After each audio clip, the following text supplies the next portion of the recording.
ಆತ್ಮೀಯ ಮಿತ್ರರೇ ನಮಸ್ಕಾರ. ಸೌಜನ್ಯ ಕೊಲೆ ಆಗಿದ್ದು 2012ರಲ್ಲಿ.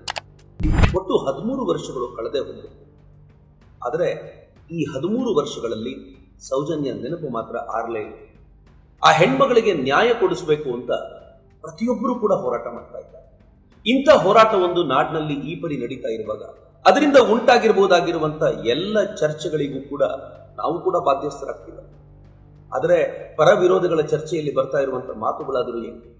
ಯಾರು ಸೌಜನ್ಯ ನ್ಯಾಯದ ವಿಚಾರವಾಗಿ ಮಾತನಾಡ್ತಾ ಇದ್ದಾರೋ ಅವರು ವಿರೋಧಿಗಳ ಬಗ್ಗೆ ಏನು ಹೇಳ್ತಾರೆ ಗೊತ್ತೇನು? ಈ ನ್ಯಾಯದ ಪರವಾಗಿ ಮಾತನಾಡ್ತಾ ಇರೋನು ಒಬ್ಬ ಮುಸಲ್ಮಾನ ಅಂತ ಹೇಳ್ತಾರೆ. ಮುಸಲ್ಮಾನ ಆದ್ರೆ ಏನು, ಹಿಂದೂ ಆದ್ರೆ ಏನು? ಹೆಣ್ಮಗಳಿಗೆ ನ್ಯಾಯ ಬೇಡವೇನು? ಮಿತ್ರ, ಹೆಣ್ಮಗಳು ಮುಸ್ಲಿಂ ಆಗಿದ್ರೆ ಅವಳಿಗೆ ಅನ್ಯಾಯ ಆಗಿದ್ದಾಗ ಹಿಂದೂ ಹುಡುಗ ನ್ಯಾಯಕ್ಕೋಸ್ಕರ ದನಿ ಎತ್ತಲೇಬೇಕು. ಹಾಗೆ ಹೆಣ್ಮಗಳು ಹಿಂದುವಾಗಿದ್ರೆ ಅವಳಿಗೋಸ್ಕರ ಮುಸಲ್ಮಾನ್ ಹುಡುಗ ನ್ಯಾಯಕ್ಕೋಸ್ಕರ ದನಿ ಎತ್ತಿದ್ರಲ್ಲಿ ತಪ್ಪೇನಿದೆ? ನಾವು ಪ್ರಶ್ನಿಸ್ಬೇಕಲ್ಲ. ಪ್ರಶ್ನೆಗಳು, ಗೊಂದಲಗಳು ಅನೇಕ ಸಮಾಜದಾದ್ಯಂತ ಹಬ್ಬಿಕೊಂಡ್ಬಿಟ್ಟಿದೆ. ಈ ಪ್ರಶ್ನೆಗಳನ್ನ ನಾವೀಗ ಕೇಳಬೇಕಾಗಿದೆ. ಆ ಪ್ರಶ್ನೆಗಳಿಗೆ ಉತ್ತರ ಪಡ್ಕೊಳ್ಬೇಕಾಗಿದೆ. ಇಲ್ಲದೆ ಹೋದರೆ ಪ್ರತಿ ರಾತ್ರಿ ಮಲ್ಕೊಳ್ಳುವಾಗಲೂ ಕೂಡ ಒಂದು ಹೆಣ್ಮಗಳಿಗೆ ಅನ್ಯಾಯ ಆಗೋದನ್ನ ತಪ್ಪಿಸ್ಲಿಕ್ಕೆ ಸಾಧ್ಯವಾಗಲಿಲ್ವಲ್ಲ ಅನ್ನೋ ದುಃಖ ನಮ್ಮನ್ನು ಕಾಡ್ತಾ ಇರುತ್ತೆ. ಹೀಗಾಗಿಯೇ ಈ ಹುಡುಕಾಟವನ್ನು ಆರಂಭಿಸಿರೋದು ನಾವೇ ಮೊದಲಲ್ಲ, ಐ ಆಮ್ ಡ್ಯಾಮ್ ಶ್ಯೂರ್. ಮತ್ತು ನಾವೇ ಕೊನೆಯಲ್ಲ, ಗೊತ್ತು ನನಗೆ. ಇನ್ನೂ ಅನೇಕ ಕಥೆಗಳು ಬರ್ತವೆ. ಆ ಕಥೆಗಳಿಗೆ ಮತ್ತಷ್ಟು ಉತ್ತರಗಳನ್ನು ಹುಡುಕುವಂತ ಅನೇಕ ಮಂದಿ ಬರ್ತಾರೆ. ಸೊ ಅದಕ್ಕೋಸ್ಕರ ನಾವೇ ಕೊನೆಯಲ್ಲ ಅಂತಲೂ ಹೇಳಬಲ್ಲೆ.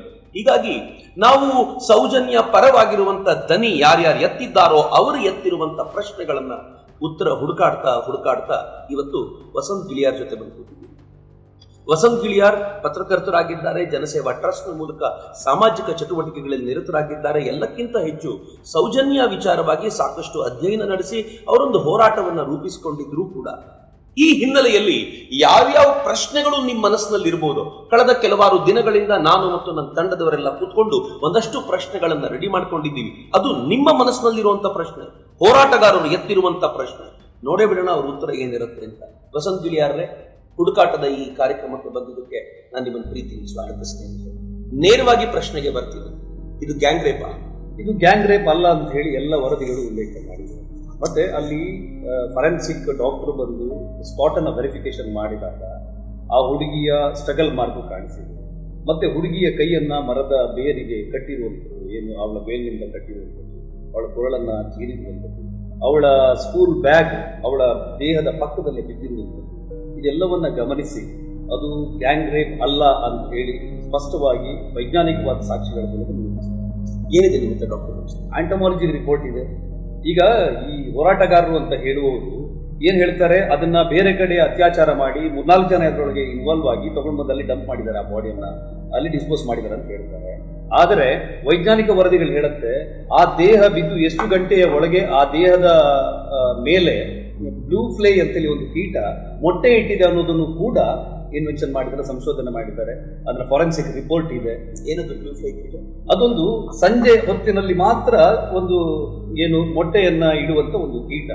ಈ ಹುಡುಗಿದು ಅತ್ಯಾಚಾರ ಆಗಿರೋದು 4 ಗಂಟೆಯ ನಂತರ ಅಂತ ಹೇಳಿ. ಯಾಕಂದ್ರೆ ಅವಳು ಸ್ಕೂಲ್ ಮುಗಿಸ್ಕೊಂಡು ಬಂದಿರೋದು 4-4:15 ನಂತರ, 4:15ಗೆ ಅವಳ ಮಾವನಿಗೆ ಅವಳು ಕಾಣಿಸ್ಕೊಂಡಿರೋದು ಲಾಸ್ಟ್ ಅಂತ ಹೇಳಿದ್ರೆ ಅದರ ನಂತರನೇ ಅವಳದು ಅತ್ಯಾಚಾರ ಆಗಿರ್ಬೋದು ಅಂತ ಹೇಳಿ. ಸಂಜೆಯ ಹೊತ್ತಿಗೆ ಆ ದೇಹ ಅಲ್ಲಿರುವ ಕಾರಣಕ್ಕೆ, ಒಂದು 5-6 ಗಂಟೆಯ ಹೊತ್ತಿಗೆ ದೇಹ ಅಲ್ಲಿರುವ ಕಾರಣಕ್ಕೆ ಆ ದೇಹದ ಮೇಲೆ ಆ ಕೀಟ ಮೊಟ್ಟೆ ಇಟ್ಟಿದೆ ಅಂತ ಹೇಳಿ ಫಾರೆನ್ಸಿಕ್ ರಿಪೋರ್ಟ್ ಹೇಳುವಂಥದ್ದು. ಅಂತ ಹೇಳಿದ್ರೆ ಬೇರೆ ಕಡೆ ಎತ್ಕೊಂಡು ಹೋಗಿದ್ರೆ ಆ ಹುಡುಗಿಯ ದೇಹದ ಮೇಲೆ ಆ ಕೀಟ ಮೊಟ್ಟೆ ಇಡುವಂತ ಸಾಧ್ಯತೆಗಳು ಇರೋದಿಲ್ಲ ಅಂತ ಅವರು ವಿವರಣೆ ಕೊಡ್ತಾರೆ. ಯಾರ್ಯಾರು ಸೌಜನ್ಯ ಪರವಾದ ವಿಚಾರದಲ್ಲಿದ್ದಾರೋ ಅಫ್ಕೋರ್ಸ್ ನಾವೆಲ್ಲರೂ ಅದರ ನಾವೆಲ್ಲ ಸೌಜನ್ಯ ಪರವಾಗಿ ಫೈನ್. ಅಂದ್ರೆ ನೀವು ತುಂಬಾ ಗಟ್ಟಿ ದನಿಯಲ್ಲಿ ಹೇಳೋದು ಇದು ಬೇರೆ ಕಡೆ ಮಾಡಿದ ಮರ್ಡರ್ ಅಲ್ವೇ ಅಲ್ಲ, ಅಥವಾ ರೇಪ್ ಅಂಡ್ ಮರ್ಡರ್ ಅಲ್ವೇ ಅಲ್ಲ, ಅದೇ ಜಾಗದಲ್ಲಿ ಆಗಿರುವಂಥದ್ದು. ಯಾವ್ದಾದ್ರೂ ಎವಿಡೆನ್ಸ್ ಅದು ಅದೇ ಜಾಗದಲ್ಲಿ ಆಗಿದೆ ಅನ್ನೋದಕ್ಕೆ ಸ್ಟ್ರಾಂಗ್ ಆಗಿರುವಂತ ಎವಿಡೆನ್ಸ್ ಏನ್ ಕೊಡ್ತೀವಿ ಸರ್? ಆ ಹುಡುಗಿಯ ದೇಹದ ಮೇಲೆ ಕಾಣಿಸಿದಂತ ಮಣ್ಣು, ಆ ಹುಡುಗಿಯ ಗುಪ್ತಾಂಗಕ್ಕೆ ಹಾಕಲಾದಂತ ಮಣ್ಣು, ಮತ್ತೆ ಆ ಜಾಗದ ಮಣ್ಣು, ಈ 2 ಮಣ್ಣುಗಳನ್ನ ಪರಿಶೀಲನೆ ಮಾಡಿ ಅಲ್ಲಿದ್ದ ಆ ಮಣ್ಣೇನಿದೆ ಅದೇ ಜಾಗದ ಮಣ್ಣು ಅನ್ನೋದನ್ನ ಫಾರೆನ್ಸಿಕ್ ವರದಿ ಕೊಟ್ಟಿದೆ. ಅದೇ ಜಾಗದ ಮಣ್ಣು ಅಂತಂದ್ರೆ ಅರ್ಥ ಅದೇ ಜಾಗದಲ್ಲಿ ಅತ್ಯಾಚಾರ ಆಗಿದೆ, ಅದೇ ಜಾಗದಲ್ಲಿ ಸ್ಟ್ರಗಲ್ ಮಾರ್ಕ್ ಆಗಿದೆ. ಇವ್ರು ಹೇಳ್ತಾ ಇರೋದು, ಹೋರಾಟಗಾರರು ಹೇಳೋದು ಅವಳನ್ನ ಒಂದು ರೆಸಾರ್ಟಿಗೆ ಕರ್ಕೊಂಡು ಹೋಗಿದ್ದಾರೆ. ಅವಳು ಹಸಿವೆ ಅಂತ ಕಿರಿಸೋದು ಕೇಳಿಸಿದೆ. ಅವಳಿಗೆ ಊಟ ತಂದು ಕೊಡ್ಲಾಗಿದೆ. ಅವಳನ್ನ ಕರ್ಕೊಂಡು ಹೋದ ನಂತರ ಅಲ್ಲೊಂದಿಷ್ಟು ಗಾಡಿಗಳು ಓಡಾಡಿವೆ. ಇವೆಲ್ಲ ಹೋರಾಟಗಾರರು ಹಿಂದಿನ ದಿನಗಳಲ್ಲಿ ಏನು ಸಾರ್ವಜನಿಕ ವೇದಿಕೆಗಳಲ್ಲಿ ಹೇಳಿರುವಂಥದ್ದು. ಇದನ್ನೇ ಬೆನ್ನತ್ಕೊಂಡು ನಾವು ಹೋದಾಗ ಆ ತರದ ಯಾವ ಏನು ವರದಿಗಳು ನಮ್ಗೆ ಸಿಗ್ಲಿಲ್ಲ, ಆ ತರದ ಸಾಕ್ಷಿಗಳೇ ಇಲ್ಲ. ಯಾವ ರೆಸಾರ್ಟ್ ಅಂತ ಕೂಡ ಯಾರು ಯಾವ ರೆಸಾರ್ಟ್ ಅಂತಲೂ ಹೇಳಿದ್ದಾರೆ. ಆ ರೆಸಾರ್ಟ್ ಅನ್ನ ಹೋಗಿ ಅಧಿಕಾರಿಗಳು ಪರಿಶೀಲನೆ, ಅಲ್ಲಿನ ಹಾಸಿಗೆಗಳನ್ನೆಲ್ಲ ತೆಗೆದು ಪರಿಶೀಲನೆ ಸಹ ಮಾಡಿದ್ದಾರೆ. ಅಂದ್ರೆ ವೈಯಕ್ತಿಕವಾಗಿ ಯಾರದ್ದೋ ಮೇಲೆ ದ್ವೇಷ ಇಟ್ಕೊಂಡು ಈ ತರದ ಕಂಪ್ಲೇಂಟ್ಗಳನ್ನೆಲ್ಲ ಮಾಡಿದ್ದಾರೆ. ಆದರೆ ಈ ಹೋರಾಟಗಾರರು ಏನ್ ಮಾತಾಡ್ತಿದ್ದಾರೆ, ರಾಜಮಾರ್ಗದಲ್ಲಿ ನಡೆದಿರುವಂತ ಒಂದು ಕೃತ್ಯ ಈ ತರ ಎಲ್ಲೋ ಕರ್ಕೊಂಡೋಗಿ ಮಾಡ್ಲಿಲ್ಲ, ರಾಜಮಾರ್ಗದಲ್ಲಿ ಮಾಡಿದ್ದಾರೆ ಅಂತಾದ್ರೆ ಜನರ ಕಣ್ಣಿಗೆ ಕಾಣದೇ ಇರುತ್ತೇನ್ರಿ ಸರ್? ಇದನ್ನ ಹೇಗೆ ನಂಬೋದು, ಹೇಗೆ ಒಪ್ಕೊಳ್ಳೋದು? ರಾಜಮಾರ್ಗದಲ್ಲೇ ಅಂತ ಹೇಳಿದ್ರೆ ಧರ್ಮಸ್ಥಳದ ನೇತ್ರಾವತಿಯಿಂದ ಧರ್ಮಸ್ಥಳಕ್ಕೆ ಕನೆಕ್ಟ್ ಆಗುವಂತ ರೋಡ್ ಅದು ರಾಜಮಾರ್ಗವೇ. ಆದ್ರೆ ಅಲ್ಲಿ ಜನ ಸಾರ್ವಜನಿಕವಾಗಿ ಓಡಾಡೋದು ಬಹಳ ಕಡಿಮೆ ಇದೆ, ಅಲ್ಲಿ ವೆಹಿಕಲ್ಗಳು ಹೋಗ್ತವೆ. ಆ ಸಂದರ್ಭದಲ್ಲಿ ರಸ್ತೆ ಬಹಳ ಚಿಕ್ಕದಾಗಿತ್ತು. ಈಗ ಒಂದು 160 ಫೀಟ್ ಅಗಲದ ರಸ್ತೆ ಆಗಿತ್ತು. ಮತ್ತೊಂದು ಡೀಪ್ ಟರ್ನ್ ಇದೆ ಅಲ್ಲಿ. ಅಲ್ಲಿಂದ ಒಳಗಡೆ ಅದರ ಎರಡೂ ಪಕ್ಕದಲ್ಲಿ ಅದು ನಿರ್ಜನವಾದಂತ ಪ್ರದೇಶ. ಒಂದು ಕಡೆ ಶಾಂತಿವನ ಇದೆ, ಇನ್ನೊಂದು ಕಡೆ ಪಾಂಗಾಳದ ಕಾಡಿದೆ ಅಂತ ಹೇಳಿದ್ರೆ ಧರ್ಮಸ್ಥಳದ ಆ ತೊರೆಯ ಪಕ್ಕದಲ್ಲಿ ಒಂದು ಕಾಡಿದೆ. ಮತ್ತೆ ರಸ್ತೆಯ ಎರಡೂ ಇಕ್ಕೆಲೆಗಳಲ್ಲಿ ಬುಷಸ್ಗಳು ಬೆಳ್ಕೊಂಡಿದ್ದು ಅದು ಬಹಳ ಒಂದು ನಿರ್ಜನವಾದಂತ ಪ್ರದೇಶ. ಅದ್ರ ಒಳಗಡೆನೆ ಏನು ಆ ತೊರೆಯನ್ನ ದಾಟಿ ಹೋಗಿನೇ ಅಲ್ಲಿ ಅತ್ಯಾಚಾರ ಆಗಿರೋದು. ಅಲ್ಲಿ ಸೌಜನ್ಯಳ ಬಾಡಿ ಸಿಕ್ಕಿದೆ.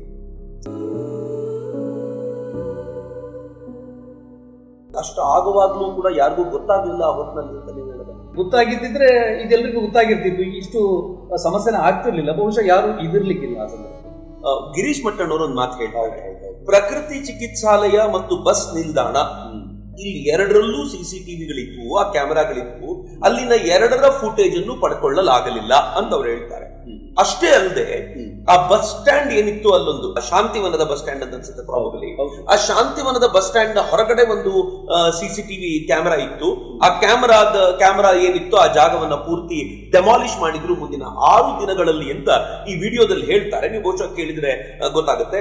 ಅಂದ್ರೆ ಇಮ್ಮಿಡಿಯೇಟ್ ಆಗಿ ಪ್ರೊಟೆಸ್ಟ್ ಶುರು ಆಗುತ್ತಲ್ಲ, ಅವಾಗ ಪ್ರೊಟೆಸ್ಟ್ ಜೊತೆಗೇನೆ ಈ ಬಸ್ ಸ್ಟ್ಯಾಂಡ್ ಇರುವಂತ ಫುಟೇಜ್ ಕೂಡ ನಮಗೆ ಸಿಕ್ಕಿದೆ. ಇದು ಬಿಫೋರ್ ಸೌಜನ್ಯ ಇನ್ ಕೇಸ್ ಆಗೋಕ್ಕಿಂತ ಬಿಫೋರ್. ಈಗ ನೋಡಿ ಸಿಸಿ ಕ್ಯಾಮ್ರಾನು ಇದೆ ಅದರಲ್ಲಿ. ಈಗ ಈ ಬಸ್ ಸ್ಟ್ಯಾಂಡ್ ಅನ್ನೇ ಡೆಮಾಲಿಷನ್ ಮಾಡಿದ್ರೆ ಪ್ರಕರಣ ಆದ ನಂತರ ಈಗ ಏನಿದೆ ಜಸ್ಟ್ ಪ್ಲೀಸ್ ತೋರಿಸಿ ಅದನ್ನ. ಅಂದ್ರೆ ನೆಕ್ಸ್ಟ್ ಇದನ್ನ ತೋರಿಸಿ. ಸಂದರ್ಭದಲ್ಲಿದ್ದಂತ ಬಸ್ ಸ್ಟ್ಯಾಂಡ್ ಈಗಿರುವಂತ ದೃಶ್ಯನ ಇದು. ಈಗ ನೋಡಿ ಈಗ ಇರೋದು ಅದನ್ನ ಡೆಮಾಲಿಷನ್ ಮಾಡಿ ಇದನ್ನ ಮಾಡಿದ್ದಾರೆ. ಇದಕ್ಕೂ ಅದೇ ಈಗ ನಾ ತೋರಿಸಿದ್ನಲ್ಲ ಬಸ್ ಸ್ಟ್ಯಾಂಡ್, ಅದೇ ಜಾಗದಲ್ಲಿ ಇದು ನಿರ್ಮಾಣ ಆಗಿದೆ. ಈಗ ಯಾಕೆ ಮಾಡಬೇಕು?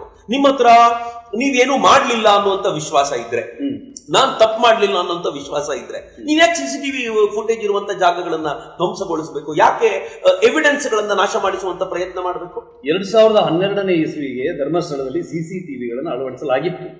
ಧರ್ಮಸ್ಥಳದ ದೇವಸ್ಥಾನದಲ್ಲಿ ಮತ್ತು ನೇತ್ರಾವತಿ ಸ್ನಾನಘಟ್ಟದಲ್ಲಿ. ಪ್ರಕೃತಿ ಚಿಕಿತ್ಸಾ ಕೇಂದ್ರದ ಗೇಟಿಗಾಗಲಿ ಅದರ ಮುಂದ್ಗಡೆ ಇರುವಂತಹ ಬಸ್ ಸ್ಟ್ಯಾಂಡ್ಗಾಗಲಿ ಸಿಸಿ ಕ್ಯಾಮೆರಾಗಳನ್ನ ಅಳವಡಿಸಲಾಗಿಲ್ಲ. ಸೊ ಎರಡೇ ಸಿಸಿಟಿವಿ ಕ್ಯಾಮೆರಾ ಇದ್ದಿದ್ದು ನಿಜ, ಆದ್ರೆ ಎರಡು ಇಲ್ಲಲ್ಲ ಪ್ರಕೃತಿ ಚಿಕಿತ್ಸಾಲಯದ ಹತ್ರ ಎರಡು. ಈಗ ಅಲ್ಲಿ ಅಭಿಷೇಕ್ ಗೋಯಲ್ ಅವರು ಸ್ಟೇಟ್ಮೆಂಟ್ ಕೊಟ್ಟಿರೋದನ್ನ ಮೊನ್ನೆ ನೀವು ಹೇಳಿದಂತ ವ್ಯಕ್ತಿ ಅದನ್ನ ತಿರುಚಿ ಹೇಳ್ತಿದ್ರು. ನೋಡಿ ಅವ್ರು ಹೇಳ್ತಾ ಇದ್ದಾರೆ ಅಂತೇಳಿ ಹೇಳ್ತಾ ಇದ್ರು.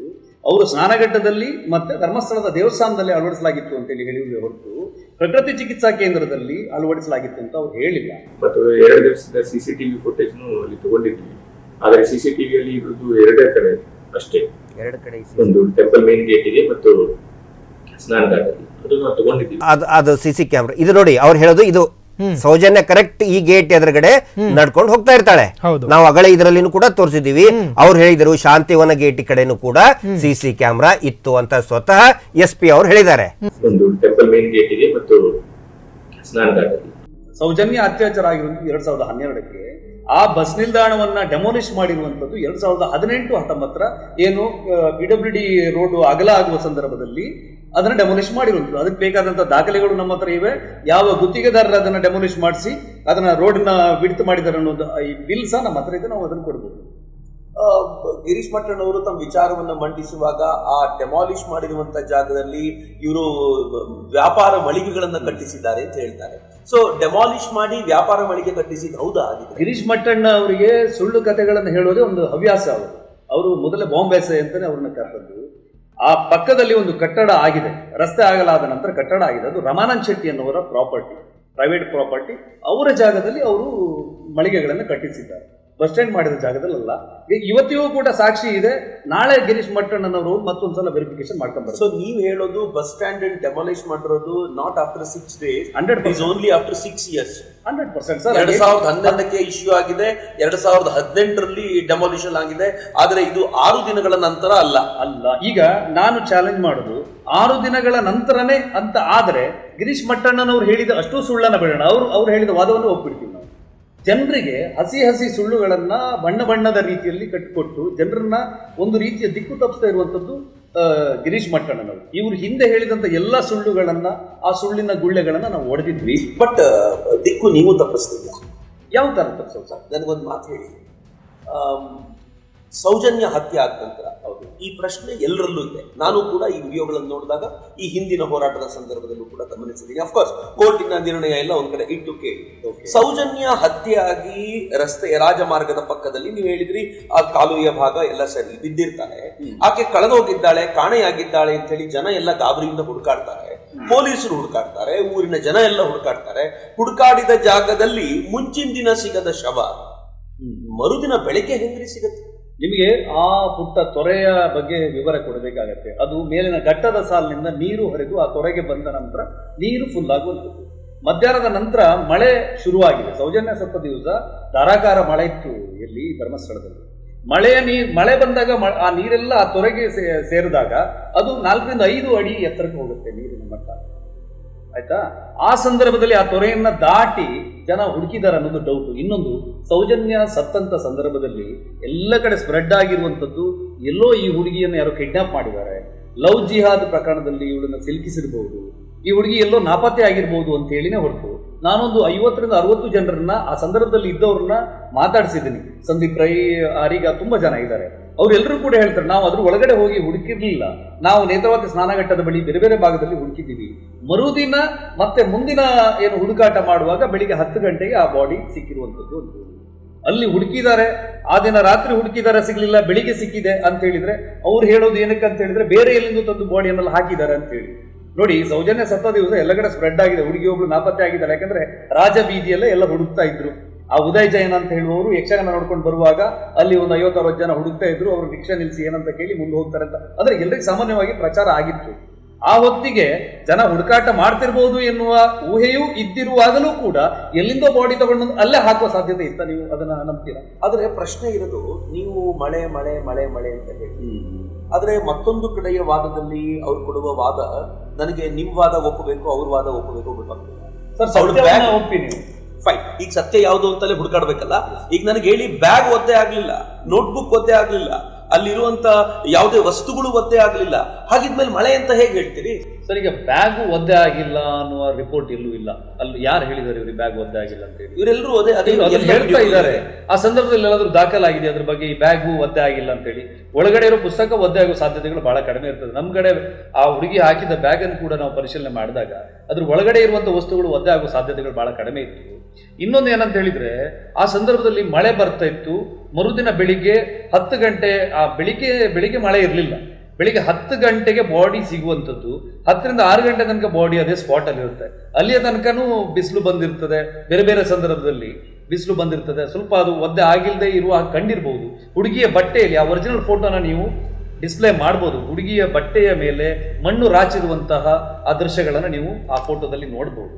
ಮತ್ತೆ ಅಲ್ಲಿಗೆ ಡಾಗ್ ಸ್ಕ್ವಾಡ್ ಬಂದಿತ್ತು. ಮಳೆ ಬಂದಿರುವ ಕಾರಣಕ್ಕೆ ಡಾಗ್ ಸ್ಕ್ವಾಡ್ ಸ್ಮೆಲ್ ಡಿಟೆಕ್ಟ್ ಮಾಡ್ಲಿಕ್ಕೆ ಆಗದೆ ವಾಪಸ್ ಹೋಗುತ್ತೆ. ಯಾರು ಅಪರಾಧ ನಡೆದ ಸಂದರ್ಭಗಳಲ್ಲಿ ಡಾಗ್ ಸ್ಕ್ವಾಡ್ ಬರ್ತದಲ್ಲ, ಅಲ್ಲಿ ಎಲ್ಲಿಗೆ ಹೋದ ಅಪರಾಧಿ, ಎಲ್ಲಿಂದ ಬಂದ ಅನ್ನೋದನ್ನು ಕೂಡ ಡಾಗಿಗೆ ಸ್ಮೆಲ್ ಡಿಟೆಕ್ಟ್ ಮಾಡೋಕ್ಕಾಗಲ್ಲ. ಯಾಕಂದ್ರೆ ಆ ತೊರೆಯನ್ನು ದಾಟ್ಕೊಂಡು ಅಪರಾಧಿ ಹೋಗಿರುವ ಕಾರಣಕ್ಕೆ ಅದು ಕೂಡ ಫೇಲ್ ಆಗಿದೆ. ಆ ಸಂದರ್ಭದಲ್ಲಿ ಅವ್ರು ಹೇಳಿರ್ಲಿಲ್ಲ, ಸೌಜನ್ಯ ಸತ್ತ ಮರುದಿನನೇ ಸ್ಪ್ರೆಡ್ ಆಗ್ಬೇಕಿತ್ತಲ್ಲ, ಹುಡುಗಿ ಬ್ಯಾಗ್ ಒದ್ದೆ ಆಗಿಲ್ಲ, ಪುಸ್ತಕ ಒದ್ದೆ ಆಗಿಲ್ಲ, ಇದು ಹೆಂಗ್ ಮಾಡ್ರಾಯ್ತು ಅಂತೆಲ್ಲ ಕೇಳ್ಬೇಕಿತ್ತಲ್ಲ ಅವರು. ಅದೇನು CCTVಯಲ್ಲಿಯೋ ಇನ್ನೆಲ್ಲೋ ಒಂದು ಕಡೆ ರೆಕಾರ್ಡ್ ಆಗ್ಲೂ ಇಲ್ಲ. ಅದಕ್ಕೋಸ್ಕರ ಬ್ಯಾಗ್ ಒದ್ದೆ ಆಗಿಲ್ಲ, ಪುಸ್ತಕ ಒದ್ದೆ ಆಗಿಲ್ಲ ಅಂತ ಹೇಳಿ ಹೇಳ್ತಾ ಇದ್ದಾರೆ ಅಷ್ಟೇ. ಅದಕ್ಕೇನು ಆಧಾರಗಳಿಲ್ಲ. ಆಧಾರ ಇರ್ಬೋದಾಗಿರುವಂತ ಒಂದು ಸಂಗತಿ ಹೇಳಿ ಸರ್, ನೀವು ಉತ್ತರ ಕೊಡ್ತೀನಿ. ಈ ಪ್ರಶ್ನೆ ತುಂಬಾ ಗಂಭೀರವಾಗಿರುವಂತಹ ಪ್ರಶ್ನೆ, ನನ್ನನ್ನು ಕಾಡಿದೆ. ನಾನು ಈ ವಿಡಿಯೋಗಳನ್ನೆಲ್ಲ ನೋಡುವಾಗಲೂ ಕೂಡ ಅನೇಕ ಬಾರಿ ಅನ್ಕೊಂಡಿದ್ದೆ. ಮರ್ಡರ್ ಆಗಿದ್ದು 9ನೇ ತಾರೀಕು. ಹೌದು. ಸಂಜೆ ವೇಳೆಗೆ ಮರ್ಡರ್ ಆಗಿದೆ. ಹೌದು. 11ನೇ ತಾರೀಕು ಸಂಜೆ ಆ ಬಾಹುಬಲಿ ಬೆಟ್ಟದ ಮೆಟ್ಟಿಲುಗಳಲ್ಲಿ ಒಬ್ಬರನ್ನ ಹಿಡ್ಕೊಂಡು ಬರ್ತಾರೆ. ಆ ಹಿಡ್ಕೊಂಡು ಬಂದಿರೋ ವ್ಯಕ್ತಿ ಅಲ್ಲಿದ್ದಾನೆ ಅಂತ ಕೊಲೆ ಮಾಡಿ ಅಲ್ಲಿಯೇ 2 ದಿನಗಳ ಕಾಲ ಕಾದು ನನ್ನನ್ನು ಹಿಡ್ಕೊಳ್ಳಿ ಅಂತ ಕೂತ್ಕೊಳ್ಳುವಷ್ಟು ದಡ್ಡನ, ಅಥವಾ ಅವನು ನನಗೇನು ಮಾಡ್ಲಿಕ್ಕೆ ಆಗೋದಿಲ್ಲ ಎನ್ನುವಷ್ಟು ಧಾರ್ಷ್ಟ್ಯ ಇದ್ದಾನೆ? ಇಲ್ಲ, ನನಗೂ ಕೂಡ ಇದು ಪ್ರಶ್ನೆ ಕಾಡಿತ್ತು. ಯೋಚನೆ ಮಾಡಿದಾಗ ಧರ್ಮಸ್ಥಳಕ್ಕೆ ಲಕ್ಷಾಂತರ ಜನ ಭಕ್ತರು ಬರ್ತಾರೆ, ಒಂದು ದೊಡ್ಡ ಗುಂಪಿರುವಂಥ ಜಾಗ. ಗುಂಪಿನಲ್ಲಿ ತಪ್ಪಿಸ್ಕೊಳ್ಳೋದು ಬಹಳ ಸುಲಭ. ಒಂದು ಸಾವಿರಾರು ಜನರ ನಡುವೆ ಬೆರೆತು ಹೋದಾಗ ಅಷ್ಟು ತಕ್ಷಣಕ್ಕೆ ಯಾರು ಸಿಗ್ಲಿಕ್ಕಿಲ್ಲ. ಅವನು ಆ ಕಾರಣಕ್ಕಲ್ಲೇ ಇದ್ದಿರ್ಬೋದು. ಯಾಕಂದ್ರೆ ಅದರ ದಿನವೇ, ಆ ದಿವಸವೇ ರಾತ್ರಿ ನಾಕಾಬಂದಿಯನ್ನು ಹಾಕಲಾಗಿತ್ತು. ಪೊಲೀಸರು ಎಲ್ಲಾ ಕಡೆಗೂ ಕೂಡ ನಾಕಾಬಂದಿಯನ್ನು ಬಹಳ ಸ್ಟ್ರಿಕ್ಟ್ ಆಗಿ ಸೆಕ್ಯೂರಿಟಿಯನ್ನ ಟೈಟ್ ಮಾಡಿದ್ರು. ಗೃಹ ಸಚಿವರಿಗೆ ಖುದ್ದು ಧರ್ಮಾಧಿಕಾರಿಗಳೇ ಮಾತಾಡಿರುವ ಕಾರಣಕ್ಕೆ ಹೊರಗಡೆ ಹೋಗಿದ್ರೆ ಸಿಕ್ಕಾಕೊಂಡು ಬಿಡುವ ಸಾಧ್ಯತೆ ಇತ್ತು. ಅಲ್ಲಿದ್ರೆ ಬಚಾವಾಗ್ತೀನಿ ಅನ್ನೋ ಭಾವನೆ ಅವರಿಗೆ ಅಪರಾಧಿ ಇದ್ದಿರ್ಬೋದು ಅಂತ ನನಗೆ ಅನ್ಸುತ್ತೆ. ಮತ್ತೆ ಆತ ಅಲ್ಲಿ ಒಂದು ಟೆಂಟ್ ಮಾಡ್ಕೊಂಡಿದ್ದ ಅಂತ ಹೇಳಿದ್ರೆ, ಅಲ್ಲಿ ಗೋಣಿ ತಟ್ಟುಗಳನ್ನೆಲ್ಲ ಪ್ಲಾಸ್ಟಿಕ್ ಚೀಲಗಳನ್ನು ಹಾಕೊಂಡು ಅವನೇ ಹೇಳ್ಕೊಂಡಿರುವಂಥದ್ದು. ಮಹಜರು ಮಾಡುವಾಗ ಇದ್ದ ಸಾಕ್ಷಿಗಳು ನಮ್ಮ ಜೊತೆಗೆ ಇದ್ದಾರೆ. ಮಹಜರು ಮಾಡುವಾಗ ಪೊಲೀಸನ್ನ ಕರ್ಕೊಂಡು ಅವನೇ ಹೋಗ್ತಿದ್ದ ಹೊರತು ಪೊಲೀಸರೇ ಅವನನ್ನು ಕರ್ಕೊಂಡು ಹೋಗಿದ್ದಲ್ಲ. ಪೊಲೀಸರು ಹೋಗಿ ಏನೋ ಅದನ್ನ ಅಸೈನ್ ಮಾಡಿ ಇಲ್ಲಿ ಬಂದು ಹೇಳುವ ಅನ್ನೋ ರೀತಿಯಲ್ಲಿ ಮಾಡಿರುವಂಥದ್ದಲ್ಲ. ಅವನು ಎಲ್ಲಿದ್ದ ಅನ್ನೋದನ್ನ ಅವನೇ ತೋರಿಸ್ತಾ ಇದ್ದ. ನೀವು ಧರ್ಮಸ್ಥಳಕ್ಕೆ ಬಂದು ಜಾಲಾಡಿ ಆ ಸಂದರ್ಭದಲ್ಲಿ ವಿಠಲ್ ಗೌಡರು ಏನು ಸೌಜನ್ಯಳ ಮಾವ ಹೇಳ್ತಿರುವ ಮಾತು ಏನಿತ್ತು ಅನ್ನೋದನ್ನ ನೀವು ಕೇಳಬೇಕು. ಯಾಕಂದ್ರೆ ವಿಠಲ್ ಗೌಡ್ರೆ ಹೇಳ್ತಾ ಇದ್ರು, ಸಂತೋಷ್ ನನ್ನ ಹೋಟ್ಲಿಂದಲೇ 2 ಊಟ ತಗೊಂಡು ಹೋಗ್ತಾ ಇದ್ದ, ಒಂದೊಂದಲ್ಲ 2 ಊಟ ತಗೊಂಡು ಹೋಗ್ತಾ ಇದ್ದ ಅಂತ ವಿಠಲ್ ಗೌಡರು ಆರಂಭಿಕ ದಿನದಲ್ಲಿ ಹೇಳಿದ್ರು. ಮತ್ತೆ ಎಲ್ಲರೂ ಕೂಡ ಅವನು ಸಂತೋಷೇ ಆರೋಪಿ ಅನ್ನೋದನ್ನು ಕೂಡ ಒಪ್ಪಿಯೂ ಇದ್ರು. ಅದರ ಚಿತ್ರಣಗಳು ಬದಲಾಗೋದು ಒಂದು ಸ್ವಲ್ಪ ದಿನಗಳ ನಂತರ. ಅಂದ್ರೆ ಹೋರಾಟಗಾರರು ಮಹೇಶ್ ಶೆಟ್ಟಿಯವರು ಬೇರೆ ಸ್ವರೂಪದಲ್ಲಿ ಇಲ್ಲಿ ಬಂದು ಅಟಕಾಯಿಸಿಕೊಂಡ ನಂತರ ಬೇರೆ ಬೇರೆ ಕಥೆಗಳನ್ನ ಕಟ್ಟುವಂಥದ್ದು, ಅವರ ಕುಟುಂಬದವರನ್ನೇ ಬಳಸ್ಕೊಂಡು ಅವ್ರು ಹಾಗೆ ಹೇಳಿದ್ರು ಇವ್ರು ಹೀಗೆ ಹೇಳಿದ್ರು ಅಂತ ಹೇಳಿ ಅವರ ಬ್ರೈನ್ ವಾಶ್ ಮಾಡುವಂಥದ್ದೆಲ್ಲ ಆಗಿದೆ ವ್ಯವಸ್ಥಿತವಾಗಿ. ಸಂತೋಷ್ ರಾವ್ ಆ ಕೃತ್ಯದಲ್ಲಿ ಇದ್ದ ಅಂತ ಹೋರಾಟಗಾರರು ಆರಂಭಿಕ ದಿನಗಳಲ್ಲಿ ಒಪ್ಕೊಂಡಿದ್ರು ಅಂತ ನೀವು ಹೇಳ್ತೀವಿ. ಸಂತೋಷ್ ರಾವ್ ಇದ್ದೇ ಇದ್ದಾನೆ ಅಂತ ಹೇಳಿ ಹೋರಾಟದಲ್ಲಿ ಇವತ್ತು ಪಾಲ್ಗೊಂಡಿರುವಂತ ಮಹೇಶ್ ಶೆಟ್ಟಿ ತಿಮ್ರೋಡಿಯವರು TV9 ಸ್ಟುಡಿಯೋದಲ್ಲಿ 2013ನೇ ಇಸ್ವಿ ಅಕ್ಟೋಬರ್ 9ನೇ ತಾರೀಕು ಹೇಳಿದ್ದಾರೆ. ಅವನಿದ್ದ, ಅವನ ತಂದು ಮೇಲ್ಗಡೆ ಮಲಗಿಸಲಾಗಿತ್ತು, ಮತ್ತೆ 3-4 ಜನ ಇದ್ರು ಅಂತೇಳಿ ಮಹೇಶ್ ಶೆಟ್ಟಿ ಅವರು ಹೇಳಿದ್ದಾರೆ. ಮತ್ತೆ ಆ ಜಾಗದಲ್ಲಿ ಅವನಿದ್ದ, ಮಾಡಿದ್ನೋ ಬಿಟ್ನೋ ಅವನಿದ್ದ? ಇಲ್ಲ, ಅವನಿದ್ದ ಅಂತ 4 ಜನ ಸೇರಿ ಮಾಡಿರ್ತಾರಲ್ವಾ, ಅದ್ರ ಜೊತೆ ಅವನಿದ್ದ ಅನ್ನೋ ರೀತಿಯಲ್ಲಿ ಅವರು ಹೇಳಿದ್ರು. ಆಮೇಲೆ 2000 ಏನು ಈ ಅವನ ತೀರ್ಪು ಬಂದ ನಂತರ ಅವನು ಇಲ್ವೇ ಇಲ್ಲ, ಅವನೊಬ್ಬ ಮಾನಸಿಕ ಸ್ವಾಸ್ಥ್ಯ, ಅವನೊಬ್ಬ ನಿರಪರಾಧಿ, ಅವನು ಸುಮ್ಮನೆ ಒಬ್ಬನ ಬಲಿಪಶು ಮಾಡಿದ್ದಾರೆ ಅನ್ನೋ ರೀತಿಯಲ್ಲಿ ಅದೇ ಮಹೇಶ್ ಶೆಟ್ಟಿ ಅವರು ಹೇಳಿದ್ದಾರೆ. ಇದೇ ಸಂತೋಷ್ ಕುಮಾರ್ ಹೇಳಿದ್ದಾನೆ. ಯಾರ ಹತ್ರ ಹೇಳಿದಾನಂದ್ರೆ ಪತ್ರಿಕೆಯ ಮುಖಂಡರ ಹತ್ರ, ಜೈಲಿನ ಒಳಗಡೆ ಬಂದಿಯಲ್ಲಿರುವಂತ ಕೈದಿಗಳ ಹತ್ರ, ಅವನನ್ನು ಜೈಲಿಗೆ ತರುವ ಸಂದರ್ಭದಲ್ಲಿ ಕೆಲವು ಪೊಲೀಸ್ ಡಿಪಾರ್ಟ್ಮೆಂಟ್ ನಲ್ಲಿ ಹೇಳಿದ್ದಾನೆ. ಹೇಗಂತ ಹೇಳಿದ್ರೆ 4 ಮಂದಿ ನಾವು ಅಲ್ಲಿ ಮಾಡಿದ್ದಲ್ಲ, ನಾವು ಹೊರಗಡೆ ಮಾಡಿದ್ದು. ಇದ್ದಾನೆ ಅವನು ಇದ್ದಾನೆ. ಆರೋಪಿ ಅಂತ ಹೇಳೋದೇ ಇಲ್ಲ ಅವನ ಹುಡುಗನನ್ನು ನಾವು, ಯಾಕಂತ ಹೇಳಿದ್ರೆ ಅವನ ಆರೋಪಿಯೇ ಅಲ್ಲ. ಇವರೆಲ್ಲರೂ ಹೇಳೋ ತರ ಸಂತೋಷ್ ಅರೆ ಹುಚ್ಚ. ಸಂತೋಷ್ ರಾವ್ಗೆ ಸ್ಕಿಜೋಫ್ರೇನಿಯಾಗೆ ಸಂಬಂಧಪಟ್ಟ ಹಾಗೆ ಒಂದು ಮೆಡಿಕೇಶನ್ ಮಾಡಿದ್ದ ಅವನು ಹಿಂದೆ 3 ವರ್ಷದ ಹಿಂದೆ ಮಾನಸಾದ ಅಶೋಕ್ ಪೈ ಅವರ ಮೂಲಕ. ಆದ್ರೆ ಅವನು ಅರೆ ಹುಚ್ಚ ಅಲ್ಲ, ಅವನು ಮೆಂಟಲಿ ಫಿಟ್ ಇದ್ದಾನೆ ಅಂತ ಹೇಳಿ ನಿಮಾನ್ಸ್ನವರು ಸ್ಕಿಜೋಫ್ರೇನಿಯಾ ಮಾನಸಿಕ ಖಿನ್ನತೆ ಬಗ್ಗೆ ನೀವು ಮಾತಾಡ್ತಿದ್ದೀರಿ. ಮನಸ್ಸಿನ ಮೇಲೆ ಅವನ ಹಿಡಿತ ಆಗಾಗ ತಪ್ಪೋಗ್ಬಿಡತ್ತೆ, ಮನಸ್ಸು ಹೇಳಿದಂತೆ ಅವನು ವ್ಯಗ್ರನಾಗುವಂತ ಸ್ಕಿಜೋಫ್ರೇನಿಕ್ ಆಗಿರೋರು ಯೂಶುವಲ್ ಹಾಗಿರ್ತಾರೆ. ಅವರು ಲೈಂಗಿಕವಾಗಿಯೂ ಕೂಡ ಅವರು ಅಗ್ರೆಸಿವ್ ಆಗಿ ಕೆಲವು ಕೃತ್ಯಗಳನ್ನು ಮಾಡಿದಂತ ಹಿಸ್ಟ್ರಿ ಇದೆ. ಅದಕ್ಕೆ ಸ್ಟಡಿ ರಿಪೋರ್ಟ್ಗಳಿವೆ, ಸ್ಟಡಿ ಪೇಪರ್ಗಳಿವೆ. ಸ್ಕಿಜೋಫ್ರೇನಿಕ್ ಅವನು ಅನ್ನೋದಕ್ಕೆ ಏನು ಬೇಕಾಗ್ತದೆ? ಅಶೋಕ್ ಪೈಗಳ ಹತ್ರ ಅದೇ ಕಾರಣಕ್ಕೆ ಟ್ರೀಟ್ಮೆಂಟ್ ತಗೊಳ್ತಾ ಇದ್ದಾರೆ. ಅವರ ತಂದೆಗೆ ನಾವು ಕಳಿಸಿದ್ದೀವಿ. ಮತ್ತು ಅವನು ಶಿವಮೊಗ್ಗದಲ್ಲಿ ಮುಂಚೆ ಕೂಡ ಇದು ಪ್ಯಾರನಾಯ್ಡ್ ಸೈಕೋಸಿಸ್ ಮತ್ತು ಸ್ಕಿಜೋಫ್ರೇನಿಯಾದ ಟ್ರೀಟ್ಮೆಂಟ್ ಎಲ್ಲ ತಗೊಂಡಿದ್ದಾರೆ. ಸುಮಾರು 6 ವರ್ಷದಿಂದಾನೇ ಟ್ರೀಟ್ಮೆಂಟ್ ನಡೀತಾ ಉಂಟು. ಮತ್ತು ಇತ್ತೀಚೆಗೆ ಏಪ್ರಿಲ್ 2012 ಕೂಡ ಅಲ್ಲಿ ಒಂದು ವಾರಕ್ಕೆ ಅವರು ಅಡ್ಮಿಟ್ ಆಗಿದ್ರು. ಅವ್ರದ್ದು ಫೈಲ್ ಕೂಡ ಇವತ್ತು ನನಗೆ ಸಿಕ್ಕಿದೆ. ಅಲ್ಲಿ ಆತ ಫಿಸಿಕಲಿ ಫಿಟ್ ಇಲ್ಲ ಅಂತ ಹೇಳಿ ಅದರ ನಂತರ ಹೇಳಿದ್ರು ಒಬ್ಬನಿಗೆ ಹೆಂಗ್ ಮಾಡಕ್ಕಾಗತ್ತೆ ಅಂತ. ಅವನು ಕರಾಟೆಯಲ್ಲಿ ಬ್ಲ್ಯಾಕ್ ಬೆಲ್ಟ್ ಮಾಡ್ತಾನೆ, ಡ್ಯಾನ್ ಅಂತ ಹೇಳಿ. ಅವನು ಕರಾಟೆ ಟೀಚರ್ ಆಗಿ ಟೀಚಿಂಗ್ ಮಾಡಿದ್ದಾನೆ. ಅವನೊಬ್ಬ ಬೇಸಿಕಲಿ ಸೈನ್ಸ್ ಸ್ಟೂಡೆಂಟ್. ಅವನು ಇಷ್ಟಿದ್ದು ಕೂಡ ಹೋಟೆಲಲ್ಲಿ ಯಾಕೆ ಕೆಲಸಕ್ಕೆ ಸೇರ್ಕೋತಾನೆ ಅಂತ ಹೇಳಿದ್ರೆ ಅವನಿಗಿರುವಂಥ ಒಂದು ಮಾನಸಿಕ ಖಿನ್ನತೆಯ ಕಾರಣಕ್ಕೆ ಅವನು ಇದನ್ನ ಬಿಟ್ಟು ಬೇರೆ ಬೇರೆ ಹೋಟೆಲ್ಗಳಲ್ಲಿ ಕೆಲಸಕ್ಕೆ ಸೇರ್ತಾನೆ. ಈ ಕ್ರೈಮ್ ಆಗುವ ಹಿಂದಿನ ತಿಂಗಳಲ್ಲಿ ಆತ ಶೃಂಗೇರಿಯ ಶಾರದಾಂಬ ಎನ್ನುವ ಹೋಟೆಲ್ನಲ್ಲಿ ಕ್ಲೀನರ್ ಆಗಿ ಕೆಲಸ ಮಾಡ್ಕೊಂಡಿದ್ದ. ಫೈನ್ ನೀವು ಈ ಪ್ರಶ್ನೆ ಬಂದಾಗ ನಂಗೆ ಬರೋದು ಇದನ್ನೇ ಮಾತಾಡ್ತಾ ಒಬ್ಬ ಹೋರಾಟಗಾರರು ಹೇಳ್ತಾರೆ ಕ್ರೈಮ್ ಆಗೋ ದಿನ ಅವನು ಇರಲೇ ಇಲ್ಲ, ಹೋಟೆಲ್ನಲ್ಲಿ ಕೆಲಸ ಮಾಡ್ತಾ ಇದ್ದ, ಅವನು ಕ್ರೈಮ್ ಆದ ನಂತರವೇ ಹೋಟೆಲ್ನ ಬಿಟ್ಟು ಬಂದಿರೋದು ಅಂತ ಹೋರಾಟಗಾರರು ಹೇಳ್ತಾರೆ. ಹೋರಾಟಗಾರರು ಹೀಗೆ ಹೇಳ್ತಾರೆ. ಸಂತೋಷ್ ಪರವಾದಂಥ ವಕೀಲರು ಎಲ್ಲರೂ ಇದೇ ರೀತಿ ಪ್ರಶ್ನೆ ಮಾಡುವಾಗ ಆ ಹೋಟೆಲ್ನ ಮಾಲೀಕರಾದಂಥ ರಾಘವೇಂದ್ರ ಭಟ್ ಅವ್ರನ್ನ ಕೂಡ ಪ್ರಶ್ನೆ ಮಾಡ್ತಾರೆ. ಎಲ್ಲಿ? ನ್ಯಾಯಾಲಯದಲ್ಲಿ. ಅವರ ಸ್ಟೇಟ್ಮೆಂಟ್ ಇದೆ, ರಿಪೋರ್ಟ್ ಇದೆ. ಅವ್ರು ಹೇಳ್ತಾರೆ ಇಲ್ಲ ಸೆಪ್ಟೆಂಬರ್ 30ಕ್ಕೆ ನಮ್ಮಲ್ಲಿ ಅವನು ಬಿಟ್ಟು ಹೊರಟಿದ್ದಾನೆ, ನಾವೇ ಬಿಡಿಸಿದ ಕೆಲಸಕ್ಕೆ ಅಂತ ಹೇಳಿದ್ರೆ ಅವನು ಕೊನೆಯ ದಿನಗಳಲ್ಲಿ ಒಂದು 15 ದಿನಗಳಲ್ಲಿ ಕೆಲಸ ಸರಿಯಾಗಿ ಮಾಡ್ತಾ ಇರಲಿಲ್ಲ, ಮಂಕ್ ಹಿಡ್ಕೊಂಡು ಒಂದು ಕಡೆ ಕುತ್ಕೊಳ್ತಿದ್ದ, ಹಾಗಾಗಿ ನಾವೇ ಬಿಡಿಸಿ ಕಳಿಸಿದ್ವಿ ಅಂತೇಳಿ ಅವರು ರಾಘವೇಂದ್ರ ಭಟ್ ಹೇಳ್ತಾರೆ. ಜೊತೆಗೆ ಆ ಹೋಟೆಲ್ನಲ್ಲಿ ಕೆಲಸ ಮಾಡ್ತಿದ್ದ ಇನ್ನೊಬ್ಬ ಸಪ್ಲೈಯರ್ ಆಗಿ ಕೆಲಸ ಮಾಡ್ತಿದ್ದ ವ್ಯಕ್ತಿ ಕೂಡ ಹೇಳಿದ್ದಾರೆ. ಇದನ್ನು ನೀವು ಬಹಳ ಗಂಭೀರವಾಗಿ ಪರಿಗಣಿಸಬೇಕಾದಂಥ ಅಂಶ. ಸಂತೋಷ್ ರಾವ್ ಆ ಹೋಟೆಲ್ನಲ್ಲಿ ಸಂತೋಷ್ ರಾವ್ ಆಗಿ ಇರಲಿಲ್ಲ, ಅವರು ರವಿ ಆಗಿಲ್ಲ.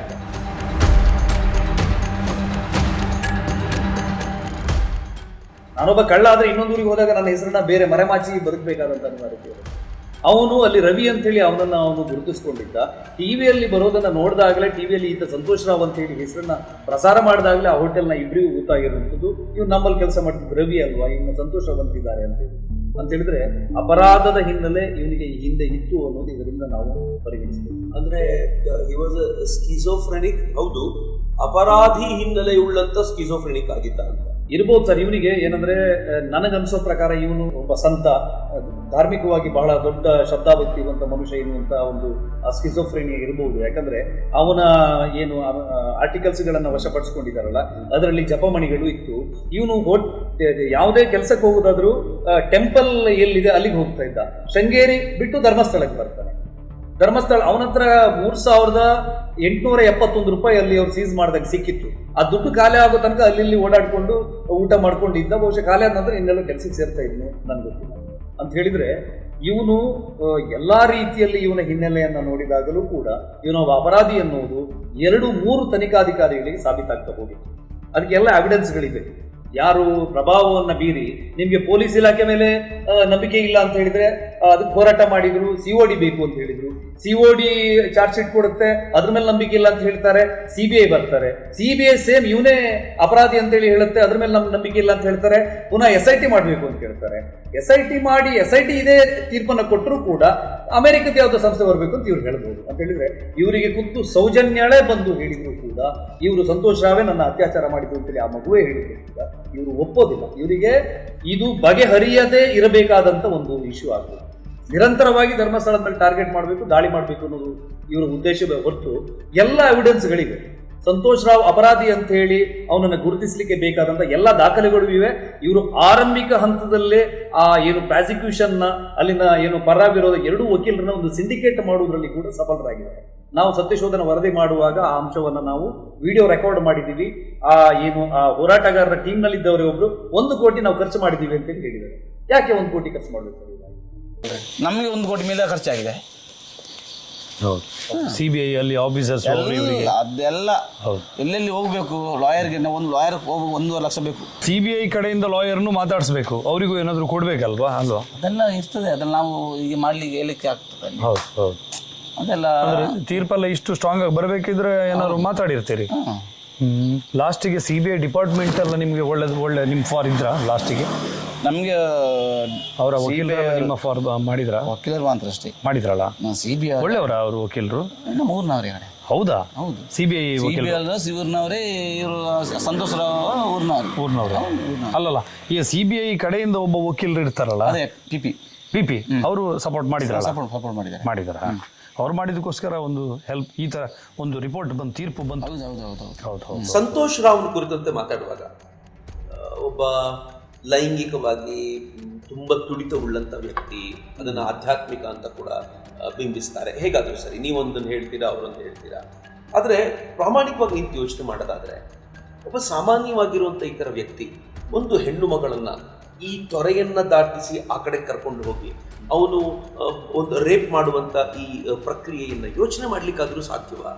ಸರ್, ಇವನನ್ನ ಬಾಡಿ ಎಕ್ಸಾಮಿನ್ ಮಾಡುವಾಗ ಡಾಕ್ಟರ್ ಮಾಬಲೇಶ್ ಶೆಟ್ಟಿ ಅವರು ಇವನ ಏನು ಫಿಸಿಕಲ್ ಸ್ಟ್ರೆಂತ್ ಬಗ್ಗೆ ಹೇಳ್ತಾರೆ. ಅವನು ಒಂದು ಕೈಯಲ್ಲಿ 110 ಡಿಪ್ಸನ್ನು ಕಂಟಿನ್ಯೂ ಹೊಡಿತಾ ಇದ್ದ. ವೆರಿ ನೆಕ್ಸ್ಟ್ ಇನ್ನೊಂದು ಕೈಯಲ್ಲಿ 110 ಡಿಪ್ಸನ್ನು ಹೊಡಿತಾ ಇದ್ದ. ಒಳ್ಳೆ ವಿ ಶೇಪ್ ಬಾಡಿ ಅವನು. ಆ ಫೋಟೋನ ನಿಮ್ಗೆ ಕೊಡ್ತೀನಿ, ನೀವು ನೋಡಿ ಆ ಫೋಟೋ ಹೆಂಗಿದೆ. ಅವನೊಬ್ಬ ಕರಾಟೆ ಬ್ಲ್ಯಾಕ್ ಬೆಲ್ಟ್ 3 ಡ್ಯಾನ್ ಆಗಿರುವಂಥ ಒಬ್ಬ ಫಿಸಿಕಲಿ ವೆರಿ ಸ್ಟ್ರಾಂಗ್ ಇರುವಂತ ವ್ಯಕ್ತಿ. 17 ವರ್ಷದ ಹುಡುಗಿನ ಒಂದು ಎಳ್ಕೊಂಡು ಹೋಗುವಷ್ಟು ಸಾಮರ್ಥ್ಯ ಇಲ್ಲದೆ ಇರುವವನೇನಲ್ಲ. ಸ್ಟ್ರಾಂಗ್ ಎನಫ್ ಅಂತ ನೀವು 100%. ಅವನು ನೋಡಿ, ಒಬ್ಬ ಒಂದು ಕೈಯಲ್ಲಿ 110 ಡಿಪ್ಸ್ ಹೊಡಿತಾನೆ ಅಂತ ಹೇಳಿದ್ರೆ ಅವನು ಎಷ್ಟು ಸ್ಟ್ರಾಂಗ್ ಇರಬಹುದು ಅನ್ನೋದು ನೀವು ಲೆಕ್ಕಾಚಾರ ಹಾಕಿ. ಬಟ್ ಅವನು ಲೈಂಗಿಕವಾಗಿ ತನ್ನನ್ನು ತಾನು ತೃಪ್ತಿಪಡಿಸಿಕೊಳ್ಳಲಾಗದ ವ್ಯಕ್ತಿ ಆಗಿದ್ದ. ಅವನಿಗೆ ಫಿಮೋಸಿಸ್ ಇತ್ತು. ಅದನ್ನ ಬಾಡಿ ಎಕ್ಸಾಮಿನ್ ಮಾಡಿದ ಡಾಕ್ಟರ್ ಮಹಾಬಲೇಶ್ ಶೆಟ್ಟಿ ಅವರೇ ಹೇಳುವಂಥದ್ದು, ಅವನಿಗೆ ಫಿಮೋಸಿಸ್ ಇತ್ತು. ನೀವು ಈ ಫಿಮೋಸಿಸ್ ಇರುವಂಥ ಪೇಷಂಟ್ಗಳ ಲಕ್ಷಣಗಳನ್ನ ನೀವು ಸ್ಟಡಿ ರಿಪೋರ್ಟ್ಗಳನ್ನ ನೋಡಿದರೆ ಅವರಿಗೆ ಲೈಂಗಿಕವಾದಂಥ ಒಂದು ಖಿನ್ನತೆ ಇರ್ತದೆ. ಆ ಕಾರಣಕ್ಕೆ ಅವರಿಗೆ ಒಂದು ಸಿಟ್ಟು ಬರ್ತದೆ, ವ್ಯಗ್ರತೆ ಬರ್ತದೆ. ಈ ಸಂದರ್ಭದಲ್ಲಿ ಆ ಹುಡುಗಿಯ ಜೊತೆ ಆತ ಇಂಟರ್ಕೋರ್ಸ್ ಮಾಡುವ ಪ್ರಯತ್ನ ಮಾಡಿದಾಗ ಅವನಿಗೆ ವಿಪರೀತವಾದ, ಅದು ಆಗದೇ ಇದ್ದ ಸಂದರ್ಭದಲ್ಲಿ ವ್ಯಗ್ರಗೊಂಡು ಆ ತರಹದ ವಿಕೃತಿಯನ್ನು ಮಾಡಿದ್ದಾನೆ ಅಂತ ಅಧಿಕಾರಿಗಳು ಸಸ್ಪೆಕ್ಟ್ ಮಾಡುವಂಥದ್ದು, ಮಣ್ಣನ್ನು ಹಾಕಿರುವಂಥದ್ದು, ಬೇರೆ ಬೇರೆ ಆ ಸಾಕ್ಷಿಗೆ ಅವನು ಆ ಥರದ ವರ್ತನೆಯೇ ಕಾರಣ ಆಗಿರ್ಬೋದು ಅಂತೇಳಿ ಅವರು ಉಲ್ಲೇಖ ಮಾಡ್ತಾರೆ. ಫೈನ್. ಸಾಕ್ಷಿಗಳು ಅನೇಕ, ಅಂದರೆ ಹುಡುಕ್ತಾ ಹೋದರೆ ಸಿಕ್ಕಾಪಟ್ಟೆ ಸಾಕ್ಷಿಗಳು ಸಿಗ್ತವೆ ಸರಿಯಾಗಿರುವಂಥ ಇನ್ವೆಸ್ಟಿಗೇಷನ್ ನಡೆದರೆ. ಅದೇ ಸಂದರ್ಭದಲ್ಲಿ ಸಾಕ್ಷಿಗಳನ್ನು ಮುಚ್ಚಾಕಬೇಕು ಅನ್ನುವಂಥ ಪ್ರಯತ್ನವೂ ನಡೆಯುತ್ತೆ. ಒಂದು ಮಾತಿದೆ, ತುಂಬ ಗಂಭೀರವಾಗಿ ಹೇಳ್ತಾರೆ. 2 ವರ್ಷನ್ ಇದೆ ಒಂದರತೆ. ನಾನು ಎರಡನ್ನೂ ಕೂಡ ವೀಕ್ಷಕರ ಜೊತೆ ಹಂಚಿಕೊಳ್ತೀನಿ. ಮೊದಲನೇದು ಈ ವರ್ಷನ್. ಈ ಧೀರಜ್ಗೆಲ್ಲ ಅವನ ಮನೆ ಕೆಲಸದವಳು ವಾರಿಜಾಶ್ರೀ ಅಂತ, ಸೌಜನ್ಯ ಹತ್ಯೆ ನಡೆದ ತಕ್ಷಣವೇ ಆ ಮರುದಿನ ಬಟ್ಟೆ ಒಗಿಬೇಕಾದ್ರೆ, ಧೀರಜ್ ಕೆಲಾನ್ ಬಟ್ಟೆ ಒಗಿಬೇಕಾದ್ರೆ ಬ್ಲಡ್ ನೋಡ್ತಾಳೆ, ಬಟ್ಟೆ ತುಂಬ ರಕ್ತ ಆಗಿರ್ತದೆ, ಹೌಹಾರ್ತಾಳೆ ಅವಳು. ನೆಕ್ಸ್ಟ್ ಡೇ ಇಂತ ನೋಡೋಕೆ ಮಾಡ್ತಾಳೆ, ಸೌಜನ್ಯ ಕೊಲೆ ಆಯ್ತು ಅಂದ್ಕೊಂಡು ಹೆದರ್ಕೊಂಡು ಬಿಡ್ತಾಳೆ ಅವಳು, ಹೆದರ್ಕೋತಾಳೆ ಅವಳು. ಡೌಟ್ ಬರ್ತದೆ, ಯಾರ ಬಾಯಿ ನಾವು ಮುಚ್ಚಿಸ್ಬೋದು, ಮನೆ ಕೆಲಸದವ್ರ ಬಾಯಿ ಮುಚ್ಚೋಕ್ಕಾಗುತ್ತಾ? ಇಲ್ಲೇ ಹೋದಾಗ ಹೇಳ್ಕೊಂತ ಇರ್ತಾರೆ. ಅವಳಿಗೆ ಹೆದರಿಕೆ ಹಾಕ್ತಾರೆ, ಅದು ಕೂಡ ಸುಮ್ಮನೆ ಇರಲ್ಲ. ಆವಾಗ ಇವರು 10ನೇ ತಾರೀಕು ಬಟ್ ರಕ್ತದ ಕಲೆ ಇರುವಂಥ ಶರ್ಟನ್ನೇ ಯಾಕೆ ಅವಳಿಗೆ ಕೊಡ್ತಾನೆ? ಒಗೆಯವಳು, ಮನೆ ಒಗೆಯವಳು ಅವಳು, ಅದನ್ನು ನಾಶ ಮಾಡ್ಬೋದಾಗಿತ್ತು. ನೋಡಿ, ಎಲ್ಲರೂ ಜಾಸ್ತಿ ಬುದ್ಧಿವಂತಿಕೆ ಆದವ್ರು ಎಲ್ಲಾದರೂ ಒಂದು ಕಡೆ ಸಿಕ್ಕಾಕೋತಾರೆ. ಎಲ್ಲ ಕಡೆ ಬುದ್ಧಿವಂತಿಕೆ ಟೈಮ್ ಕೆಡ್ತದ ಅನ್ನೋದು ಅದಕ್ಕೆ. ಈ ವರ್ಷನಲ್ಲಿ ನೀವು ಕೇಳಿದಂತೆ ವಾರಿಜಾ ಅನ್ನುವಂತ ಈ ಧೀರಜ್ನ ಮನೆಯಲ್ಲಿ ಕೆಲಸಕ್ಕಿದ್ದಂತ ಹೆಣ್ಣು ಮಗಳು ಬಟ್ಟೆ ಒಗಿಬೇಕಾದ್ರೆ ಈ ಧೀರಜ್ನ ಮೈ ಮೇಲೆ ರಕ್ತದ ಕಲೆಗಳನ್ನ, ಬಟ್ಟೆಯ ಮೇಲೆ ರಕ್ತದ ಕಲೆಗಳನ್ನ ನೋಡಿದ್ಲು. ಅದಾದ ನಂತರ ಮರುದಿನ ಈ ತರದೆಲ್ಲ ಸುದ್ದಿ ಕೇಳಿದಾಗ ಇವನೇ ಆ ಕೊಲೆಯನ್ನು ಮಾಡಿದ್ದಾನಲ್ಲ ಅನ್ನೋದು ಮೊದಲನೇ ಪ್ರಶ್ನೆ. ಸೊ ಒಂದು ಕೆಲಸದ ಹೆಣ್ಣು ಮಗಳು, ಅವಳು ಸಹಜವಾಗಿ ಅವಳ ಬಾಯಲ್ಲಿ ಇವೆಲ್ಲ ಉಳ್ಕೊಂಡಿಲ್ಲ, ಅವಳು ಎಲ್ಲ ಕಡೆ ಹಬ್ಬಿಸ್ಕೊಂಡು ಬಂದ್ಲು. ಆಗ ಗೊತ್ತಾಯ್ತು ಇವರೇ ಮಾಡಿದ್ದು ಅಂತ ಮೊದಲನೇದು. ಎರಡನೇದೊಂದನ್ನ ನಾನು ಪ್ಲೇ ಮಾಡ್ತೀನಿ. ಅಲ್ಲಿ ಕರ್ಕೊಂಡು ಹೋದಾಗ ಒಬ್ಬಳ ಯಾರನ್ನೂ ಎತ್ಕೊಂಡು ಬರ್ತಾ ಇದ್ದಾರಲ್ಲ ದಣಿ ಅಂಥೇಳಿ ವಾರಿಜಾಚಾರ್ತಿ ಅನ್ನೋಳು ನೋಡ್ತಾಳೆ, ಅವರು ಮನೆ ಕೆಲಸದವಳು.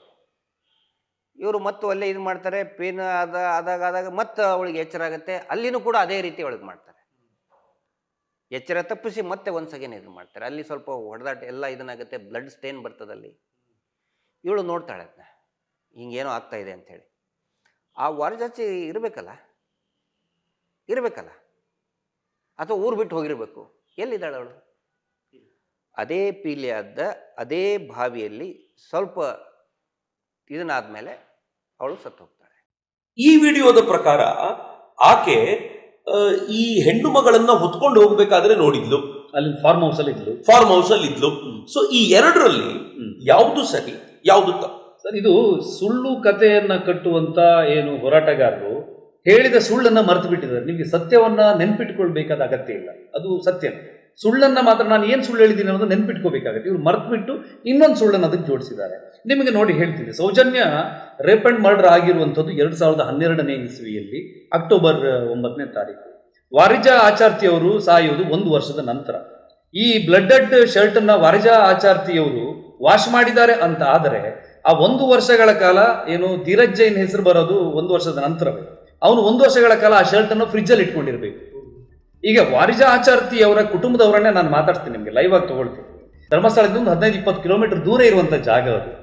ಒಂದನೇದಾಗಿ, ಒಂದು ವೇಳೆ ಧೀರಜ್ ಜೈನ್ ನಮ್ಮ ಶರ್ಟ್ ಅಲ್ಲಿ ರಕ್ತದ ಕಲೆ ಇತ್ತು ಅಂತ ಇಟ್ಕೊಳ್ಳಿ, ಅಪರಾಧಿ ಒಬ್ಬ ರಕ್ತದ ಕಲೆ ಇರುವ ಶರ್ಟ್ ಅನ್ನು ತಗೊಂಡೋಗಿ ವಾಶಿ ಕೊಡಲ್ಲ, ಅದು ಬಿಟ್ಟು ಬಿಡಿ. ಇದಕ್ಕೋದ್ಕು ಯಾವ ರೀತಿಯಲ್ಲೂ ತಾಳೆ ಹಾಕ್ಲಿಕ್ಕಾಗಲ್ಲ. ವಾರಿಜಾ ಆಚಾರ್ತಿಯವರು ಅವ್ರ ಮನೆಯಲ್ಲಿ ಬಟ್ಟೆ ಒಗೆಯುವ ಕೆಲಸವನ್ನೇ ಮಾಡ್ತಾ ಇರಲಿಲ್ಲ. ಅವರು ಸಾಯುವಂಥದ್ದು ಅವರ ಮನೆಯ ಅಂಗಳದಲ್ಲಿ ಇರುವಂತ ಬಾವಿ, ಅದು ಅಕಸ್ಮಾತ್ ಆಗಿ ಬಿದ್ದು ಸತ್ತಿರುವಂಥದ್ದು. ಅವರ ಕುಟುಂಬದವರೇ ಅದನ್ನ ಹೇಳ್ತಾರೆ. ಅವ್ರಿಗೆ ನಾನು ಫೋನ್ ಮಾಡ್ಬೋದಾದ್ರೆ ಮಾಡ್ತೀನಿ. ಬಟ್ ಡೆಫಿನೆಟ್ಲಿ ಖಂಡಿತವಾಗಿ I would love to know ಯಾರು ಏನು ಹೇಳ್ತಾರೆ ಅಂತ ಖಂಡಿತ ಗೊತ್ತಾಗಬೇಕು. ಸೊ ಮೀನ್ ವೈಲ್ ಈ ಫಾರ್ಮ್ ಹೌಸಿನ ಕತೆ ಏನಾಗಿದೆ? ಫಾರ್ಮ್ ಹೌಸಿಗೆ ವಾರಿಜ ಆಚಾರ್ತಿಯವರು ಬರಲಿಕ್ಕೆ ಸಾಧ್ಯವೇ ಇಲ್ಲ ಸರ್. ಫಾರ್ಮ್ ಹೌಸ್ ಇರೋದು ಒಂದು 20 ಕಿಲೋಮೀಟರ್ ಈಚೆಗೆ. ಅವ್ರು ಹೇಳ್ತಿರೋ ಫಾರ್ಮ್ ಹೌಸ್ ಅಲ್ಲಿ ಏನಕ್ಕೆ ಮಾಡ್ತಿದ್ರು, ಅವ್ರ ಮಗನ ಹತ್ರ ಅವ್ರ ಕುಟುಂಬದವ್ರ ಹತ್ರ ಇವ್ರು ಹೋಗಿ ಎನ್ಕ್ವೈರಿ ಮಾಡಿ ಕೇಳಿ. ವಾರಿಜ ಆಚಾರ್ತಿಯವರು ಯಾರ್ದೋ ಮನೆಗೆ ಹೋಗಿ ಕೆಲಸ ಮಾಡುವಂತ ಮನೆತನದ ಹಿನ್ನೆಲೆ ಅವರಲ್ಲ. ಅವರು ಧೀರಜ್ ಜೈನ್ ಅವರ ಮನೆಯ ಜೊತೆಗೆ ಬಹಳ ಅವಿನಾಭಾವ ಸಂಬಂಧ ಇಟ್ಕೊಂಡು ಒಂದು ದಾದಿಯ ಹಾಗೆನ ಕೆಲಸಗಳನ್ನ ಆ ಕಾಲದಿಂದ ಕಾಲಕ್ಕೆ ಮಾಡ್ತಾ ಇದ್ರೆ ಹೊರತು ಅವ್ರ ಮನೆಯಲ್ಲಿ ಬಟ್ಟೆ ವಾಶ್ ಮಾಡುವಂತ ಕೆಲಸ ಅವ್ರು ಮಾಡ್ತಾ ಇಲ್ಲ. ನಾನು ಅವರ ಕುಟುಂಬದವ್ರಿಗೆ ಫೋನ್ ಮಾಡ್ತೇನೆ. ಹರೀಶ್ ಅವರೇ ನಮಸ್ತೆ.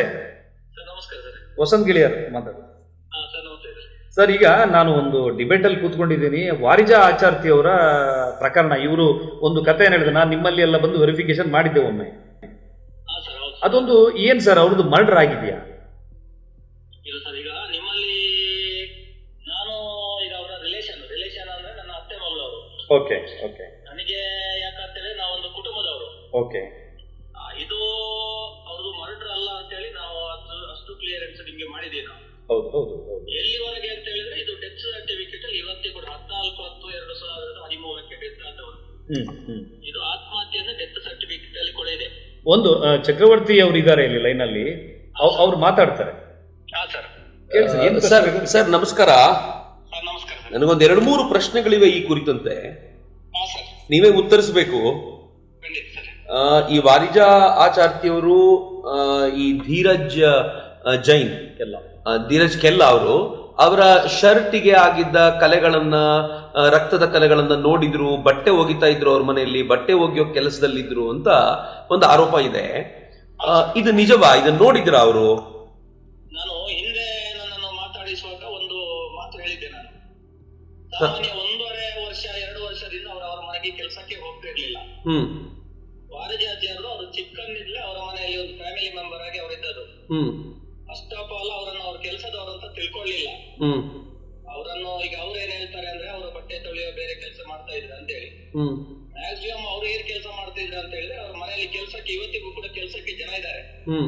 ಕೆಲಸದವರಿಗೆ ಅಡಿಗೆ ಮಾಡುವಂತ ಕೆಲಸ ಪ್ರಧಾನ ಕೆಲಸ ಅವರು. ಅದರ ಜೊತೆಗೆ ಏನಾದ್ರು ಬೇರೆ ತರ ಕೆಲಸ ಮಾಡ್ತಾ ಇದ್ರು ಅವರು. ಈ ಸೌಜನ್ಯನ ಕೇಸು ಮರ್ಡರ್ ಹತ್ಯೆ ಆದ ನಂತರ ಬಹುಶಃ ಅದಕ್ಕಿಂತ ಹಿಂದೆ 1.5 ವರ್ಷ 2 ವರ್ಷದ ಕೆಲಸಕ್ಕೆ ಹೋಗ್ಲಿಲ್ಲ. ಕೆಲಸಕ್ಕೆ ಹೋಗದೇ ಇರ್ಲಿಕ್ಕೆ ಅವ್ರಿಗೊಂದು ರೀಸನ್ ಇದೆ. ಒಂದು 2 ವರ್ಷದ ಹಿಂದೆ ಅವ್ರಿಗೆ ಏನಂತ ಹೇಳಿದ್ರೆ ಅವರಿಗೆ ಒಂದು ಗರ್ಭಕೋಶದ ಅವರಿಗೆ ಕಾಯಿಲೆ ಬಂದು ಪ್ರಾರಂಭದಲ್ಲಿ ಅವರ ಮಗನಿಗೆ ಅವ್ರು ತಿಳಿಸಲಿಲ್ಲ ಅದನ್ನು. ಅದು ಜಾಸ್ತಿ ಉಲ್ಮನ ಆಗಿ ಅದು ಜೋರಾಯ್ತು. ಅವರಿಗೆ ಕೆಲಸಕ್ಕೆ ಹೋಗ್ಲಿಕ್ಕೇನೆ ಆಗ್ಲಿಲ್ಲ. ಅದಕ್ಕೆ ಅವ್ರ ಮಗ ಮಂಗಳೂರಲ್ಲಿ ಇರೋನು ನಮ್ಮ ಗೋಲ್ಸ್ಪೀಚ್ ಕೆಲಸ ಮಾಡ್ತಾನೆ. ಅವರು ಕೆಲಸಕ್ಕೆ ಹೋಗುದು ಬೇಡ ಅಂತ ಹೇಳಿ ಅವರ ಮನೆಯವರ ಹತ್ರ ಇವನೇ ಅಲ್ಲಿ ಎಲ್ಲಿ ನಮ್ಮ ರವಿರಾಜ್ ಕೆಲ್ಲರ ಮನೆ ಹತ್ರ ಅವರ ಗಮನಕ್ಕೆ ತಂದು ಅವರನ್ನು ಕೆಲಸಕ್ಕೆ ಸದ್ಯಕ್ಕೆ ಅವ್ರಿಗೆ ಬರ್ಲಿಕ್ಕೆ ಆಗಲಿ. ಇವರು ಕೂಡ ಹೇಳಿದ್ರೆ ಎಲ್ಲ ವಾಸಿ ಆದ್ಮೇಲೆ ಕೆಲಸಕ್ಕೆ ಬರ್ಲಿ ಅಂತ ಹೇಳಿ. ಆಯ್ತು, ಅವ್ರು ಕೆಲಸ ಹೋಗ್ತಿಲ್ಲ. ಏನಾದ್ರೂ ಒಂದು ಅರ್ಜೆಂಟಿಗೆ ಮಾಮೂಲಿ ಹಿಂಗೆ ಹೋಗ್ತಾರೆ. ಯಾಕಂದ್ರೆ ಚಿಕ್ಕಂದ್ರೆ ಅವರ ಮನೆಗೆ ಹತ್ರ ಒಂದು ಡಿಸ್ಟೆನ್ಸ್ 2 ಕಿಲೋಮೀಟರ್ ಇರುದು. ಹೋಗ್ತಾ ಇದ್ರು ಬಿಟ್ರೆ ಅಲ್ಲಿ ಕೆಲಸಕ್ಕೆ 100ಕ್ಕೆ 100 ಅವ್ರ ಆತಂಕದಲ್ಲಿ ಕೆಲಸಕ್ಕೆ ಹೋಗ್ತಿರ್ಲಿಲ್ಲ ಅವರು. ಹಾಗಿದ್ರೆ ಇದನ್ನ ನೀವು ಸುಳ್ಳು ಅಂತ ಹೇಳೋದು, ಇವರು ಮಾಡ್ತಾ ಇರುವಂತ ಆರೋಪ? ಇದು 100ಕ್ಕೆ 100 ಸುಳ್ಳು. ಯಾಕೆ ಸುಳ್ಳು ಅಂತ ಹೇಳಿ ಇನ್ನೊಂದ್ಸಲ ಹೇಳ್ತಾರೆ ನೋಡಿ, ಅದು ವಾರಿಜ ಪೂಜಾತಿ ಅಂತ ಹೇಳ್ತಾರೆ. ವಾರಿಜ ಆಚಾರ್ತಿ ಅವರು. ನನಗೆ ಯಾಕಂತ ಹೇಳಿದ್ರೆ ನಮ್ಮಲ್ಲಿ ಯಾವ್ದು ಕೂಡ ಈಗ ನಾನು ಅವರ ಕುಟುಂಬದ ಸದಸ್ಯನಾದ್ರೂ ಕೂಡ ನಮ್ಮಲ್ಲಿ ಯಾವ್ದು ಕೇಳಿದ್ರು ಕೂಡ ಅವರ ಮನೆಯಲ್ಲಿ ಯಾವ ಕೆಲಸಗಳು ಕೂಡ ಇಲ್ಲ. ಅವರು ಡೆತ್ ಆದ ನಂತರ ಮೊನ್ನೆವರೆಗೆ ಅವರು ಅವ್ರ ಅಣ್ಣನ ಮಗನ ಅವರು ರಾಜೇಶ್ ಅಂತ ಹೇಳಿ ಅವ್ರ ಮನೆಗೆ ಕೆಲಸಕ್ಕೆ ಹೋಗ್ತಿದ್ದೆ ಅಂತ ಹೇಳಿ ಅವ್ರ ಗೇರು ಬೀಜದ ಫ್ಯಾಕ್ಟ್ರಿ ಇದೆ ಇನ್ನೊಬ್ರು ತಮ್ಮ ಮಗ.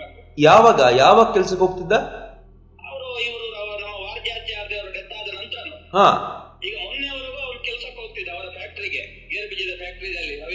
ಧೀರಜ್ ಕೆಲ್ಲರ ಮನೆ ಪಕ್ಕದ ಫ್ಯಾಕ್ಟ್ರಿ ಇದೆ ಇವ್ರದೇ. ಅಲ್ಲೇ ಕೆಲಸಕ್ಕೆ ಹೋಗ್ತಾ ಇದ್ರು.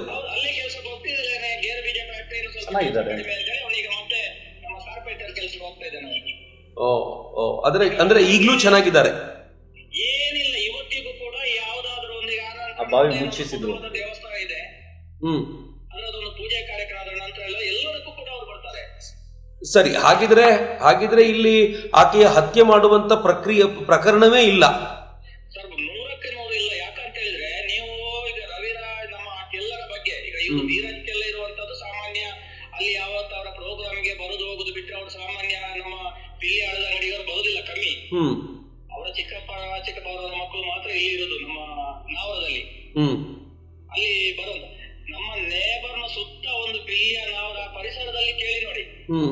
ಕೇಳಿ ನೋಡಿದ್ರೆ ಬೇಕಾದ್ರೆ ಇವರು ಯಾರು ಬೇಕಾದ್ರೆ ಬಂದು ಕೇಳಿ ನೋಡಿ. ಅವರ ಚಿಕ್ಕಂದ್ರೆ ಇವತ್ತಿನವರೆಗೂ ಅವರ ಹಿನ್ನೆಲೆ ಯಾವ ಕೂಡ ಅವ್ರದ್ದು ಯಾವ ರೀತಿಯ ಒಂದು ಅವ್ರ ಬಗ್ಗೆ ಕೆಟ್ಟ ಅಭಿಪ್ರಾಯಗಳು ಯಾವುದು ಕೂಡ ಇಲ್ಲ. ಈಗ ವಾರಿಜ ಅವರು ತೀರ್ಕೊಂಡಿದ್ ಹೇಗೆ ಸರ್? ವಾರಿಜ ಅವರು ತೀರಿಕೊಳ್ಳಿಕ್ಕೆ ಅಂತ ಹೇಳಿದ್ರೆ ಈಗಲೂ ನೀವು ಬಂದ್ರೆ ನಮ್ದು, ಯಾಕಂದ್ರೆ ಅಲ್ಲಿ ಸ್ವಲ್ಪ ನಮ್ದು ದಾರಿದ್ದು ಒಂದು ಕಾಂಪ್ಲಿಕೇಶನ್ ಇದೆ. ಅವರ ಮನೆಗೆ ಹೋಗ್ಲಿಕ್ಕೆ ಇವತ್ತಿಗೂ ದಾರಿ ಇಲ್ಲ. ನೇರ ಒಂದು ಬೈಕ್ ಹೋಗುದಿಲ್ಲ, ರಿಕ್ಷಾ ಹೋಗುದು, ಯಾವ್ದು ಹೋಗುದಿಲ್ಲ. ಅದು ಸ್ವಲ್ಪ ಅದು ಜಾಗೃತ ಇದೆಲ್ಲ ಜಮೀನಿಗೆ ಸ್ವಲ್ಪ ಸಮಸ್ಯೆ ಇದೆ. ಇವತ್ತಿಗೂ ಕೂಡ ಹಳೆ ಮನೆ ಇತ್ತು, ಆ ಹಳೆ ಮನೆ ಈಗ ಬಿದ್ದಿದೆ. ಈ ಬಾವಿ ಒಂದಿದೆ, ಹಳೆ ಮನೆ ಕೆಳಗೆ ಒಂದು ಬಾವಿ ಇದೆ. ಆ ಬಾವಿ ಎಲ್ಲಿವರೆಗೆ ಅಂತ ಹೇಳಿದ್ರೆ ಆ ಗದ್ದೆಗೆ ಲೆವೆಲ್ ಇದೆ. ಹಿಂದಿನ ಕಾಲದ ಬಾವಿ ಅದು, ಹಳೆ ಬಾವಿ ಇದೆ, ಅದೇ ಬಾವಿ. ಆ ಬಾವಿ ಮತ್ತು ಗದ್ದೆ ಯಾವುದು ಕಾಣುದಿಲ್ಲ. ಹೋಗುವಾಗ ಏನಂದ್ರೆ ಜಾರಿ ಬಿದ್ದಿದ್ದಾರೆ ಅವರು. ಬಿದ್ದು ಅವರಿಗೆ ಹೇಳಲಿಕ್ಕೆ ಆಗ್ಲಿಲ್ಲ. ಆ ಬಾವಿ ತುಂಬಾ ಚಿಕ್ಕದಿತ್ತ, ಬೀಳ್ಲಿಕ್ಕೆ ಆಗದೆ ಇರೋಷ್ಟು ಚಿಕ್ಕದ್ದು ಅಂತ ಕೂಡ ನಾನು ಕೇಳಿದ್ದೀನಿ. ಇಲ್ಲ ಇಲ್ಲ ಇಲ್ಲ ಇಲ್ಲ ಇಲ್ಲ ಇಲ್ಲ ಇಲ್ಲ, ಬಾವಿ ಚಿಕ್ಕ ಬಾವಿ ಅಲ್ಲ, ಅದ್ರ ಹಳೆ ಬಾವಿ, ದೊಡ್ಡ ಬಾವಿನೇ. ಬೀಳ್ಲಿಕ್ಕೆ ಅಂದ್ರೆ ಅವರಿಗೆ ಆ ಪರಿಸ್ಥಿತಿ ಅವರಿಗೆ ಮೇಲೆ ಬರ್ಲಿಕ್ಕೆ ಆಗ್ಲಿಲ್ಲ. ಈಗ ಬಾವಿ ಮುಚ್ಚಿದ್ದೀರಾ, ಹಾಗೆ ಇಟ್ಕೊಂಡಿದ್ದೀರಾ? ಇಲ್ಲ ಇಲ್ಲ ಇಲ್ಲ ಇಲ್ಲ, ಬಾವಿ ಮುಚ್ಚಲಿಲ್ಲ. ಅಲ್ಲಿ ಬಾವಿ ಅಲ್ಲೇ ಇದೆ. ಅದನ್ನು ಸ್ವಲ್ಪ ದೊಡ್ಡದಾಗಿ ಮಾಡಿ ಅದಕ್ಕೆ ನಮ್ಮ ಅವರ ವಾರಿಜಾಚಾರ್ಯ ತಮ್ಮ ಚಂದ್ರಾಯಾಚಾರ್ಯ ಅಂತೇಳಿ ಅಲ್ಲಿ ಮೇಲ್ಗಡೆ ಅವರು ಮನೆ ಮಾಡಿದ್ದಾರೆ. ಸ್ವಲ್ಪ ಇದಕ್ಕೆ ಅಲ್ಲೊಂದು ನಮ್ದು ದೇವಸ್ಥಾನದ ಜೀರ್ಣೋದ್ಧಾರ ಮಾಡ್ಬೇಕಾದ್ರೆ ಅದಕ್ಕೋಸ್ಕರ ಮಾಡಿ ಸ್ವಲ್ಪ ಅದನ್ನು ರಿಂಗ್ ಒಂದು 3-4 ರಿಂಗ್ ಹಾಕಿ ಸ್ವಲ್ಪ ಇದ್ದದ್ರಲ್ಲಿ ಸ್ವಲ್ಪ ಇಂಪ್ರೂವ್ಮೆಂಟ್ ಮಾಡಿದ್ದಾರೆ. ಬಹಳ ಧನ್ಯವಾದಗಳು. ನಾನು ಇದನ್ನ ಬಳಸ್ಕೊಳ್ತೀನಿ, ನಿಮ್ ಜೊತೆ ಮಾತಾಡಿರೋದನ್ನ. ಅಭ್ಯಂತರ ಇಲ್ಲ ಅಲ್ವಾ? ಇಲ್ಲ ಇಲ್ಲ ಇಲ್ಲ, ಆಗ್ಬೋದು. ಇರುವಂತ ಫ್ಯಾಕ್ಟ್ ಇದರಲ್ಲಿ ಏನು ಡೌಟ್ ಇಲ್ಲ. ನೀವು ಯಾವ ಎಲ್ಲಿ ಬೇಕಾದ್ರೆ ಬಳಸ್ಕೊಳ್ಬಹುದು. ಒಂದ್ ರೀತಿ ಒಂದು ಒಳ್ಳೆಯ ಆನ್ಸರ್ ಸಿಕ್ದಂತಾಯ್ತು. ಇನ್ಫ್ಯಾಕ್ಟ್ ನನಗೂ ಬಹಳ ಇತ್ತು ಅದು. ಎಲ್ಲ ಸಾಕ್ಷಿಗಳನ್ನು ಈಗ ಮುಚ್ಚುವಂತ ಪ್ರಭಾವಿ ಅಥವಾ ನಾಶ ಮಾಡುವಂತ ಪ್ರಭಾವಿ ವ್ಯಕ್ತಿಗಳು ಏನ್ ಬೇಕಿದ್ರು ಮಾಡಬಲ್ಲರು. ಸಮಾಜದ ಜನರ ಪರ್ಸೆಪ್ಷನ್ ಆಗಿದೆ. ಒಂದು ಸಾಕ್ಷಿ ಸರಿ. ಇನ್ ನೆಕ್ಸ್ಟ್ ನನ್ನ ವಿಚಾರಕ್ಕೆ ಬರೋದು, ಈಗ ನಾವು ಸಂತೋಷನ್ ಬಿಟ್ಟು ಮುಂದಕ್ಕೆ ಬರೋದಾದ್ರೆ, CBI ಪ್ರಾಸಿಕ್ಯೂಷನ್ ಸೆಷನ್ ಕೋರ್ಟ್ ಮುಂದೆ ಕೇಳ್ಕೊಳ್ಳುತ್ತೆ, ನಿಶ್ಚಲ್, ಉದಯ್, ಮಲ್ಲಿಕ್ ಮತ್ತು ಧೀರಜ್ ಇವರನ್ನ ಕರೆದು ತನಿಖೆ ಮಾಡಬೇಕು ಅಂತ. ಅದಕ್ಕೆ ಈ 4 ಜನ ಅದ್ಯಾಕೆ ಆಬ್ಜೆಕ್ಟ್ ಮಾಡ್ತಾರೆ? ಸರ್, ನಿಶ್ಚಲ್ ಜೈನ್ ಹೆಸರು ಬರೋದೇ ಇಲ್ಲ ಅಲ್ಲಿ ಕೋರ್ಟಲ್ಲಿ. ನಿಶ್ಚಲ್ ಜೈನ್ ಹೆಸರು ಬರೋದೇ ಇಲ್ಲ ಹಾಗಂತ ಆರೋಪ ಇದೆ. ನಾನು ಈ ಆರೋಪವನ್ನು ನಿಮ್ಗೆ ತೋರಿಸ್ತೀನಿ, ಒಂದ್ಸಲ ನೋಡಿ. ಸ್ವತಃ ಆಗಿನ CBI ಪ್ರಾಸಿಕ್ಯೂಷನ್ ಹೇಳ್ತಾರೆ, not investigating officer. CBI prosecution ಏನು ವಾದ ಮಾಡ್ತಾರಂತ ಹೇಳಿದ್ರೆ, ನೋಡಿ ಇದರಲ್ಲಿ ಸಂತೋಷ್ ರಾವ್ನ ಪಾತ್ರ ಇಲ್ಲ, ಅವನ ಹೊರತುಪಡಿಸಿ ಇನ್ನೂ 3-4 ಜನ ಇದ್ದಾರೆ. ಆ 3-4 ಜನ ಯಾರು, 1, 2, 3, 4 ಎಲ್ಲ ಬರೆದಿದ್ದಾರೆ, ಹೆಸರು ಕೂಡ ನೇಮ್ ಇದೆ. ಇನ್ನು ಉಳಿದಂತಹ 3 ಜನ 4 ಜನ, ಅದರಲ್ಲಿ ಉದಯ್ ಜೈನ್, ಮಲ್ಲಿಕ್ ಜೈನ್, ಧೀರಜ್ ಜೈನ್ ಮತ್ತು ಇನ್ನೊಬ್ಬ ಭಯಂಕರ ಚಿಕ್ಕ ಮಗು, ಇವ್ರು ಹೇಳ್ತಾರೆ ನಮ್ಮ ಪರಿವಾರದ ಮಗು, ಅಮೆರಿಕಾದಲ್ಲಿದ್ದಂಥ ಮಗು, ಎಲ್ಲರನ್ನೂ ಕೂಡ ಕರ್ಕೊಂಡು ಬಂದು ಅವರನ್ನ ತನಿಖೆ ಮಾಡಿ ಅಂತೇಳಿ ಸ್ಪೆಷಲ್ ಕೋರ್ಟೇ ಹೇಳಿತ್ತು. ಈಗ ಅವರು 319 ಅರ್ಜಿಯನ್ನ ಹಾಕಿದಾಗಲೂ ಕೂಡ ಧೀರಜ್, ಉದಯ್ ಜೈನ್ ಮತ್ತೆ ಮಲ್ಲಿಕ್ ಜೈನ್ ಹೆಸರನ್ನ ಅವರು ಕೊಡೋದು. ನಿಮಗೆ ದಾಖಲೆ ಕೊಡ್ತೀನಿ ನಾನು, ನೀವು ಆಮೇಲೆ ಅದನ್ನ ತೋರಿಸಬಹುದು. ಈ ಡಾಕ್ಯುಮೆಂಟ್ ಅನ್ನ ನೀವು ಇಟ್ಕೊಳ್ಳಿ, ಅದನ್ನ ಪಬ್ಲಿಕ್ ತೋರಿಸಿ. ಅದರಲ್ಲಿ 3 ಜನರ ಹೆಸರಿದೆ. ನಿಶ್ಚಲ್ ಜೈನ್ ಹೆಸರನ್ನ ಅವರು ಅಲ್ಲಿ ಸೇರಿಸಿರೋದಿಲ್ಲ. ನಿಶ್ಚಲ್ ಜೈನ್ ಯಾವ ಕಾರಣಕ್ಕೂ ಕೂಡ ಕೋರ್ಟ್ ಅಲ್ಲಿ ಅವ್ರ ಹೆಸರು ಉಲ್ಲೇಖ ಆಗೋದಿಲ್ಲ, ಅವ್ರು ಸೇರಿಸೋದಿಲ್ಲ. ಅಂದ್ರೆ ಮಧ್ಯೆ ಅಕ್ಯೂಸ್ಡ್ ಅನ್ನ ಸೇರಿಸಲಿಕ್ಕೆ ಬೇಕಾದ ಸಂದರ್ಭದಲ್ಲಿ ಹೆಸರನ್ನ ಕೊಡ್ಲಿಕ್ಕೆ ಅವರಿಗೆ ಅವಕಾಶ ಇತ್ತು. ಇದು 2021ರಲ್ಲಿ 2021 ಅಂದ್ರೆ 9 ವರ್ಷಗಳ ನಂತರವೂ ಕೂಡ ನಿಶ್ಚಲ್ ಹೆಸರು ಸೇರಿಸಲಿಲ್ಲ. ನಿರಂತರವಾಗಿ 2013ರಿಂದ ಇವರು ಆರೋಪವನ್ನ ನಿಶ್ಚಲ್ ಜೈನ್ ಹೆಸರಲ್ಲಿ ಮಾಡ್ತಾ ಇದ್ರು. ಧರ್ಮಾಧಿಕಾರಿಗಳ ತಮ್ಮನ ಮಗ ಇದ್ದ ಅಂತೇಳಿ ಹೇಳ್ತಾ ಇದ್ರು. ಹೊರತು ಕೋರ್ಟಿಗೆ ಅದನ್ನ ಸಲ್ಲಿಸುವಾಗ ನಿಶ್ಚಲ್ ಜೈನ್ ಹೆಸರನ್ನ ಇವರೇ ಹೋರಾಟಗಾರರೇ ಅಂತ ಹೇಳಿದ್ರೆ ಆ ಹೋರಾಟಗಾರರ ಒಂದು ಸಿಂಡಿಕೇಟ್ ಇವರೇ ಯಾಕೆ ಸೇರಿಸಿರ್ಲಿಲ್ಲ? ಸೇರಿಸಬಹುದಿತ್ತಲ್ಲ. ಯಾಕಂದ್ರೆ CBI COD 2 ಕೂಡ ಕನ್ಫರ್ಮ್ ಮಾಡ್ಕೊಂಡಿತ್ತು. ನಿಶ್ಚಲ್ ಜೈನ್ ಅವರು ಆ ಸಂದರ್ಭದಲ್ಲಿ ಊರಲ್ಲಿ ಇರಲಿಲ್ಲ. ಆ ದಾಖಲೆಗಳನ್ನು ನಾನು ಕೊಡ್ತೀನಿ, ಆಮೇಲೆ ನೀವು ಪಬ್ಲಿಕ್ಗೆ ಇದನ್ನು ತೋರಿಸಿ ಅಂತ ಹೇಳಿದ್ರೆ, ನಿಶ್ಚಲ್ ಅವರೇ ಹೈಕೋರ್ಟಿಗೆ ಒಂದು ರಿಟ್ ಪಿಟಿಷನ್ ಹಾಕಿ FRRO ಇಂದ ಒಂದು ರಿಪೋರ್ಟ್ ಅನ್ನು ತೆಗಿಸ್ತಾರೆ. ಆ ರಿಪೋರ್ಟ್ ಅನ್ನ ನೀವು ಪಬ್ಲಿಕ್ಗೆ ತೋರಿಸಬಹುದು. ಅವರ ಪಾಸ್ಪೋರ್ಟ್ ಅಲ್ಲಿ ಎಂಟ್ರಿ ಆಗಿರುವಂತದ್ದು. ಅವರು ಇನ್ನೊಂದು ಬಹಳ ಗಮನಿಸಬೇಕಾದ ಅಂಶ, ಆಲ್ರೆಡಿ ಎಲ್ಲ ಮೀಡಿಯಾದಲ್ಲಿ ಬಂದಿದೆ, ಏನು ಸೌಜನ್ಯರ ಅತ್ಯಾಚಾರ ಆಗಿದೆಯಲ್ಲ ಅದೇ ದಿವಸ ನ್ಯೂಯಾರ್ಕ್ ನಲ್ಲಿ ಅವರು ಅವರ ಡೆಬಿಟ್ ಕಾರ್ಡ್ ಅನ್ನ ಬಳಸಿರುವಂತ ಟ್ರಾನ್ಸಾಕ್ಷನ್ ರಿಪೋರ್ಟ್ಸ್ ಇದೆ. CBI ಅವರು ಬೆಂಗಳೂರು ಏರ್ಪೋರ್ಟ್ ಇಂದ ಅವರು ಹೋಗಿರುವಂತ CCTV ಫುಟೇಜ್ಗಳನ್ನೆಲ್ಲ ನೋಡಿ ಕನ್ಫರ್ಮ್ ಮಾಡಿಕೊಂಡೆ ಆ ಸಂದರ್ಭದಲ್ಲಿ ಬಿಟ್ಟಿರೋದು. ಆದ್ರೂ ನಿರಂತರವಾಗಿ ನಿಶ್ಚಲ್ ಜೈನ್ ಅಂತೇಳಿ ಇವ್ರು ಹೇಳ್ತಾನೆ ಇದ್ರು. ಯಾಕಂದ್ರೆ ನಿಮಗೆ 2013ನೇ ಇಸ್ವಿಗೆ ಒಂದು TV9 ಸ್ಟುಡಿಯೋದಲ್ಲಿ ಕೂತ್ಕೊಂಡು ಇವರು ಆರೋಪವನ್ನ ಮಾಡ್ತಾರೆ. ಅದರ ವೆರಿ ನೆಕ್ಸ್ಟ್ ಡೇ ಧರ್ಮಸ್ಥಳದ ಧರ್ಮಾಧಿಕಾರಿಗಳು ಇದು ಎಲ್ಲ ದಾಖಲೆಗಳನ್ನ ಮೀಡಿಯಾ ಮುಂದೆ ಇಟ್ಟಿದ್ದಾರೆ. ಒಂದು ರಾತ್ರಿ 3-4 ಗಂಟೆ ಒಳಗಡೆ ರಾತ್ರಿ 9 ಗಂಟೆಯಿಂದ ಬೆಳಿಗ್ಗೆ 10 ಗಂಟೆ ಒಳಗಡೆ USA ಇಂದ ಹಿಡಿದು ಎಲ್ಲ ದಾಖಲೆಗಳನ್ನ ಫೇಕ್ ಮಾಡ್ಲಿಕ್ಕೆ ಸಾಧ್ಯ ಆಗತ್ತಾ? ಈ ತರ ಅಂದ್ರೆ ಈ ಸಾಧಾರಣ ಒಂದು ನಾಲೆಜ್ ಇರುವವರಿಗೆ ಎಲ್ರಿಗೂ ಇವ್ರು ಹೇಳ್ತಿರುವಂತದ್ದು ಸುಳ್ಳು ಅಂತ ಹೇಳಿ ಪ್ರಶ್ನೆಗೆ ನೀವು ಉತ್ತರ ಕೊಡ್ತಿಲ್ಲ. ನೀವು ನಿಶ್ಚಲ್ ಜೈನನ್ನ ಸೇಫ್ ಗಾರ್ಡ್ ಮಾಡ್ತಿದ್ದೀರಿ, ಐ ಅಗ್ರಿ. ಆಯ್ತು, ನಿಶ್ಚಲ್ ಜೈನ್ ವಿಚಾರದಲ್ಲಿ ಯಾವುದೇ ರೀತಿಯ ಸಾಕ್ಷಿಗಳಿಲ್ಲ, ನಿಶ್ಚಲ್ ಜೈನ್ ಇದರಲ್ಲಿ ಭಾಗವಹಿಸಿದ್ದ ಅನ್ನೋದಕ್ಕೆ ಯಾವುದೂ ಇಲ್ಲ. ಸೊ ನೀವು ಕೊಡ್ತಾ ಇರುವಂತ ಡಾಕ್ಯುಮೆಂಟ್ಗಳನ್ನ ನಾನು ಕೂಡ ನೋಡಿದ್ದೀನಿ, ಅಗ್ರಿ. ಆದ್ರೆ ಉಳಿದ ಮೂವರನ್ನೇ ತೆಗೆದುಕೊಳ್ಳಿ. ಉಳಿದ ಮೂವರ ಕುರಿತಂತೆ ವಿಚಾರಣೆ ಆಗಬೇಕು ಅಂತಂದಾಗ, ತನಿಖೆ ನಡಿಬೇಕು ಅಂತಂದಾಗ ಅವ್ರು ಯಾಕೆ ಸ್ಟೇ ತಂದ್ಕೋಬೇಕು? ಅದಕ್ಕೆ ಆಯ್ತು, ತನಿಖೆ ಮಾಡ್ಲಿ ಬಿಡಿ, ಯಾವ ಇದ್ರಲ್ಲಿ ಇನ್ವಾಲ್ವ್ ಆಗ್ಲಿಲ್ಲ ಅಂತಂದ್ರೆ ಪ್ರಾಬ್ಲಮ್ ಏನಿದೆ? ಈಗ ಇವರು 3 ಜನ, ಧೀರಜ್ ಜೈನ್, ಮಲ್ಲಿಕ್ ಜೈನ್, ಧೀರಜ್ ಕೆಲ್ಲ, ಮಲ್ಲಿಕ್ ಜೈನ್ ಮತ್ತೆ ಉದಯ್ ಜೈನ್ ಮೇಲೆ ಇವರು ಆರೋಪವನ್ನ ಮಾಡಿದಾಗ CBI ಇವರನ್ನ ಬೇರೆ ಬೇರೆ ಜಾಗದಲ್ಲಿ ಕೂರಿಸಿ, COD ರುದ್ರಮುನಿ ಅವರು ಬಂದು ಬೇರೆ ಬೇರೆ ಜಾಗದಲ್ಲಿ ಇವ್ರನ್ನ ಕೂರಿಸಿ ಇವ್ರನ್ನ ಎನ್ಕ್ವೈರಿ ಮಾಡ್ತಾರೆ. ಅದೇ ಟೈಮಲ್ಲಿ ಇವರ ಟವರ್ ಲೊಕೇಶನ್ ತೆಗಿತಾರೆ. ಒಬ್ಬ ತನ್ನ ಹೆಂಡತಿಯ ಸೀಮಂತದ ಕಾರಣಕ್ಕೆ ಧೀರಜ್ ಕೆಲ್ಲ ಬೇರೆ ಬೇರೆ ಊರಿನಲ್ಲಿ 60 ಕಿಲೋಮೀಟರ್ ಡಿಸ್ಟೆನ್ಸ್ ಅಲ್ಲಿ ಇದ್ರು. ಮಲ್ಲಿಕ್ ಏನು ಧರ್ಮಸ್ಥಳದಲ್ಲಿ ಕೆಲಸ ಮಾಡ್ಕೊಂಡಿದ್ರು, ಅವರು ಅದೇ ಲೊಕೇಶನ್ ಅಲ್ಲಿ ಇದ್ರು. ಉದಯ್ ಬೇರೆ ಲೊಕೇಶನ್ ಅಲ್ಲಿ ಇದ್ದ. ಇದನ್ನೆಲ್ಲ ಕನ್ಫರ್ಮ್ ಮಾಡಿಕೊಂಡು ಆಮೇಲೆ ಕ್ವೆಶನ್ ಮಾಡಿದಾಗ ಅವ್ರು ಹೇಳಿದ ಉತ್ತರವೂ ಕೂಡ ಅದಕ್ಕೆ ಟ್ಯಾಲಿ ಆಗ್ತಿತ್ತು. ಅವರು ಅದನ್ನ ಬಿಟ್ಬಿಟ್ರು. ಅದಾದ ನಂತರವೂ ಕೂಡ ಇವ್ರು ಇದಾರೆ ಎನ್ನುವ ರೀತಿಯಲ್ಲಿ ಸಾರ್ವಜನಿಕವಾಗಿ ಅವ್ರ ಮೇಲೆ ಆರೋಪ ಬಂದಾಗ ಇವರು ರಿಕ್ವೆಸ್ಟ್ ಮಾಡ್ಕೊಳ್ತಾರೆ, ನಮ್ಮನ್ನ ಯಾವುದೇ ರೀತಿಯ ತನಿಖೆಗೆ ಒಳಪಡಿಸಬಹುದು, ನಮ್ಮನ್ನ ಬ್ರೈನ್ ಮ್ಯಾಪಿಂಗ್ ಮಾಡಬಹುದು, ನಮ್ಮನ್ನ ಪಾಲಿಗ್ರಾಫ್ ಟೆಸ್ಟ್ ಮಾಡಬಹುದು ಅಂತೇಳಿ ಇವ್ರು ಕೇಳಿದಾಗ, ಇದು ನೀವು ಹೇಳಿದ ತಕ್ಷಣ ಮಾಡೋಕ್ಕಾಗಲ್ಲ, ಕೋರ್ಟ್ ಒಪ್ಪಿಗೆ ಕೊಡಬೇಕು ಅಂತ ಹೇಳಿ ಕೋರ್ಟ್ ಮುಂದೆ ಅವರನ್ನ ಹಾಜರುಪಡಿಸಿ ಕೋರ್ಟ್ ಡೈರೆಕ್ಷನ್ ಮೇರೆಗೆ ಇವ್ರನ್ನ ಮಡಿವಾಳದಲ್ಲಿ ಇವ್ರನ್ನ ಪರಿಶೀಲನೆಗೆ ಒಳಪಡಿಸುವಂಥದ್ದು. ಬ್ರೈನ್ ಮ್ಯಾಪಿಂಗ್ ಆಗಿದೆ ಅವರು ಒಂದು ರಿಪೋರ್ಟ್ ಕೊಟ್ಟಿದ್ದಾರೆ, ಏನೇನು ಟೆಸ್ಟ್ ಆಗಿದೆ ಅಂತ ಹೇಳಿ ನೋಡಿ. ಅವ್ರದ್ದು ಬ್ಲಡ್ ಟೆಸ್ಟ್ ಆಗಿದೆ, DNA ಟೆಸ್ಟ್ ಆಗಿದೆ, ಮಂಪರು ಪರೀಕ್ಷೆ ಆಗಿದೆ, ಮೊಬೈಲ್ ಲೊಕೇಶನ್ ಟ್ರೇಸ್ ಮಾಡ್ತಾರೆ, ಸುಳ್ಳು ಪತ್ತೆ, ಪಾಲಿಗ್ರಾಫ್ ಟೆಸ್ಟ್ ಆಗಿದೆ. ಈ ಡಾಕ್ಯುಮೆಂಟ್ ಅನ್ನು ಜನರಿಗೆ ತೋರಿಸ್ಬೇಕು ನೀವು. ಇದೆಲ್ಲವೂ ಆಗಿದೆ. ಇದು ಆದ ನಂತರ ಅವರು ಇದರಲ್ಲಿ ಇಲ್ಲ ಅನ್ನೋದು ಸಾಬೀತಾಗಿದೆ. ಇಷ್ಟು ಪರಿಶೀಲನೆಗೆ ಒಳಗೊಂಡ ನಂತರ ಅವರು ಇದರಲ್ಲಿ ನೆಗೆಟಿವ್ ಅಂತೇಳಿ ಆ ಕಾರಣಕ್ಕೆ ಅವ್ರನ್ನ ಬಿಟ್ಟು ಬಿಡ್ತಾರೆ.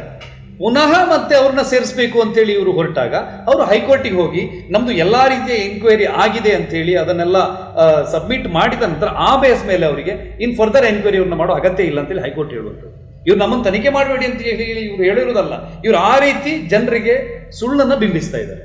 ಇದು ಅವರು ಪತ್ರಿಕೆ ಕೊಟ್ಟಿರೋ ದಾಖಲೆ ನಮ್ಮ ಹತ್ರ. ಅವರು ಏನು ಆ ಎಲ್ಲ ಪರಿಶೀಲನೆಗೆ ಒಳಪಟ್ಟಂತ ದಾಖಲೆಗಳು ಕೂಡ ಇವೆ. ಆ ದಾಖಲೆಗಳನ್ನು ಕೂಡ ಆಯ್ತು ಸರಿ, ಎಲ್ಲ ದಾಖಲೆಗಳು ಇಟ್ಕೊಂಡು ಕೋರ್ಟಿಗೆ ಯಾಕೆ ನೀವು ಕೊಡ್ಲಿಲ್ಲ? ಇದನ್ನ ಒಂದು ಆರೋಪ ಇದೆ ನಿಮ್ಮ ಮೇಲೆ. ಅಫ್ಕೋರ್ಸ್ ಈ ಆರೋಪ ಕೂಡ ನೀವು ನೋಡ್ಬೋದು. ಬ್ರೈನ್ ಮ್ಯಾಪಿಂಗ್ ಮಾಡಿಸ್ಕೊಂಡಿವಿ ಅಂತ ಹೇಳ್ತಾರೆ. ಅದರ ಬ್ರೈನ್ ಮ್ಯಾಪಿಂಗ್ ಮಾಡಿಸಿದಂತ ವರದಿಯನ್ನ ನ್ಯಾಯಾಲಯಕ್ಕೆ CBI ದವ್ರು ಕೊಡ್ಲಿಲ್ಲ. CBI IO ಅಂದ್ರೆ ಹೈಕೋರ್ಟ್ ನಲ್ಲಿ ಇದ್ದಂತವ್ರು ಬ್ರೈನ್ ಮ್ಯಾಪಿಂಗ್ ಆಗಿದೆ ಅಂತ ಪದೇ ಹೇಳ್ತಾರೆ. ಅದರ ರಿಪೋರ್ಟ್ ಮಾತ್ರ ಯಾಕೆ ಕೋರ್ಟಿಗೆ ಸಬ್ಮಿಟ್ ಮಾಡಲಿಲ್ಲ? ಅಲ್ಲ, ಕೋರ್ಟಿಗೆ ರಿಪೋರ್ಟ್ ಅನ್ನು ಸಬ್ಮಿಟ್ ಮಾಡಿದ್ದಾರೆ. ಬ್ರೈನ್ ಮ್ಯಾಪಿಂಗ್ ಮಾಡಿದ ರಿಪೋರ್ಟ್ ಅನ್ನ PVSN ರಾಜು ಅವರು ಕೋರ್ಟಿಗೆ ಸಬ್ಮಿಟ್ ಮಾಡಿದ್ದಾರೆ. ಅದರ ದಾಖಲೆಗಳಿಗೆ ಸಹ ಇದೆ. ಅಂದ್ರೆ ಕೋರ್ಟಿಗೆ ಮೆನ್ಷನ್ ಮಾಡಿದೆ, ಕೋರ್ಟ್ ಕೂಡ ಅದನ್ನ ಮೆನ್ಷನ್ ಮಾಡಿದೆ. ಎಲ್ಲ ಪರಿಶೀಲನೆ ಮಾಡಿರೋದ್ರ ಬಗ್ಗೆ ಫರ್ದರ್ ಎನ್ಕ್ವೈರಿ ಬೇಡ ಅಂತ ಹೇಳಿನೇ ಕೋರ್ಟ್ ಸಹ ಅದನ್ನ ಬರ್ದಿದೆ ತೀರ್ಪಲ್ಲಿ. So you have the documents 100% sir ಇದೆ. ಫೈನ್. ಎಲ್ಲೆಲ್ಲಿ ಏನೇನು ಡಾಕ್ಯುಮೆಂಟ್ ಇದೆಯೋ ನಾನು ಅಲ್ಲಲ್ಲಿ ಆ ಡಾಕ್ಯುಮೆಂಟ್ ಗಳನ್ನ ಪ್ರೆಸೆಂಟ್ ಮಾಡ್ತಾ ಹೋಗ್ತೀನಿ. ಎಲ್ಲೆಲ್ಲಿ ನೀವು ಡಾಕ್ಯುಮೆಂಟ್ ಕೊಡ್ಲಿಲ್ವೋ ಅದು ನಿಮ್ಮ ಹತ್ರ ಇಲ್ಲ, ನೀವು ಸುಳ್ಳು ಹೇಳ್ತಿದ್ದೀರಿ ಅಂತ ಅರ್ಥ. 100% ನೀವು ಡಾಕ್ಯುಮೆಂಟ್ ಕೊಡದೆ ಏನೇನು ಹೇಳ್ತಿರೋ ನಾನು ಇದನ್ನ ಪ್ಲೇನ್ ಸುಳ್ಳು ಅಂತ ತಗೊಳ್ತೀನಿ. Is that okay for you? 100%. ಇನ್ನೊಂದು ಹೇಳ್ತೇನೆ ನಿಮ್ಗೆ, ಸಂತೋಷ್ ರಾವ್ ಅವರು ಈ ಯಾವ ಪರಿಶೀಲನೆ ಕೂಡ ಒಳಪಡೋದಿಲ್ಲ. ಯಾಕೆ ಅವರು ಅದನ್ನು ನಿರಾಕರಿಸ್ತಾರೆ? ಅವರು ನಿರಾಕರಿಸಿದ್ದಾರೆ ಅಂತ ಹೇಳಿ ಇವರು ಸುಳ್ಳು ಹೇಳ್ತಾರೆ ಅಂತ ಹೇಳ್ತಾರೆ. ಸಂತೋಷ್ ರಾವ್ ಖುದ್ದು ಅವರ ಹಸ್ತಾಕ್ಷರದಲ್ಲಿ ಬರೆದು ಕೊಟ್ಟಿರುವಂತ ವರದಿಯನ್ನ ನಾನು ಕೊಡ್ತೀನಿ, ದಾಖಲೆ ಕೊಡ್ತೀನಿ, ನೀವು ಅದನ್ನು ಕೂಡ ತೋರಿಸಿ. ಯಾಕೆ ಅವರು ಸಂತೋಷ್ ರಾವ್ ಬ್ರೈನ್ ಮ್ಯಾಪಿಂಗ್ ಈಗ ಒಪ್ಪೋದಿಲ್ಲ? ಆಯ್ತು, ಇದಾದ ನಂತರ ಡಾಕ್ಟರ್ ರೂಪಾಲಿ ಅಂತ ಹೇಳಿ ಫಾರೆನ್ಸಿಕ್ ಇವರು ಸೈಕಾಲಜಿ HOD ಅವರು, ಸೈಕಾಲಜಿ ಡಿಪಾರ್ಟ್ಮೆಂಟ್ ಇದು, ಅವರೊಂದು ರಿಪೋರ್ಟ್ ಅನ್ನ ಬಹಳ ಅದ್ಭುತವಾಗಿ ಕೊಟ್ಟಿದ್ದಾರೆ. ಮಂಗಳೂರು ಪ್ರಿಸನ್ ನಲ್ಲಿ ಇದನ್ನು ತೋರಿಸ್ಬೇಕು ನೀವು. ಮಂಗಳೂರು ಪ್ರಿಸನ್ ನಲ್ಲಿ ಕೂತ್ಕೊಂಡು ಅವನ್ನ ಎನ್ಕ್ವೈರಿ ಮಾಡ್ತಾರೆ ಸರ್. ಬಹಳ ಸ್ಪಷ್ಟವಾಗಿ ಅದರಲ್ಲಿ ದಾಖಲಿಸಿದ್ದಾರೆ. ಅವರು ಫಾರೆನ್ಸಿಕ್ ಸೈಕಾಲಜಿಕಲ್ ಅಸೆಸ್ಮೆಂಟ್ ಮಾಡಿದಾಗ ಆತನಿಗೆ ಸಡನ್ ಆಗಿ ಒಂದು ಕ್ವಶನ್ ಕೇಳ್ತಾರೆ ರೂಪಾಲಿ ಅವರು, ನೀನು ಅಲ್ಲಿ ಅವಳನ್ನ ಎತ್ಕೊಂಡು ಹೋಗುವಾಗ ಯಾರು ನೋಡ್ಲಿಲ್ವಾ ಕೇಳಿದಾಗ ಅವನು ಹೇಳ್ತಾನೆ ಅಲ್ಲಿ ಯಾರು ಇರ್ಲಿಲ್ಲ, ಅದು ಡೀಪ್ ಟರ್ನಿಂಗ್ ಅಲ್ಲಿ ಇತ್ತು ಅಂತ ಹೇಳ್ತಾನೆ. ಇನ್ನೊಂದ್ಸಲ ಸಡನ್ ಆಗಿ ಕೇಳ್ತಾರೆ ಅಲ್ಲಿ ನೀರಿತ್ತಲ್ಲ ಅಂತ ಕೇಳಿದಾಗ ಇಲ್ಲ, ಆ ಟೈಮಲ್ಲಿ ನೀರು ಕಮ್ಮಿ ಇತ್ತು, ಅದು ಆಂಕಲ್ಗಿಂತ ಕೆಳಗಿತ್ತು ಅನ್ನೋ ರೀತಿ ಸ್ಟೇಟ್ಮೆಂಟ್ ಕೊಟ್ಟಿದ್ದಾನೆ. ಇದನ್ನ ಕೋರ್ಟಿಗೆ ಏನು ಪಬ್ಲಿಕ್ ಪ್ರಾಸಿಕ್ಯೂಟರ್ ಸರಿಯಾಗಿ ಮನವರಿಕೆ ಮಾಡಿಕೊಡೋದ್ರಲ್ಲಿ ವಿಫಲರಾಗಿದ್ದಾರೆ ಅಂತ ನನಗನ್ಸುತ್ತೆ. ಸೊ ನಾನು ಫಾರೆನ್ಸಿಕ್ ಸೈಕಾಲಜಿಕಲ್ ಅಸೆಸ್ಮೆಂಟ್ ಅಂತಂದ್ರೆ ನಾನು ಇದನ್ನ ಬಿಹೇವಿಯರ್ ಅನಾಲಿಸಿಸ್ ಅಂತ ತಿಳ್ಕೊಳ್ತೀನಿ. ಹೌದು, ಒಬ್ಬ ವ್ಯಕ್ತಿಗೆ ಒಂದು ಪ್ರಶ್ನೆ ಕೇಳಿದಾಗ ಅವನು ಬಿಹೇವ್ ಹೇಗ್ ಮಾಡ್ತಾನೆ, ಅದರ ಆಧಾರದ ಮೇಲೆ ಅವ್ನು ತಪ್ಪು ಮಾಡಿದಾನೋ ಇಲ್ವೋ ಅಂತ ಅವರು ಸೈಕಾಲಜಿಕಲ್ ಸ್ಟಡಿ ಮಾಡಿರುವಂತ, ಅದರಲ್ಲಿ ಆಳಕ್ಕಿಳಿದಿರುವಂತ ಅಧ್ಯಯನ ಮಾಡಿ ಕೊಡುವಂತ ವರದಿ ಅಂತ ಅನ್ಕೊಂಡಿದ್ದೀನಿ. ವರದಿ ಅವರು ಇವನು ದಾರಿ ತಪ್ಪಿಸುವ ಹೇಳಿಕೆಗಳನ್ನ ಕೊಡ್ತಾ ಇದ್ದಾನೆ, ಈತ ತಪ್ಪಿತಸ್ಥ ಇದ್ದಾನೆ ಅನ್ನುವ ರೀತಿಯಲ್ಲಿ ಬಹಳ ಸ್ಟ್ರಾಂಗ್ ಆಗಿ ಸಸ್ಪೆಕ್ಟ್ ಮಾಡಿ ರಿಪೋರ್ಟ್ ಅನ್ನ ಬರೆದಿದ್ದಾರೆ. ಅದು ಕೋರ್ಟಿಗೆ ಸಲ್ಲಿಕೆ ಕೂಡ ಆಗಿದೆ. ಇಷ್ಟಾದ್ರೂ ಕೂಡ ಹೇಗೆ ಸಂತೋಷ, ಅದನ್ನ ಪಬ್ಲಿಕ್ ಪ್ರಾಸಿಕ್ಯೂಟರ್ ಸರಿಯಾಗಿ ಕನ್ವಿನ್ಸ್ ಮಾಡಬೇಕು, ಜಡ್ಜಸ್ ಟೇಬಲ್ಗೆ ಅದನ್ನ ಮನವರಿಕೆ ಮಾಡಿಕೊಡ್ಬೇಕು.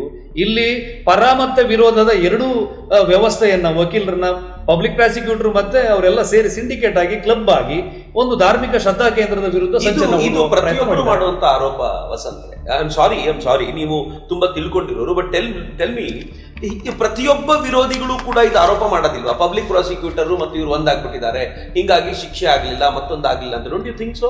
ಸರ್, ಇದಕ್ಕೆ ಏನು ಹೋರಾಟಗಾರರನ್ನ ನಾವು ಮಾತಾಡಿದಾಗ ನಮಗೆ ಕೋಟಿಗಟ್ಟಲೆ ಖರ್ಚಾಗಿದೆ ಅಂತ ಅವ್ರು ಹೇಳ್ತಾರೆ. ಏನಕ್ಕೆ ಸರ್ ಇದು ಕೋಟಿಗಟ್ಟಲೆ ಖರ್ಚು ಮಾಡ್ಬೇಕು? ಇವರು CBI ವಕೀಲರಿಗೆ ಸಂಬಳ ಕೊಡುವಂಥದ್ದು ಸರ್ಕಾರ, ಏನು ಪಬ್ಲಿಕ್ ಪ್ರಾಸಿಕ್ಯೂಟರ್ಗೆ ದುಡ್ಡು ಕೊಡಬೇಕಾದದ್ದು ಸರ್ಕಾರ, ಇವರಲ್ಲ. ಇವರು ಅಷ್ಟಾಗಿಯೂ ಸೌಜನ್ಯ ಎನ್ನುವ ಸಂತ್ರಸ್ತೆಯ ಕುಟುಂಬದವರು ಯಾಕೆ CBI ವಕೀಲರಿಗೆ ದುಡ್ಡು ಕೊಡಬೇಕು? ನಮ್ಮ ಕೋಟಿಗಟ್ಟಲೆ ಖರ್ಚು ಆಗಿದೆ. ಸಂತೋಷ್ ರಾವ್ಗಾದ್ರೆ ಸಂತೋಷ್ ರಾವ್ ಕಡೆಯವರು ಖರ್ಚು ಮಾಡಬೇಕು, ಅದನ್ನ ಪ್ರಭಾವಶಾಲಿಗಳೊಬ್ಬರು ಖರ್ಚು ಮಾಡಿದ್ದಾರೆ, ಅವರೇ ಬಹಿರಂಗವಾಗಿ ಒಪ್ಕೊಂಡಿದ್ದಾರೆ ಮೀಡಿಯಾದಲ್ಲಿ. ಅವನಿಗೆ ಬೇಲ್ ಕೊಡಿಸಿದ್ದು ನಾನೇ, ಅವ್ನು ಬಿಡಿಸ್ಕೊಂಡು ಬಂದಿದ್ದು ನಾನೇ, ಅವ್ರ ವಕೀಲರಿಗೆ ದುಡ್ಡು ಕೊಟ್ಟಿದ್ದು ನಾನೇ ಅಂತೇಳಿ ಅವರು ಹೇಳಿದ್ದಾರೆ. ಸರಿ, ಇವರಿಗೇನ ಕೋಟಿಗಟ್ಟಲೆ ಖರ್ಚಾಗುತ್ತೆ ಈ ಪ್ರಕರಣದಲ್ಲಿ ಅಂತ ಹೇಳಿದರೆ, ಇದರಲ್ಲಿ ದೊಡ್ಡ ಮಟ್ಟದಲ್ಲಿ ಒಂದು ಭ್ರಷ್ಟಾಚಾರ ನಡೆದಿದೆ. ಇದರಿಂದ ದೊಡ್ಡ ಮಟ್ಟದ ಒಂದು ಫಂಡ್ ಫ್ಲೋ ಇದೆ. ಅದು ಎಲ್ಲಿಂದು, ಯಾವ ಮೂಲದ್ದು, ಯಾಕೆ ಬರುತ್ತೆ ಅನ್ನೋದು ಇನ್ನಷ್ಟೇ ಜನರಿಗೆ ಗೊತ್ತಾಗ್ತದೆ. ಧರ್ಮಸ್ಥಳಕ್ಕಿಂತ ಪ್ರಭಾವಿಯಾದವರು ಮತ್ತೊಬ್ಬಿದ್ದಾರೆ ಸರ್. ಧರ್ಮಸ್ಥಳ ಇಡೀ ಒಂದು ಕರಾವಳಿಯನ್ನ ಗಟ್ಟಿಯಾಗಿ ಕಟ್ಟಿ ನಿಲ್ಲಿಸಿರುವಂತ ಒಂದು ಧಾರ್ಮಿಕ ಶ್ರದ್ಧಾ ಕೇಂದ್ರ. ನಿಮಗೆ ನಮ್ಮ ಇಡೀ ಕರಾವಳಿ ಭೂತಾರಾಧನೆಯ ಫೌಂಡೇಶನ್ ಮೇಲೆ ನಿಂತಿರುವಂಥದ್ದು. ನಮ್ಮ ಎಲ್ಲ ಆ ದೈವಸ್ಥಾನಗಳ ಏನು ಹೆಡ್ ಆಫೀಸ್ ಸುಪ್ರೀಂ ಕೋರ್ಟ್ ಇದ್ರೆ ಧರ್ಮಸ್ಥಳ. ಇಲ್ಲಿ ದೈವ ದರ್ಶನದಲ್ಲಿ ಹೇಳೋದು ನನ್ನ ಒಡೆಯನಲ್ಲಿಗೆ, ನನ್ನ ಏನು ಕುಟುಂಬದಪುರಕ್ಕೆ ಅಂತ ಹೇಳುವಂಥದ್ದು. ಪಂಜುರ್ಲಿ ಘಟ್ಟದಿಂದ ಬಂದಾಗ ಮೊದಲು ಬರೋದು ಧರ್ಮಸ್ಥಳಕ್ಕೆ ಅನ್ನೋ ಉಲ್ಲೇಖಗಳಿವೆ. ಅಂದ್ರೆ ಧಾರ್ಮಿಕ ನಂಬಿಕೆಗಳು, ಜಾನಪದೀಯ ನಂಬಿಕೆಗಳು ಅಂತ ಹೇಳಿದ್ರೆ, ಧರ್ಮಸ್ಥಳ ಎನ್ನುವಂತಹ ಒಂದು ಶ್ರದ್ಧಾ ಕೇಂದ್ರದ ಶ್ರದ್ಧೆಯನ್ನ ಕೆಡಿಸಿದ್ರೆ ಅಲ್ಲಿ ಶಕ್ತಿ ಇಲ್ಲ, ಅಲ್ಲಿ ಎನರ್ಜಿ ಇಲ್ಲ, ಅಲ್ಲಿ ಪವರ್ ಇಲ್ಲ ಅಂತೇಳಿ ಹೇಳಿ ಅದರಲ್ಲಿ ಇವರು ಸಫಲರಾದ್ರೆ ಇಡೀ ಕರಾವಳಿಯ ಏನು ಆ ಧಾರ್ಮಿಕ ನಂಬಿಕೆಯನ್ನ ಚದುರಿಸಬಹುದು ಎನ್ನುವ ಉದ್ದೇಶ ಇಟ್ಕೊಂಡು ಮತ್ತೆ ಬೇರೆ ಬೇರೆ ಕಾರಣಕ್ಕೆ ಸರ್ ಇದರಿಂದ ದೊಡ್ಡ ಒಂದು ಸಂಚು ನಡೀತಾ ಇದೆ. ಇದು ಒಂದೆರಡು ಸಾರಿ ಅಲ್ಲ. ಧರ್ಮಸ್ಥಳ ನಕ್ಸಲೈಟ್ಸ್ ಅವರ ಹಿಟ್ ಲಿಸ್ಟ್ ಅಲ್ಲಿ ಇತ್ತು. ಧರ್ಮಸ್ಥಳ ಏನು ಮತಾಂತರವನ್ನ ಮಾಡುವಂತ ವ್ಯವಸ್ಥೆಗಳಿವೆಯಲ್ಲ, ಆ ವ್ಯವಸ್ಥೆ ಧರ್ಮಸ್ಥಳದ ವಿರುದ್ಧವಾಗಿ ಕೆಲಸ ಮಾಡಿದೆ. ಧರ್ಮಸ್ಥಳಕ್ಕೆ ಕಾಲದಿಂದ ಕಾಲಕ್ಕೆ ಏನೇನು ಅಪಚಾರ ಮಾಡಬೇಕು, ಅಪಪ್ರಚಾರ ಮಾಡಬೇಕು ಅದನ್ನ ಮಾಡ್ತಾನೆ ಬಂದಿದ್ದಾರೆ. ಈ ಸಾರಿ ಅದು ಸ್ಟ್ಯಾಂಡ್ ಆಯ್ತು ಹೇಗಂತ ಹೇಳಿದ್ರೆ, ಇಲ್ಲಿಯ ತನಕ ಅದೊಂದು ನಮ್ಮಲ್ಲಿ ಧಾರ್ಮಿಕವಾದ ಶ್ರದ್ಧೆಯ ಕಾರಣಕ್ಕೆ ಅದನ್ನು ಅಲುಗಾಡಿಸ್ಲಿಕ್ಕೆ ಆಗಲಿಲ್ಲ. ಈ ಸಾರಿ ಹೆಣ್ಣು ಎನ್ನುವ ಎಮೋಷನ್ ಅನ್ನ ಇಟ್ಟುಕೊಂಡು ಧರ್ಮಸ್ಥಳದ ವಿರುದ್ಧ ಇವರು ಹೋರಾಟವನ್ನ ಮಾಡ್ತಾರೆ. ನಮ್ಮ ಕರಾವಳಿಯಲ್ಲಿ ಹೆಣ್ಣಿನ ಕಾರಣಕ್ಕೆ 2-3 ಜನ MLAಗಳಾಗಿದ್ದಾರೆ. ಒಂದು ಹೆಣ್ಣಿನ ಸಾವಿನ ಕಾರಣವನ್ನೇ ಇಟ್ಟುಕೊಂಡು ಅದನ್ನ ರಾಜಕೀಯವಾಗಿ ಬಳಸ್ಕೊಂಡು ಗಟ್ಟಿಯಾದವರು ಇದ್ದಾರೆ, ಅಥವಾ ಇನ್ನೊಂದು ವ್ಯವಸ್ಥೆಯನ್ನ ಪತನಗೊಳಿಸಿದವರು ಇದ್ದಾರೆ. ಸೌಜನ್ಯ ಎನ್ನುವ ಹೆಣ್ಣು ಮಗುವನ್ನ ಆ ಹುಡುಗಿಗೆ ನ್ಯಾಯ ಕೊಡಿಸುವ ಯಾವ ಉದ್ದೇಶವೂ ಇಲ್ಲದೆ ನೆಪವಾಗಿ ಇರಿಸಿಕೊಂಡು ಧರ್ಮಸ್ಥಳದ ವಿರುದ್ಧ ಇವರು ಮಾಡ್ತಾರೆ. Let me come back to the point. I don't want to take this very emotional. ಈ 3 ಜನ, ಅದು ಉದಯ್, ಮಲ್ಲಿಕ್ ಮತ್ತು ಧೀರಜ್, ಈ 3 ಜನರಿಗೂ ನಿಶ್ಚಲ್ಗೂ ಏನ್ ಸಂಬಂಧ? Are they really friends? ಚಡ್ಡಿ ದೋಸ್ತುಗಳ ಜೊತೆಯಲ್ಲಿದ್ದವರ, ಜೊತೆಯಲ್ಲೇ ಓಡಾಡ್ಕೊಂಡಿದ್ದವರ? ಈ 3 ಜನರ ಜೊತೆಗೆ ನಿಶ್ಚಲ್ ಹೆಸರು ಅಥವಾ ನಿಶ್ಚಲ್ ಹೆಸರು ಬಂದಾಗ ಈ 3 ಜನರದು ಜೊತೆಯಲ್ಲಿ ತಳಕಾಕೊಳ್ಳೋದು ಯಾಕೆ ಸರ್? ಉದಯ್ ಜೈನ್ ಎನ್ನುವರು ಒಬ್ರು ಸಾಮಾನ್ಯ ಆಟೋ ಡ್ರೈವರ್ ಆಗಿದ್ರು. ಧೀರಜ್ ಕೆಲ್ ಎನ್ನುವರು ಧರ್ಮಸ್ಥಳದಲ್ಲಿ ಒಂದು ಅಂಗಡಿ ಇಟ್ಟುಕೊಂಡಿದ್ರು. ಮಲ್ಲಿಕ್ ಜೈನ್ ಎನ್ನುವರು ಧರ್ಮಸ್ಥಳದಲ್ಲಿ ಒಬ್ಬ ಕಾರ್ಕೋರನ ಕೆಲಸ ಮಾಡ್ತಾ ಇದ್ರು. ಅಷ್ಟೇ ಹೊರತು ಈ ನಿಶ್ಚಲ್ ಜೈನ್ ಅವ್ರದ್ದೇ ಬೇರೆ ಸಮಾನ ಗೆಳೆಯರನ್ನ ಹೊಂದಿರಬಹುದೇ ಹೊರತು ಇವರ ಜೊತೆಗೆ ಅವರ ಒಡನಾಟ ಇದೆ ಅಂತ ನನಗನ್ಸೋದಿಲ್ಲ. ನಾನು ಉದಯ್ ಅವ್ರಿಗೆ ಕೇಳಿದೆ, ನಾನೊಬ್ಬ ಆಟೋ ಓಡಿಸೋ, ನನ್ನ ಆಟೋದಲ್ಲಿ ಅವ್ರು ಓಡಾಡ್ತಾರೆ, ಅವ್ರ ಹತ್ರ ಮನೇಲಿ ಬೇಕಾದಷ್ಟು ಕಾರ್ಗಳಿವೆ, ನನಗೂ ಅವರಿಗೂ ಸಂಬಂಧನೇ ಇಲ್ಲ, ಲಿಂಕ್ ಇಲ್ಲ, ಅಂದ್ರೆ ಬೇರೆ ಹೊರಗಡೆಯವರು. ಇವರು ಒಂದೇ ಸಮುದಾಯದವರು ಅಂದ ತಕ್ಷಣ ಇವರು ಒಟ್ಟು ಸೇರಿ ಈ ಕ್ರೈಮ್ ಮಾಡಿದಾರೆ ಅನ್ನೋ ರೀತಿಯಲ್ಲಿ ಬಿಂಬಿಸ್ಲಿಕ್ಕೆ ಇದು ಹೊರಟಿದ್ದಾರೆ. ಅಂದ್ರೆ ನೀವು ಹೇಳೋ ಪ್ರಕಾರ ಅವ್ರಿಗೆ ಯಾವ ರೀತಿಯ ಕನೆಕ್ಟಿವಿಟಿನೇ ಇಲ್ಲ ಸರ್, ಯಾವ ರೀತಿಯ ಸಂಪರ್ಕವೂ ಇಲ್ಲ, ಸಂಬಂಧವೂ ಇಲ್ಲ. ಅವರು ಬಂದಾಗ, ಅವರು ಎದುರುಗಡೆ ಸಿಕ್ಕಿದಾಗ ನಾನು ನಮಸ್ಕಾರ ಮಾಡ್ತೀನಿ ಅಂತೇನೆ ಅಷ್ಟೇ ಹೊರತು ನನಗೆ ಅವ್ರ ಜೊತೆ ಯಾವುದೇ ಒಂದು ಆತ್ಮೀಯವಾದಂಥ ಸಂಬಂಧ ಇಲ್ಲ ಅಂತ ಹೇಳಿ ಮಲ್ಲಿಕ್ ಜೈನ್ ಹೇಳಿದ್ದಾರೆ. Okay, that's fine. ಈ 4 ಜನ ನಿಶ್ಚಲ್ ಜೈನ್ ಸೇರಿದ, ಅಫ್ಕೋರ್ಸ್ ನೀವು ಹೇಳ್ತಿದ್ರೆ ನಿಶ್ಚಲ್ ಜೈನ್ ಹೆಸರೇ ಇಲ್ಲ ಇದರಲ್ಲಿ, ಅದು ಬೇರೆಯ ಪಾರ್ಟ್. ಇನ್ನು ಉಳಿದ 3 ಜನ ಅವರಿಗೆ ಕ್ಲೀನ್ ಚಿಟ್ ಸಿಗಲೇ ಇಲ್ಲ. ಅವ್ರು ಬರೀ ಅಕ್ವಿಟ್ ಆಗಿರೋದಷ್ಟೇ. ಇನ್ನೂ ಕೂಡ ಅವರ ಮೇಲೆ ಅನುಮಾನ ಇದ್ದೇ ಇದೆ ಅಂತ ಅನೇಕ ಹೋರಾಟಗಾರರು ಮತ್ತು ಎಲ್ಲರೂ ಹೇಳ್ತಾರೆ. ಇರುವಂತ ದೊಡ್ಡ ಆರೋಪ ಅದು. ಇನ್ನು ಕ್ಲೀನ್ ಚಿಟ್ ಸಿಗದೆ ಕೋರ್ಟ್ ಯಾರಿಗೂ ಕೂಡ ಕ್ಲೀನ್ ಚಿಟ್ ಅನ್ನುವ ಒಂದು ಪದವನ್ನ ಬಳಕೆ ಮಾಡೋದಿಲ್ಲ. ಅಲ್ಲಿ ಫರ್ದರ್ ಇನ್ವೆಸ್ಟಿಗೇಷನ್ ಅಗತ್ಯ ಇಲ್ಲ ಅಂತ ಹೇಳಿದಾಗ ಜನಸಾಮಾನ್ಯವಾಗಿ ನಾವೇನು ತಿಳ್ಕೋಬೇಕು, ಅದು ಕ್ಲೀನ್ ಚಿಟ್ ಅಂತಾನೆ. ಇನ್ನು ಅವ್ರನ್ನ ತನಿಖೆ ಮಾಡುವ ಅಗತ್ಯ ಇಲ್ಲ ಅಂತ ಹೇಳಿದ್ರೆ ಏನದು? ಇನ್ನು ಅವ್ರನ್ನ ತನಿಖೆ ಮಾಡುವ ಅಗತ್ಯ ಇಲ್ಲ ಅದನ್ನ ಅವ್ರು ಹೇಳಿದ್ದಾರೆ. ಅದನ್ನ ಅವ್ರು ಕ್ಲೀನ್ ಚಿಟ್ ಅಂತೇಳಿ ಹೇಳಿರ್ಬಹುದು. ಅದೇನು ಅವ್ರದ್ದು ಹೇಳ್ಕೊಳ್ಳೋದ್ರಲ್ಲಿ ತಪ್ಪೇನು ಇಲ್ವಲ್ಲ. ಅವ್ರದ್ದೇನು ಎನ್ಕ್ವೈರಿ ಮಾಡೋ ಅಗತ್ಯ ಇಲ್ಲ. ಅವ್ರು ತಪ್ಪಿತಸ್ಥರಲ್ಲ. ನೀವು ಕಾನೂನು ಹೇಳುವಂತ ಎಲ್ಲಾ ಏನು ತನಿಖೆಗೂ ಕೂಡ ಒಳಪಟ್ಟವರಾಗಿದ್ದಾರೆ. ವೈಜ್ಞಾನಿಕವಾದ ತನಿಖೆ ಒಳಪಟ್ಟಿದ್ದಾರೆ. ಹಾಗಿದ್ಮೇಲೆ ಸಂತೋಷ್ ರಾವ್ ಕೂಡ ಅಲ್ಲ. ಸಂತೋಷ್ ರಾವ್ ಬಗ್ಗೆ ಕೂಡ ಕೋರ್ಟ್ ಅದನ್ನೇ ಹೇಳಿದೆ. ಸಂತೋಷ್ ರಾವ್ ಕೂಡ ಏನು ಅವ್ರಿಗೂ ಕೂಡ ಇನ್ಯಾವುದೇ ರೀತಿಯ ಏನು ಇದು ಬೇಕಾಗ್ಲಿಲ್ಲ, ತನಿಖೆ ಬೇಕಾಗಿಲ್ಲ, ಬಿಡುಗಡೆ ಆಗಿದ್ದಾನೆ ಅಂತ. ಸೊ ಏನ್ ಹೇಳೋದಾಗಿದೆ? ಸಂತೋಷ್ ರಾವ್ ನೋಡಿ ಸರ್, ಇಲ್ಲಿ ಸಂತೋಷ್ ರಾವ್ ವಿಷಯಕ್ಕೆ ಬರುವಾಗ ಸಂತೋಷ್ ರಾವನ್ನ ಅಪರಾಧಿ ಅಂತ ಹೇಳಿ ಸಾಬೀತುಪಡಿಸಲಿಕ್ಕೆ ಬೇಕಾದಂತ ಸೂಕ್ತ ದಾಖಲೆಗಳು ಇಲ್ಲದೆ ಇರುವ ಕಾರಣಕ್ಕೆ ಯಾವುದು ಬೆನಿಫಿಟ್ ಆಫ್ ಡೌಟ್ ಅಡಿಯಲ್ಲಿ ಸಂತೋಷ್ ರಾವ್ ಇದರಲ್ಲಿ ಅಕ್ವಿಟ್ ಆಗುವಂಥದ್ದು. ನಮ್ಮ ಕ್ರೈಮ್ ರೇಟ್ ನಲ್ಲಿ 100% ಅಲ್ಲಿ 90% ಜನ ಶಿಕ್ಷೆಯಿಂದ ಹೊರಗೆ ಉಳಿತಾರೆ, 10% ಮಾತ್ರ ಕನ್ವಿಕ್ಟ್ ಆಗುವಂಥದ್ದು. ಒಂದು ಪ್ರಕರಣದಲ್ಲಿ ಒಬ್ಬ ವ್ಯಕ್ತಿಗೆ ಶಿಕ್ಷೆ ಆಗಿಲ್ಲ ಅಂತ ಹೇಳಿದ ತಕ್ಷಣ ಆ ವ್ಯಕ್ತಿ ಆ ಪ್ರಕರಣದಲ್ಲಿ ಭಾಗಿಯಾಗಿಲ್ಲ ಅಂತ ಹೇಳಿ ಅರ್ಥ ಅಲ್ಲ. ಈಗ ಈ ಆರೋಪ ಮಾಡುವ ಹೋರಾಟ ಮಾಡುವ ಬಾಂಬ್ SI ಮಟ್ಟಣ್ಣನವರಿದಾರಲ್ಲ, ಅವರು ಬಾಂಬ್ ಇಟ್ಟು ಅದು ಇಟ್ಟಿದ್ದು ನಾನೇ ಅಂತಾನೂ ಹೇಳ್ಕೊಂಡಿದ್ದಾರೆ. ಒಂದು ಮೀಡಿಯಾದಲ್ಲಿ ಅವರು ಸ್ಟೇಟ್ಮೆಂಟ್ ಇದೆ, ಬಹಳ ದೊಡ್ಡ ಇವರೇನು ಭಗತ್ ಸಿಂಗ್ ಅನ್ನೋ ಲೆವೆಲ್ ಅಲ್ಲಿ ಹೇಳ್ಕೊಂಡಿದ್ದಾರೆ, ನಾನೇ ಬಾಂಬ್ ಇಟ್ಟಿದ್ದು ಅಂತ ಹೇಳಿದ್ದಾರೆ. ಅವ್ರದ್ದು 2017ರಲ್ಲಿ ಖುಲಾಸೆ ಆಗ್ತಾರೆ. ಈಗ ನಾವು ಕೇಳ್ಬಹುದಲ್ವಾ, ಮಟ್ಟಣ್ಣನವರು ಖುಲಾಸೆ ಆಗಿದ್ದಾರೆ, ಅಕ್ವಿಟ್ ಆಗಿದ್ದಾರೆ, ಹಾಗಿದ್ರೆ ಬಾಂಬ್ ಇಟ್ಟವ್ರು ಯಾರು ಅಂತ ಹೇಳಿ. ಈ ತರಹದಲ್ಲಿ ಜನರನ್ನ ಕನ್ಫ್ಯೂಷನ್ ಮಾಡುವಂಥದ್ದು ಅದು ಒಂದು ಬೇರೆ ರೀತಿಯ ತಂತ್ರವೇ ಹೊರತು ಇದರಲ್ಲಿ ಯಾವ ಹುರುಳು ಇಲ್ಲ ಈ ಆರೋಪದಲ್ಲಿ ಅಂತ ಅನ್ಸುತ್ತೆ. ಸೊ ನಿಮ್ಮ ಕಡೆಯಿಂದ 3 ಜನ ಇವರಲ್ಲ, ಆರೋಪಿಗಳಲ್ಲ ಅಥವಾ ತಪ್ಪಿತಸ್ಥರಲ್ಲ, ಅವ್ರ ಕಡೆಯಿಂದ ಸಂತೋಷ್ ತಪ್ಪಿತಸ್ಥರಲ್ಲ, ನಿಜವಾದ ಆರೋಪಿ ಯಾರು? ಅಲ್ಲ, ನಾನು ಅದೇ ಹೇಳ್ತಾ ಇರೋದು ಸರ್. ನಿಜವಾದ ಆರೋಪಿಯನ್ನ ಅವನ ಆರೋಪವನ್ನ ಸಾಬೀತುಪಡಿಸುವಲ್ಲಿ ಪ್ರಾಸಿಕ್ಯೂಷನ್ ವಿಫಲವಾಗಿದೆ. ಇವರು ನಮ್ಮ ಹತ್ರ ಎಲ್ಲಾ ಸಾಕ್ಷಿಗಳಿವೆ, ನಾವು ಸಾಕ್ಷಿಯನ್ನ ಸಂದರ್ಭಕ್ಕೆ ಸರಿಯಾಗಿ ಕೊಡ್ತೀವಿ ಅಂತ ಹೇಳ್ತಾ ಇದ್ದಾರಲ್ಲ. ಇವತ್ತಿನ ತನಕ ಇವರು ಕೋರ್ಟಿಗೆ ಯಾಕೆ ಒಂದು ರಿಟ್ ಪಿಟಿಷನ್ ಹಾಕಿನೋ, ಒಂದು ಅರ್ಜಿಯನ್ನು ಹಾಕಿನೋ, ಇವರಿಗೆ ಒಂದು ಮುಚ್ಚಿದ ಲಕೋಟಿಯಲ್ಲಿ ಜಡ್ಜಸ್ ಟೇಬಲ್ಗೆ ಆ ವಿವರಗಳನ್ನ ತಲುಪಿಸುವಂತ ಸಾಧ್ಯತೆಗಳಿತ್ತು, ಅವಕಾಶಗಳಿತ್ತು. ಇವರು ಸಾಕ್ಷಿ ನೀವು ನಾಶ ಮಾಡ್ತೀರಾ ಅನ್ನುವಂತ ಭಯ ಸರ್. ಸಾಕ್ಷಿಯನ್ನ ಇದುವರೆಗೂ ಭಿನ್ನ ಭಿನ್ನ ಸ್ವರೂಪಗಳಲ್ಲಿ, ಈಗ ನನಗೆ 1-2-3 ಕ್ಲಾರಿಟಿ ಸಿಕ್ತು, ದಟ್ ಈಸ್ ಫೈನ್. ಅದರ್ವೈಸ್ ಸಾಕ್ಷಿಯನ್ನ ನಾಶ ಮಾಡೋದ್ರಲ್ಲಿ ಧರ್ಮಸ್ಥಳದ ಕೆಲವು ಪ್ರಮುಖರಿದ್ದಾರೆ, ಅವರು ನಾಶ ಮಾಡೋದ್ರಲ್ಲಿ ನಿಸೀಮರಾಗಿದ್ದಾರೆ. ಹೀಗಾಗಿ ಇಲ್ಲೊಂದು ವಿಡಿಯೋ ಇದೆ, ನೀವು ನೋಡಿ. But 2 condition. ನಾನು ತರುವಂಥ ಏನು ವಿಟ್ನೆಸ್ ಇದ್ದಾರೆ ಅವ್ರಿಗೆ ಪೊಲೀಸ್ ಪ್ರೊಟೆಕ್ಷನ್ ಕೊಡಬೇಕು. ಸಾಕ್ಷಿ ತೋರಿಸ್ಬೇಕಾದ್ರೆ ಎಲ್ಲ TV ಚಾನಲ್ ಮಾಧ್ಯಮಗಳು ಇರಬೇಕು, ಸಿನ್ಸಿಯರ್ ಪೊಲೀಸ್ ಆಫೀಸರ್ಸ್ ಇರಬೇಕು. ಕರೆಸ್ರಿ, ಇವತ್ತೇ ತೋರಿಸ್ತೀನಿ. ಇದ್ರಲ್ಲಿ ಏನ್ ಹೇಳಲಾಗುತ್ತೆ ಅಂತಂದ್ರೆ, ಈ ಸಾಕ್ಷಿಗಳನ್ನ ನಾನು ಕೊಡ್ತೀನಿ, ಈ ಸಾಕ್ಷಿಗಳನ್ನ ರಕ್ಷಿಸ್ತೀರಾ ಅನ್ನೋ ಭರವಸೆ ಕೊಟ್ರೆ ನಾನು ನಿಮ್ಗೆ ಸಾಕ್ಷಿಗಳನ್ನ ಕೊಡಬಲ್ಲ. ಎಲ್ಲಾ ಸಾಕ್ಷಿಯನ್ನ ಇಟ್ಕೊಂಡು ಕೂತಿರೋರಿಗೆ ನೀವು ರಕ್ಷಣೆಯ ಭರವಸೆ ಕೊಡ್ತೀರಾ? ಸರ್, ಈ ದೇಶದಲ್ಲಿ ನಮ್ಮ ನ್ಯಾಯಾಂಗ ವ್ಯವಸ್ಥೆಯಲ್ಲಿ ಎಂತೆಂಥ ಪ್ರಭಾವಿಗಳನ್ನು ಕೂಡ ಜೈಲಿಗೆ ಬಿಟ್ಟು ಬಂದಂತ ಉದಾಹರಣೆಗಳಿವೆ. ಇವರು ಸಾಕ್ಷಿಯನ್ನ ನೇರವಾಗಿ ಕೋರ್ಟಿಗೆ ಕೊಡ್ಲಿ, ಇವರು ಸೋಷಿಯಲ್ ಮೀಡಿಯಾದಲ್ಲಿ, ವಾಟ್ಸಪ್ ಅಲ್ಲಿ, ಇನ್ಸ್ಟಾದಲ್ಲಿ ಸಾಕ್ಷಿ ಇದೆ ಅಂತ ಹೇಳಿ ಬೊಬ್ಬೆ ಹೊಡೆಯೋದಲ್ಲ. ಇವ್ರು ಯಾವತ್ತಾದ್ರೂ ಕೋರ್ಟಿಗೆ ಇದ್ರ ಬಗ್ಗೆ ಒಂದು ಅರ್ಜಿ ಹಾಕಿದಾರಾ? ಇವ್ರು ಮೊನ್ನೆ ಹೈಕೋರ್ಟ್ ನಲ್ಲಿ ಇವ್ರದ್ದು ಅರ್ಜಿ ವಜಾ ಆಗುತ್ತೆ, ಪುನಃ ಸುಪ್ರೀಂ ಕೋರ್ಟಿಗೆ ಹೋಗ್ಲಿಕ್ಕೆ ಅವಕಾಶ ಇತ್ತು, ಇವ್ರು ಯಾಕೆ ಹೋಗ್ಲಿಲ್ಲ? ಹೋಗ್ಬೇಕಿತ್ತಲ್ಲ. ಇವರು ಸಾಕ್ಷಿ ಇದ್ದವ್ರು ಯಾಕೆ ಕೋರ್ಟಿಗೆ ಕೊಡ್ತಾ ಇಲ್ಲ ಇದನ್ನ? ಸಾಕ್ಷಿ ಇದ್ದವ್ರನ್ನೆಲ್ಲ ಕೊಲ್ಲೋದಾಗಿದ್ರೆ ಇವ್ರನ್ನೇ ಕೊಲ್ಬೇಕಿತ್ತಲ್ಲ, ಇಷ್ಟೊತ್ತಿಗೆ ಇವ್ರ ಹೆಣನ ನೇತೃತ್ವದಲ್ಲಿ ತೇಲ್ಬೇಕಿತ್ತಲ್ಲ, ಯಾಕೆ ಇವ್ರನ್ನ ಕೊಂದಿಲ್ಲ?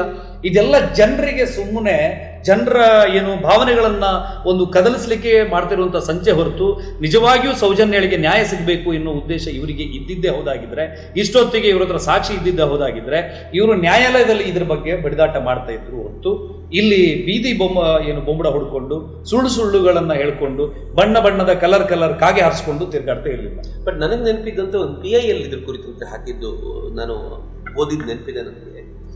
ಈ PIL ನಲ್ಲಿ ಈ ಪ್ರಕರಣದ ಕುರಿತಂತೆ ಚರ್ಚೆ ಬೀದಿ ರಂಪಾಟವಾಗಿದೆ, ಕೋರ್ಟ್ ಇದನ್ನ ಸುಮೋಟೋ ತೆಗೆದುಕೋಬೇಕು ಅಂತ ಹೇಳಿದಾಗ ಅವ್ರ ಫ್ಯಾಮಿಲಿನವರು ಬರಬೇಕು, ನೀವ್ ಯಾಕೆ ಬಂದಿದ್ದೀರಾ ಅಂತ ಕೋರ್ಟ್ ಕೇಳಿದ್ದು ನಂಗೆ ನೆನಪಿದೆ. Was that true? ನೀವು ಸಾರ್ವಜನಿಕವಾಗಿ ಬೊಂಬಡ ಹೊಡಿತಾ ಇದ್ದಾರೆ, ಸಾರ್ವಜನಿಕವಾಗಿ ಶಾಂತಿ ಭಂಗ ಮಾಡ್ತಾ ಇದ್ದಾರೆ, ಈ ಪ್ರಕರಣವನ್ನ ಮರುತನಿಖೆಗೆ ಒಪ್ಪಿಸಬೇಕು ಅನ್ನೋ ರೀತಿಯಲ್ಲಿ ಅರುಣ್ ಶ್ಯಾಮ್ ಅವರು ಮತ್ತೆ ಗಿರೀಶ್ ಭಾರದ್ವಾಜ್ ಅವರು ಒಂದು ರಿಟ್ ಪಿಟಿಷನ್ ಹಾಕ್ತಾರೆ ಹೈಕೋರ್ಟ್ಗೆ. ಹೈಕೋರ್ಟ್ ಆಗ ಅವರು ಅದನ್ನ ರಿಜೆಕ್ಟ್ ಮಾಡುತ್ತೆ. ನೀವೆಲ್ಲ ಬರ್ಬೇಕಿರೋದು ಸಾರ್ವಜನಿಕ ವಲಯದಿಂದಲ್ಲ, ಇದಕ್ಕೆ ಅವ್ರ ಕುಟುಂಬದವರು, ಸಂತ್ರಸ್ತೆಯ ಕುಟುಂಬದವರು ಬರಬೇಕು ಅಂತ ಹೇಳುತ್ತೆ. ಈ ಸಂತ್ರಸ್ತೆಯ ಕುಟುಂಬದವರು ಈ ಹೋರಾಟಗಾರರ ಜೊತೆಗೆ ಸೇರ್ಕೊಂಡು ಆ ಸಂದರ್ಭದಲ್ಲಿ ನಮ್ಮ ಹತ್ರ ಸಾಕ್ಷಿ ಇದೆ ಮರುತನಿಖೆ ಆಗಬೇಕು ಅಂತ ಹೇಳಿನೇ ಹೋರಾಟ ಮಾಡ್ತಾ ಇದ್ರು. ತದನಂತರ ಇವರು ಹೈಕೋರ್ಟಿಗೂ ಹೋಗ್ತಾರೆ, ಮರುತನಿಖೆ ಆಗಬೇಕು ಅಂತ ಹೇಳಿ ಇವರು ಅರ್ಜಿಯನ್ನು ಸಲ್ಲಿಸ್ತಾರೆ. ಆ ಸಂದರ್ಭದಲ್ಲಿ ಇವರು ಯಾಕೆ ಇವ್ರ ಹತ್ರ ಇರುವಂತ ಸಾಕ್ಷಿಯನ್ನ ಅಲ್ಲಿ ಕೊಡೋದಿಲ್ಲ, ಸಾಕ್ಷಿ ಹೆಸರಿನಲ್ಲಿ ಉಲ್ಲೇಖಿಸೋದಿಲ್ಲ. ಅದರ ಜೊತೆಗೆ ಈ ಹೋರಾಟದಲ್ಲಿ ಬಹಳ ದೊಡ್ಡ ರೀತಿಯಲ್ಲಿ ಜನರಲ್ಲಿ ಒಂದು ಗೊಂದಲವನ್ನು ಸೃಷ್ಟಿ ಮಾಡ್ತಾ ನನ್ನ ಹತ್ರ ಸಾಕ್ಷಿ ಇದೆ, ನನ್ನ ಮೊಬೈಲ್ ಫೋನಲ್ಲೇ ಸಾಕ್ಷಿ ಇದೆ ಅಂತ ಹೇಳಿ ಬೊಬ್ಬೆ ಹೊಡಿತಿದ್ದಂತ ಒಬ್ಬ ವ್ಯಕ್ತಿ ಯಾಕೆ ಇವ್ರ ಹತ್ರ ಇರುವ ಸಾಕ್ಷಿಯನ್ನ ಕೋರ್ಟಿಗೆ ಇವರು ಸಬ್ಮಿಟ್ ಮಾಡಲಿಲ್ಲ? ಯಾವ ಧೈರ್ಯದ ಮೇಲೆ ಕೊಡೋದು? ನೀವು ಸಾಕ್ಷಿ ನಾಶ ಮಾಡ್ತೀರಲ್ಲ ಸರ್. ಈ ಪ್ರಕರಣದಲ್ಲಿ ನಿಮಗೆ ಇವರು ಹೋರಾಟಗಾರರು ಹೇಳ್ತಿರೋದು ಸಾಕ್ಷಿ ನಾಶ ಮಾಡ್ತಾರೆ ಅಂತ ಹೇಳಿ ಅದನ್ನ ಕೇಳ್ತಿರೋದಲ್ಲ. ಹೌದು. ಈಗ ಪೊಲೀಸ್ ಮೇಲೆ ಇವರಿಗೆ ನಂಬಿಕೆ ಇಲ್ಲ, ಬಿಟ್ಬಿಡೋಣ. COD ಮೇಲೆ ನಂಬಿಕೆ ಇಲ್ಲ, ಅದನ್ನು ಬಿಟ್ಬಿಡೋಣ. CBI ಇವರು ನಂಬ್ತಾ ಇಲ್ಲ, ಇವರು ಕೋರ್ಟ್ನಾದ್ರೂ ನಂಬೇಕಲ್ವಾ? ಈಗ ಸೌಜನ್ಯಳ ತಂದೆ ತಾಯಿ ಚಂದಪ್ಪ ಗೌಡ, ಸೌಜನ್ಯಳ ತಾಯಿ ಕುಸುಮಾವತಿ ಅಥವಾ ವಿಠಲ್ ಗೌಡ, ಇವರಿಗೆ ಈ ನಾಲೆಜ್ ಇಲ್ಲ, ಬಿಟ್ಬಿಡೋಣ. ಆ ಹೋರಾಟದಲ್ಲಿ ಈ ಸಾಕ್ಷಿ ಇದೆ ಅಂತೇಳಿ ಬೊಬ್ಬೆ ಹೊಡೆದಿರುವಂತ ಗಿರೀಶ್ ಮಟ್ಟಣ್ಣನವರೇನು ದಡ್ಡ ಅಲ್ವಾ? ಆ ಮನುಷ್ಯ ಒಬ್ಬ PSI ಆಗಿ ಕೆಲಸ ಮಾಡಿದವನು, ಅವನಿಗೆ ಕ್ರಿಮಿನಾಲಜಿ ಸ್ಟಡಿ ಇದೆ. ಅವನಿಗೆ ಈ ತರಹದ ಸಂದರ್ಭದಲ್ಲಿ ಸೆನ್ಸಿಟಿವ್ ಕೇಸ್ ಇರುವಂತ ಸಂದರ್ಭದಲ್ಲಿ ಮುಚ್ಚಿದ ಲಕೋಟೆಯ ಮೂಲಕ ನ್ಯಾಯಾಲಯಕ್ಕೆ ಸಾಕ್ಷಿಯನ್ನ ಸಬ್ಮಿಟ್ ಮಾಡಲಿಕ್ಕೆ ಅವಕಾಶ ಇದೆ ಅನ್ನೋ ನಾಲೆಜ್ ಇದೆ ಅಲ್ವಾ, ಇರ್ಬೇಕಲ್ವಾ? ನೀವು ಈ ಪ್ರಶ್ನೆಯನ್ನ ಗಿರೀಶ್ ಮಟ್ಟಣ್ಣನವ್ರಿಗೆ ಕೇಳಿ, ಮಹೇಶ್ ತಿಮ್ಮರೋಡಿಗೆ ಕೇಳಿ. ಈಗ 2024ಕ್ಕೆ ಇವರು ಮರುತನಿಖೆ ಆಗಬೇಕು ಅಂತ ಹೇಳಿ ಒಂದು ರಿಟ್ ಪಿಟಿಷನ್ ಹಾಕ್ತಾರೆ. ಆ ಸಂದರ್ಭದಲ್ಲಿ ಗಿರೀಶ್ ಮಟ್ಟಣ್ಣನವರು ಬದುಕಿದ್ರಲ್ವಾ? ಅವ್ರು ಇದ್ರು ತಾನೆ. ಅವ್ರು ಇದ್ದವ್ರು ಯಾಕೆ ಅದರಲ್ಲಿ ಆ ಸಾಕ್ಷಿಯನ್ನ ಸೇರಿಸಿ ಈ ಸಾಕ್ಷಿಗಳಿವೆ, ಆ ಕಾರಣಕ್ಕೆ ಇದನ್ನು ಮರುತನಿಖೆ ಮಾಡಬೇಕು ಅಂತ ಹೇಳಿ ಯಾಕೆ ಕೇಳಲಿಲ್ಲ? ಅವ್ರು ಕೇಳಬೇಕಲ್ಲ ಇದನ್ನ. ನಾವು ಸಾಕ್ಷಿಗಳ ವಿಚಾರ ಬಂದಾಗ ನೀವು ಹೇಳಿದ ನಾನು ಒಪ್ಕೊಳ್ತೀನಿ. ಓಕೆ, ಆ ಸಾಕ್ಷಿಗಳನ್ನ ಮುಂದಿಟ್ಕೊಂಡು ಕೋರ್ಟಿಗೆ ಹೋಗ್ಬೋದಿತ್ತು, ಯಾಕೆ ಹೋಗ್ಲಿಲ್ಲ? ನಾನು ಡೆಫಿನೆಟ್ಲಿ ಕೇಳ್ತೀನಿ ಈ ಪ್ರಶ್ನೆಯನ್ನ. ಅವರನ್ನೂ ಕೂರಿಸ್ಕೊಂಡಾಗ ನೀವು ಕೇಳಿರುವಂತ ಪ್ರಶ್ನೆ ಅವ್ರಿಗೆ ಕೇಳ್ಬೇಕು, ಡೆಫಿನೆಟ್ಲಿ ಕೇಳ್ತೀನಿ. ಈ ವಿಚಾರದ ಹುಡುಕಾಟ ನಮ್ದು ಇಲ್ಲಿಗೆ ನಿಲ್ಲದಿಲ್ಲ, ಖಂಡಿತವಾಗಿ ಹೋಗ್ತೀವಿ ನಾವು. ಒಂದು ಹೆಣ್ಣು ಮಗಳಿಗೆ ನ್ಯಾಯ ಕೊಡಿಸುವಂತ ವಿಚಾರದಲ್ಲಿ ನಾವು ಯಾವತ್ತೂ ಅಗ್ರಣಿಯೇ ಅದ್ರಲ್ಲಿ ನಿಂತಿರ್ತೀವಿ. ಆದ್ರೆ ನನಗೆ ಒಂದು ಪ್ರಶ್ನೆಗೆ ಉತ್ತರ ಕೊಡಿ. ಕೆಲವು ಪ್ರಶ್ನೆಗಳನ್ನ ಹೋರಾಟಗಾರರು ಕೇಳಿದ್ದಾರೆ, ಬೇರೆ ಬೇರೆ ಬೇರೆ ಬೇರೆ ಯೂಟ್ಯೂಬರ್ಸ್ ಕೇಳಿದ್ದಾರೆ. ಸಾಕ್ಷಿಗಳನ್ನ ನೀವು ಸಾಯಿಸೋದಿಲ್ವಾ ಅನ್ನೋ ಪ್ರಶ್ನೆ ಬಂದಾಗ, ರವಿ ಪೂಜಾರಿಯ ಆತ್ಮಹತ್ಯೆಯ ಹಿಂದೆ, ದಿನೇಶ್ ಗೌಡನ ಆಕ್ಸಿಡೆಂಟ್ ನ ಹಿಂದೆ, ಹರೀಶ್ ಮಡಿವಾಳನ ಆಕ್ಸಿಡೆಂಟ್ ನ ಹಿಂದೆ ಗೋಪಾಲ್ ಕೃಷ್ಣ ಅನ್ನೋ ಒಬ್ಬನಿಗೆ ಸ್ಲೋ ಪಾಯ್ಸನ್ ಕೊಟ್ಟು ಕೊಂದಿದ್ದಾರೆ, ಇವರೆಲ್ಲರೂ ಸಾಕ್ಷಿಗಳಾಗಿದ್ರು, ಇವ್ರನ್ನೆಲ್ಲ ಕೊಲ್ಲಲಾಗಿದೆ ಅಂತ ಹೇಳ್ತಾರೆ. ಏನ್ ಹೇಳ್ತೀರಿ ಇದಕ್ಕೆ? ಸರ್ ನೋಡಿ, ಧರ್ಮಸ್ಥಳದಲ್ಲಿ ಯಾರು ಸತ್ರು ಅವರು ಸಾಕ್ಷಿಗಳಾಗಿದ್ರು, ಹಾಗಾಗಿ ಅವ್ರನ್ನ ಕೊಲ್ಲಲಾಗಿದೆ ಅಂತ ಹೇಳಿ ಆರೋಪ ಮಾಡೋದು ಈಗ ಹೋರಾಟಗಾರರಿಗೆ ಸಹಜವಾಗಿ ಬಿಟ್ಟಿದೆ. ದುರದೃಷ್ಟಕ್ಕೆ ಇತ್ತೀಚೆಗೆ ವಸಂತ್ ಬಂಗೇರು ತೀರ್ಕೊಂಡ್ರು. ಅವರು ಸಹ ಕೆಲವು ಹೇಳಿಕೆಗಳನ್ನು ಕೊಟ್ಟಿದ್ರು, ಶಾಸಕರಾಗಿದ್ದವರು. ಅವರದ್ದು ಕೊಲೆ ಅಂತ ಹೇಳಿದಿರೋದು ನಮ್ಮ ಅದೃಷ್ಟ ಅಂತ ಅನ್ಕೋತೀನಿ. ನಿಮಗೆ ಇಲ್ಲಿ ದಿನೇಶ್ ಗೌಡ ಅನ್ನುವಂಥ ವ್ಯಕ್ತಿ ಬೆಳಾಲ್ನವನು ಆಕ್ಸಿಡೆಂಟ್ ಆಗಿ, ನ್ಯಾಚುರಲ್ ಆಗಿ ಆಕ್ಸಿಡೆಂಟ್ ಅಲ್ಲಿ ಸಾಯ್ತಾನೆ. ಅದನ್ನ ಕೊಲೆ ಅಂತ ಹೇಳಿ ಇವರು ಅಲಿಗೇಷನ್ ಮಾಡ್ತಾರೆ. ಅಲ್ಲಿ ಹೋಗಿ ತನಿಖೆಯನ್ನ ಮಾಡಿ ಅದು ರಾಂಗ್ ಸೈಡಿಗೆ ಹೋಗಿ ಆ ಜೀಪಿಗೆ, ಬೊಲೆರೋ ಗಾಡಿಗೆ ಆಕ್ಸಿಡೆಂಟ್ ಆಗಿ ಸತ್ತಿರೋದು ಸಾಬೀತಾಗ್ತದೆ. ತನಿಖೆ ಆಗಿದೆ, ಅದು ನ್ಯಾಚುರಲ್ ಆಗಿ ಆಕ್ಸಿಡೆಂಟ್ ಆಗಿರೋದು ಅಂತ ಹೇಳಿ ಸಾಬೀತಾಗಿರುವಂಥದ್ದು. ಇನ್ನೊಂದು, ಹರೀಶ್ ಮಡಿವಾಳ ಸ್ನಾನಘಟ್ಟದಲ್ಲಿ ಸಂತೋಷ್ ರಾವನ್ನ ನೋಡಿದಂಥವನು ಅಂತ ಹೇಳಿ ಅವನನ್ನು ಸಾಕ್ಷಿಯಾಗಿ ತಗೊಂಡಿಲ್ಲ. ಸಾಕ್ಷಿ ಆಗಿದ್ರೆ ಅವನು ಈ ಪ್ರಕರಣದಲ್ಲಿ ಫೇವರ್ ಆಗಿ ಸಾಕ್ಷಿ ಆಗ್ತಾ ಇದ್ದ. ಆಮೇಲೆ ರವಿ ಪೂಜಾರಿ ಅನ್ನೋನು ಸಂತೋಷ್ ರಾವನ್ನ ಬಾಹುಬಲಿ ಬೆಟ್ಟದಿಂದ ಹಿಡ್ಕೊಂಡು ಬಂದವರಲ್ಲಿ ಒಬ್ಬ, ಆ ಸಂದರ್ಭದಲ್ಲಿ ಇರುವಂಥವನು. ಅವನು ಸ್ನಾನಘಟ್ಟದಲ್ಲಿ ಆತ್ಮಹತ್ಯೆ ಮಾಡಿಕೊಂಡು, ಅರ್ಲಿ ಮಾರ್ನಿಂಗ್ ಆತ್ಮಹತ್ಯೆ ಮಾಡಿಕೊಂಡು ಸಾಯುವಂಥದ್ದು. ಅವನು ಸಹ ಸಾಕ್ಷಿ, ಸಂತೋಷ್ ರಾವನ ಕುರಿತಾದ ಸಾಕ್ಷಿ ಹೇಳುವವನಾಗಿದ್ದ. ಅವನು ಏನು ಹೋರಾಟಗಾರರ ಪರವಾದ ಸಾಕ್ಷಿ ಹೇಳುವವನು ಆಗಿರ್ಲಿಲ್ಲ. ಒಟ್ಟಾರೆ ಇಲ್ಲಿ ಜನರಿಗೆ ಕನ್ಫ್ಯೂಷನ್ ಮಾಡೋದು, ಯಾರಾದ್ರೂ ಈ ಪ್ರಕರಣದಲ್ಲಿ ಇದ್ದವರು ಸತ್ತೋಗ್ಬಿಟ್ರೆ, 13 ವರ್ಷದಲ್ಲಿ ಸತ್ತೋಗ್ಬಿಟ್ರೆ, ಇವರು ಸಾಕ್ಷಿ ಹೇಳ್ತಾ ಇದ್ರು, ಅವರು ಕೊನೆಗೆ ಸತ್ಯ ಹೇಳ್ತಾ ಇದ್ರು, ಅವರು ಕೊನೆಗೆ ಮಾನಸಿಕವಾಗಿ ಬಹಳ ನೊಂದ್ಕೊಂಡಿದ್ರು, ಅವ್ರು ಇವರಲ್ಲಿ ಹೇಳ್ಕೊಂಡಿದ್ರು, ನಾನು ತಪ್ಪು ಮಾಡಿದೆ ಅಂತ ಹೇಳ್ಕೊಂಡಿದ್ರು. ಸಾಕ್ಷಿ ಹೇಳ್ತಾನೆ ಅನ್ನುವಾಗ ಅವನ್ನ ಕೊಂದುಬಿಟ್ರು ಅನ್ನೋ ರೀತಿಯಲ್ಲಿ ಕಟ್ಟುಕತೆಗಳನ್ನ ಇವರೇ ಹಬ್ಬಿಸಿ ಬಿಡ್ತಾ ಇರೋದು. ಇನ್ನು ನೀವು ಹೇಳಿದಾಗೆ ಆ ಗೋಪಾಲ ಯಾರು, ಆ ಕೃಷ್ಣ ಭಗವಂತನೇ ಹೇಳ್ಬೇಕು, ನಮ್ಗೆ ಗೊತ್ತಿಲ್ಲ. ಈ ತರ ನೂರಾರು ಹೆಸರುಗಳನ್ನ ಇನ್ನು ಮುಂದೆ ಅವ್ರು ಹೇಳ್ಬಹುದೇನು. ಯಾರೋ ಸಾಕ್ಷಿಗಳು ಹೆಣವಾಗಿ ಬಿದ್ದರೂ ಬೇರೆ ಪ್ರಶ್ನೆ. ಆದ್ರೆ ನಿರಂತರವಾಗಿ, ಅದು ಮೊನ್ನೆ ಇತ್ತೀಚೆಗೆ ವೈರಲ್ ಆಗಿರುವಂತ ವಿಡಿಯೋದಿಂದ ಹಿಡಿದು ಕಳೆದ 8-10 ವರ್ಷಗಳಲ್ಲಿ ಇರುವಂತ ಒಂದು ಆರೋಪ, ಅದೇನು ಅಂತಂದ್ರೆ, ಇಲ್ಲಿ ಹೆಣ್ಣು ಮಕ್ಕಳ ಶವ ಸಿಗೋದು ಸರ್ವೇ ಸಾಮಾನ್ಯವಾಗಿತ್ತು. ಕಳೆದ 8-10 ವರ್ಷಗಳಲ್ಲಿ ನೂರಾರು ಈ ತರದ ಅನಾಥ ಶವಗಳು ಸಿಕ್ಕಿವೆ, ನಗ್ನವಾಗಿರುವಂತ ಸ್ತ್ರೀಯರ ದೇಹಗಳು ಸಿಕ್ಕಿವೆ. ಇದನ್ನ ಇಲ್ಲ ಅನ್ಲಿಕ್ಕಾಗತ್ತಾ? ದಾಖಲೆಬದ್ಧವಾಗಿ ಅವರು ತೋರಿಸಿದ್ದಾರೆ. ನೀವು ಈ ವ್ಯಾಪ್ತಿಯಲ್ಲಿ, ಧರ್ಮಸ್ಥಳದ ಪೊಲೀಸ್ ಸ್ಟೇಷನ್ ವ್ಯಾಪ್ತಿಯಲ್ಲಿ ಇಷ್ಟು ಜನರ ಸಾವು ಆಗಿದೆ. ಏನ್ ಹೇಳ್ತೀರಿ ಸರ್? ಬೆಳ್ತಂಗಡಿ ಪೊಲೀಸ್ ಸ್ಟೇಷನ್ ವ್ಯಾಪ್ತಿಯ ಬಗ್ಗೆ ಅವ್ರು ಹೇಳ್ತಾ ಇರುವಂತ ಧರ್ಮಸ್ಥಳದ ಪೊಲೀಸ್ ಸ್ಟೇಷನ್ ಈಗ ಸೌಜನ್ಯ ಸಾವಿಗೀಡಾಗುವಂತ ಸಂದರ್ಭದಲ್ಲಿ ಧರ್ಮಸ್ಥಳದಲ್ಲಿ ಪೊಲೀಸ್ ಸ್ಟೇಷನ್ ಇರಲಿಲ್ಲ. ಬೆಳ್ತಂಗಡಿ ಪೊಲೀಸ್ ಸ್ಟೇಷನ್ 88 ಗ್ರಾಮಗಳನ್ನ ಒಳಗೊಂಡಿರುವಂತಹ ಪ್ರದೇಶಕ್ಕೆ ಒಂದು ಪೊಲೀಸ್ ಸ್ಟೇಷನ್. ಅಲ್ಲೆಲ್ಲ ವ್ಯಾಪ್ತಿಯಲ್ಲಿ ಎಲ್ಲೇ UDR ಆದರೂ ಕೂಡ, ಏನು ಅಸಹಜ ಸಾವುಗಳ ಪ್ರಕರಣ ಆದರೂ ಕೂಡ ಬೆಳ್ತಂಗಡಿ ಸ್ಟೇಷನ್ ಲಿಮಿಟ್ಸ್ಗೆ ಬರುವಂಥದ್ದು. ಅದನ್ನು 10 ವರ್ಷದ ಲಿಸ್ಟನ್ನು ತೆಗೆದು ಇಲ್ಲಿ 400 ಅಸಹಜ ಸಾವುಗಳಾಗಿವೆ ಅಂತ ಹೇಳಿ ಇದಕ್ಕೆಲ್ಲ ಧರ್ಮಸ್ಥಳವೇ ಕಾರಣ ಎನ್ನುವ ರೀತಿಯಲ್ಲಿ ಇವರು ಬಿಂಬಿಸ್ತಾ ಇರುವಂಥದ್ದು. ನಿಮಗೆ ಬೆಳ್ತಂಗಡಿ ಪೊಲೀಸ್ ಸ್ಟೇಷನ್ ಲಿಮಿಟ್ಸ್ನ ಯಾವುದೋ ಒಂದು ಗ್ರಾಮದಲ್ಲಿ ಯಾರಿಗೊಂದು ಹಾವು ಕಚ್ಚಿ ಸತ್ತೋದ್ರು ಕೂಡ ಅದು ಧರ್ಮಸ್ಥಳದವರೇ ಕೊಂದ್ರು ಅನ್ನೋ ರೀತಿಯಲ್ಲಿ ಜನರಿಗೆ ಇವರು ಕಥೆಯನ್ನ ಹೇಳ್ತಾ ಇರುವಂಥದ್ದು. ಇಲ್ಲಿ ಧರ್ಮಸ್ಥಳ ಕ್ಷೇತ್ರಕ್ಕೆ ಸಾಕಷ್ಟು ಜನ ಬರ್ತಾರೆ. ನನ್ನ ಪ್ರಶ್ನೆ ಇದೆ, ನೀವು ಯಾವುದೋ ಹಳ್ಳಿಯ ಹಾವು ಕಚ್ಚಿರೋದು ಬಿಡಿ, ನೇತ್ರಾವತಿಯ ಸ್ನಾನಘಟ್ಟದಲ್ಲಿ ತೀರ್ಕೊಂಡಿರೋದು, ನದಿಯಲ್ಲಿ ಹೆಣ ಸಿಕ್ಕಿರೋದು, ಇದಕ್ಕೇನ್ ಹೇಳ್ತೀವಿ ಸರ್? ಈಗ ನೀವು ಮೈಸೂರಿನ ನಂಜುಂಡೇಶ್ವರ ದೇವಸ್ಥಾನದಲ್ಲಿ ಒಂದು ರಿಪೋರ್ಟ್ ತೆಗೆಸಿ ನೋಡಿದ್ರೆ ವರ್ಷಕ್ಕೆ ಮಿನಿಮಮ್ ಒಂದು 50 UDR ಅಲ್ಲಿ ದಾಖಲಾಗುತ್ತೆ. ಈಗ ಧರ್ಮಸ್ಥಳಕ್ಕೆ ಬಂದವರಿಗೆ ಕೆಲವರಿಗೆ ಒಂದು ನಂಬಿಕೆ ಇದೆ, ಇಲ್ಲಿ ನನ್ನ ಪ್ರಾಣವನ್ನು ತ್ಯಜಿಸಿದ್ರೆ ನನಗೆ ಮುಕ್ತಿ ಸಿಗುತ್ತೆ, ಮೋಕ್ಷ ಸಿಗುತ್ತೆ ಅನ್ನೋ ಕಾರಣಕ್ಕೆ ನೇತ್ರಾವತಿಯಲ್ಲಿ ಕೂಡ ಕೆಲವರು ಆತ್ಮಹತ್ಯೆ ಮಾಡಿಕೊಳ್ಳುವಂತ ಪ್ರಕರಣಗಳಿವೆ. ಆಮೇಲೆ ಧರ್ಮಸ್ಥಳದಲ್ಲಿ ರೂಮ್ಗಳು ಸಿಗ್ತವಲ್ಲ, ಇಲ್ಲಿ ಕೆಲವು ಪ್ರೇಮಿಗಳು ಆತ್ಮಹತ್ಯೆ ಮಾಡಿಕೊಂಡಿರುವಂತ ಪ್ರಕರಣಗಳಿವೆ. ಮದುವೆ ಆಗ್ಲಿಕ್ಕೆ ಮನೆಯಲ್ಲಿ ಅಬ್ಜೆಕ್ಷನ್ ಆಗಿರುತ್ತೆ, ಅವರಿಗೆ ಒಟ್ಟಾರೆ ಬದುಕಲಿಕ್ಕೆ ಅವಕಾಶ ಇರೋದಿಲ್ಲ. ಆ ಸಂದರ್ಭದಲ್ಲಿ ಧರ್ಮಸ್ಥಳಕ್ಕೆ ಬಂದು ದೇವರ ದರ್ಶನ ಮಾಡಿ ಅಲ್ಲಿ ಸಿಗುವಂತ ರೂಮ್ಗಳಲ್ಲಿ ಹೋಗಿ ಸುಸೈಡ್ ಮಾಡ್ಕೊಂಡಿರುವಂತ ಪ್ರಕರಣ ಇದೆ. ಈ ತರಹದಲ್ಲಿ ನದಿಗೆ ಸ್ನಾನಕ್ಕೆ ಹೋದಾಗ ಕಾಲು ಜಾರಿಯೋ ಹೇಗೋ ಸತ್ತಿರುವಂತ ಪ್ರಕರಣ ಇದೆ. ಇದೆಲ್ಲವನ್ನ ಕೂಡ ಧರ್ಮಸ್ಥಳದವರು ನದಿಗೆ ಹಾಕಿ ಅವ್ರನ್ನ ಕೊಂದ್ರು. ಇಲ್ಲಿ ಮಹಿಳೆಯರ ಬೆತ್ತಲ ದೇಹಗಳು ಸಿಗ್ತಾ ಇವೆ. ಸೌಜನ್ಯ ಅವರ ತಾಯಿ ಒಂದು ಕಡೆ ಹೇಳ್ತಾರೆ, ಆ ಕಾಡುಗಳಲ್ಲೆಲ್ಲ ಹುಡುಕ್ಲಿಕ್ಕೆ ಹೋದಾಗ ಅಲ್ಲೆಲ್ಲ ಮನುಷ್ಯನ ತಲೆಬುರುಡೆಗಳೆಲ್ಲ ರಾಶಿ ರಾಶಿ ಬಿದ್ದಿತ್ತು. ಈ ತರಹ ಸುಳ್ಳು ಸುಳ್ಳು ಕಥೆಗಳನ್ನೆಲ್ಲ ಹೇಳಿದ್ರು. ಇದಕ್ಕೆಲ್ಲ ಎಲ್ಲಿಂದ ಸಾಕ್ಷಿ ಕೊಡ್ತಾರೆ ಅವರು? ಇದನ್ನ ಅವ್ರು ಹೇಳ್ಬೇಕಲ್ಲ. ಈಗ ತಲೆಬುರುಡೆ ಬಿದ್ದಿದ್ರೆ ಯಾರು ತಗೊಂಡು ಹೋದ್ರೆ ಅದೀಗ ತೋರಿಸ್ಬೇಕಲ್ಲ ಅವ್ರೀಗ. ಈಗ 10 ವರ್ಷದ ಈಚೆಗೆ ಧರ್ಮಸ್ಥಳದಲ್ಲಿ ಪೊಲೀಸ್ ಸ್ಟೇಷನ್ ಆಗಿರೋದು. ಈಗ ಸೌಜನ್ಯ ಪ್ರಕರಣ ಆಗಿರುವಾಗ ಧರ್ಮಸ್ಥಳದಲ್ಲಿ ಪೊಲೀಸ್ ಸ್ಟೇಷನ್ ಆಗಿಲ್ಲ. ಈಗ ಧರ್ಮಸ್ಥಳ ಪೊಲೀಸ್ ಸ್ಟೇಷನ್ ಅಲ್ಲಿ ಆಗಿರುವಂತಹ UDR ರಿಪೋರ್ಟ್ ಅನ್ನು ತೆಗೆದು 1 ವರ್ಷದ ರಿಪೋರ್ಟ್ ಅನ್ನು ತೆಗೆದು ಜನರ ಮುಂದೆ ತೋರಿಸಬೇಕು.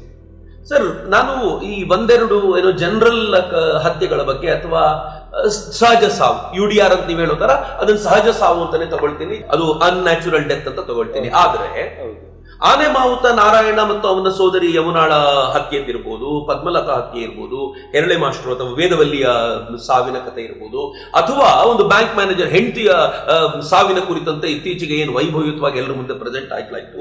ಸೊ ಇವೆಲ್ಲ ಹತ್ಯೆಗಳ ಬಗ್ಗೆ ಏನ್ ಹೇಳ್ತೀರಿ ಸರ್? ನೋಡಿ, ನಾನು ಹುಟ್ಟೇ ಇರಲಿಲ್ಲ ಈ ಪ್ರಕರಣಗಳೆಲ್ಲ ನಡೆಯುವಾಗ. ಆನೆ ಮಾವುತನ ಪ್ರಕರಣ ಸೌಜನ್ಯ ಮರ್ಡರ್ ಆದಂತ ಸಂದರ್ಭದಲ್ಲೇ ಸ್ವಲ್ಪ 20 ದಿನದ ಮೊದಲು ಆಗಿರುವಂಥದ್ದು. ಅದ್ರ ಬಗ್ಗೆ ಕೇಳಿದ್ದೀನಿ ನಾನು. ಈ ವೇದವಲ್ಲಿ, ನಾಗವಲ್ಲಿ, ಈ ಕಥೆಗಳೆಲ್ಲ ನನಗೆ ಗೊತ್ತಿಲ್ಲ.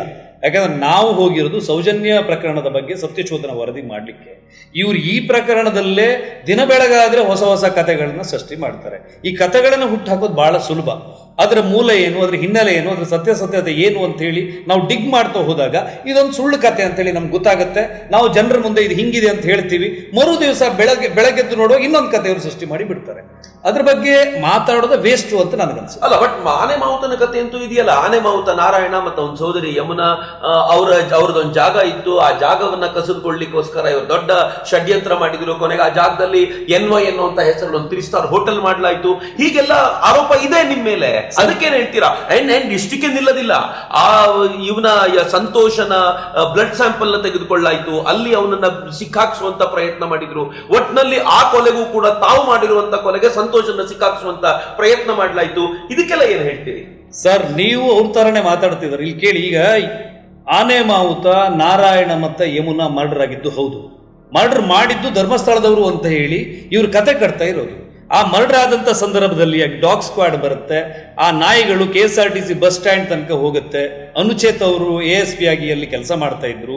ನಾರಾಯಣ ಮತ್ತೆ ಯಮುನಾ ಇದ್ದಂತ ವಾಸವಿದ್ದಂತ ಜಾಗ ಧರ್ಮಸ್ಥಳದವರು ಕೊಟ್ಟಿರುವಂತ ಒಂದು ಕ್ವಾರ್ಟರ್ಸ್.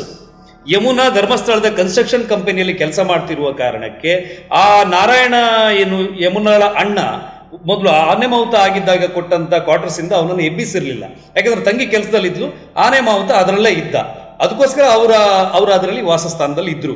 ನಿಮಗೆ ಈಗ ದಾಖಲೆಗಳನ್ನ ಅವರು ಕತ್ಕೊಂಡು ಹೋದ್ರು ಅಂತೇಳಿ ಮೊನ್ನೆ ವೈರಲ್ ಆದ ವಿಡಿಯೋದಲ್ಲಿ ಹೇಳ್ತಾ ಇರುವಂತದಲ್ವಾ.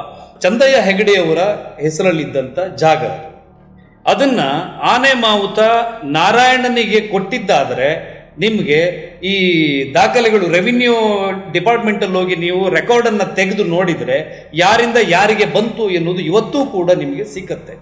ಅದನ್ನು ನಾವು RTC 3 RTC ಅನ್ನ, ಕೈ ಬರಹದ RTC ಅನ್ನ, ಆ ನಂತರದ ಭೂಪರಿವರ್ತನೆಗೆ ಮಾಡಿದಂಥ RTC ಅನ್ನ, ಈಗ ಹೊಸ RTC ಅನ್ನ, 3 RTC ಅನ್ನ ನಿಮ್ಗೆ ನಾನು ಕೊಡ್ತೀನಿ, ನೀವು ಜನರಿಗೆ ಅದನ್ನು ತೋರಿಸಿ. ಇಲ್ಲಿ ಯಮುನಾ ಮತ್ತೆ ನಾರಾಯಣರ ನೆನಪಿಗೋಸ್ಕರ ಒಂದು 3 ಸ್ಟಾರ್ ಹೋಟೆಲ್ ಅನ್ನ ಕಟ್ತಾರೆ. ಒಂದು ಹಿಂದೂಗಳನ್ನ ಖುಷಿ ಮಾಡಕ್ಕಂತೇಳಿ ಆ ಹೋಟೆಲಿಗೆ ಅಯೋಧ್ಯ ಅಂತ ಹೇಳಿ ಹೆಸರಿಡ್ತಾರೆ. ಅಲ್ಲಿ N ಮತ್ತೆ Y ಅಂತೇಳಿ ಲೋಗೋ ಮಾಡ್ತಾರೆ. NY ಅಂತ ಹೇಳಿದ್ರೆ ನಾರಾಯಣ ಮತ್ತೆ ಯಮುನಾ ಅಂತೇಳಿ ಇವರು ಎಲ್ಲಾ ಮೀಡಿಯಾಗಳಲ್ಲೂ ಹೇಳಿಕೆಯನ್ನು ಕೊಟ್ಟಿದ್ದಾರೆ. ನಿಮಗೀಗ ಹೇಳ್ತೀನಿ, ಇಲ್ಲೇ ಬೆಂಗಳೂರಿನ ಮಲ್ಲೇಶ್ವರಂ ಅಲ್ಲಿ ವಯಲಿಕವಲ್ ಅಂತೇಳಿ ಒಂದು ಏರಿಯಾ ಇದೆ, ಅಲ್ಲಿ ಒಂದು ಅಯೋಧ್ಯ ಅಂತೇಳಿ ಒಂದು ಹೋಟೆಲ್ ಇದೆ. ನವೀನ್ ಮತ್ತೆ ಜೀವನ್ ಅಂತೇಳಿ ಸಹೋದರರಿಬ್ಬರು ಹೋಟೆಲ್, 15 ವರ್ಷದ ಹಿಂದಿನಿಂದಲೂ ಕೂಡ ಆ ಹೋಟೆಲ್ ಇತ್ತು. ಆ ಹೋಟೆಲ್ನ ಲೋಗೋದಲ್ಲಿ NJ ಅಂತ ಹೇಳಿ ಇದೆ. ಅದೇ ರೀತಿಯಲ್ಲಿ ಅವರಲ್ಲಿ ಒಂದು ಹೋಟೆಲ್ ಮಾಡಿದ್ದಾರೆ, ಅದರಲ್ಲಿ NJ ಅಂತೇಳಿ ಏನು ಅವರ ಲೋಗೋನ ಬಳಸ್ಕೊಂಡಿದ್ದಾರೆ. ಇಲ್ಲಿ ಹಸಿ ಸುಳ್ಳನ್ನ ಸೃಷ್ಟಿ ಮಾಡಿ ಬಿಡ್ತಾರೆ ಅನ್ನೋದಕ್ಕೆ ಇದಕ್ಕಿಂತ ಒಂದು ಗಟ್ಟಿಯಾದಂತ ಯಾವ ಆಧಾರವೂ ಬೇಡ ಅಂತ ನನಗನ್ಸುತ್ತೆ. ಬ್ಲಡ್ ಸ್ಯಾಂಪಲ್ ನ ಕಥೆ ಏನು? ಬ್ಲಡ್ ಸ್ಯಾಂಪಲ್ ಒಂದು ಕ್ರೈಮ್ ನಡೆದಂತ ಸಂದರ್ಭದಲ್ಲಿ, ಅದರ ಮುಂದಿನ ದಿನದಲ್ಲಿ ಬೇರೆ ಕ್ರೈಮ್ ನಡೆದಾಗ ಪೊಲೀಸರು ಆ 2 ಅಪರಾಧಗಳಲ್ಲಿ ಒಂದೇ ಅಪರಾಧಿ ಭಾಗಿಯಾಗಿರಬಹುದಾ ಎನ್ನುವಂತಹ ಒಂದು ಅನುಮಾನದ ಮೇರೆಗೆ ತನಿಖೆಯನ್ನ ಮಾಡ್ತಾರೆ. ಕೋರ್ಟಿಗೆ ಅರ್ಜಿಯನ್ನ ಹಾಕಿ ಸಂತೋಷ್ ರಾವ್ ಬೆಳ್ತಂಗಡಿ ಕೋರ್ಟಿಗೆ ಆತನನ್ನ ಸಬ್ಮಿಟ್ ಮಾಡಿದಾಗ ಡಾಕ್ಟರ್ ಹೋಗಿ ಅವನ ಬ್ಲಡ್ ಸ್ಯಾಂಪಲ್ನ ತಗೊಂಡು ಬಂದು ಅಲ್ಲಿ ನಾರಾಯಣನ ಮರ್ಡರ್ ಆದಾಗ ಏನು ಆ ಕಲ್ಲಿನಲ್ಲಿ ಬ್ಲಡ್ ಸ್ಯಾಂಪಲ್ ಇದೆಯಲ್ಲ ಅದನ್ನ ಮ್ಯಾಚ್ ಮಾಡಿ ನೋಡ್ತಾರೆ, ಅದರಲ್ಲಿ ನೆಗೆಟಿವ್ ಬರುತ್ತೆ, ಆ ಪ್ರಕರಣ ಅಲ್ಲಿ ಬಿಟ್ಟು ಬಿಡ್ತಾರೆ. ನೇರವಾಗಿ ನಿಮ್ಮನ್ನು ಕೇಳಬೇಕು, ಸಂತೋಷನ್ನ ಅಪರಾಧಿ ಅಂತ ಪ್ರೂವ್ ಮಾಡಬೇಕು ಅಂತ ಆಸಕ್ತಿದ್ದೀರಾ?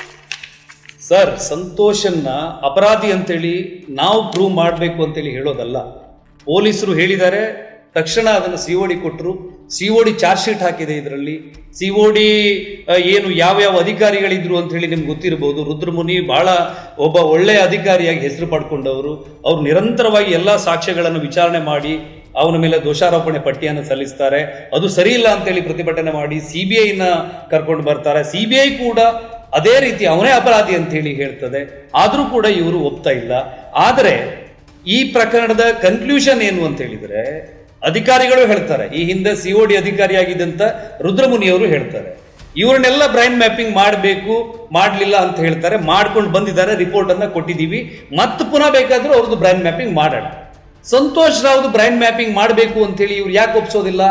ಸಂತೋಷ್ ರಾವ್ಗೆ ಜಾಮೀನು ಕೊಡಿಸಿದವ್ರು ಇವರು, ಸಂತೋಷ್ ರಾವ್ನ ಕರ್ಕೊಂಡು ಬಂದವ್ರು ಇವರು, ಸಂತೋಷ್ ರಾವ್ಗೆ ರಕ್ಷಣೆ ಕೊಟ್ಟವರು, ಅವನು ನಿರಪರಾಧಿ ಎನ್ನೋ ರೀತಿಯಲ್ಲಿ ಜನರ ಮುಂದೆ ಆತನ ಬಗ್ಗೆ ಕರುಣೆ ಬರುವ ರೀತಿಯಲ್ಲಿ ಮಾತಾಡಿದವರು ಇವರು.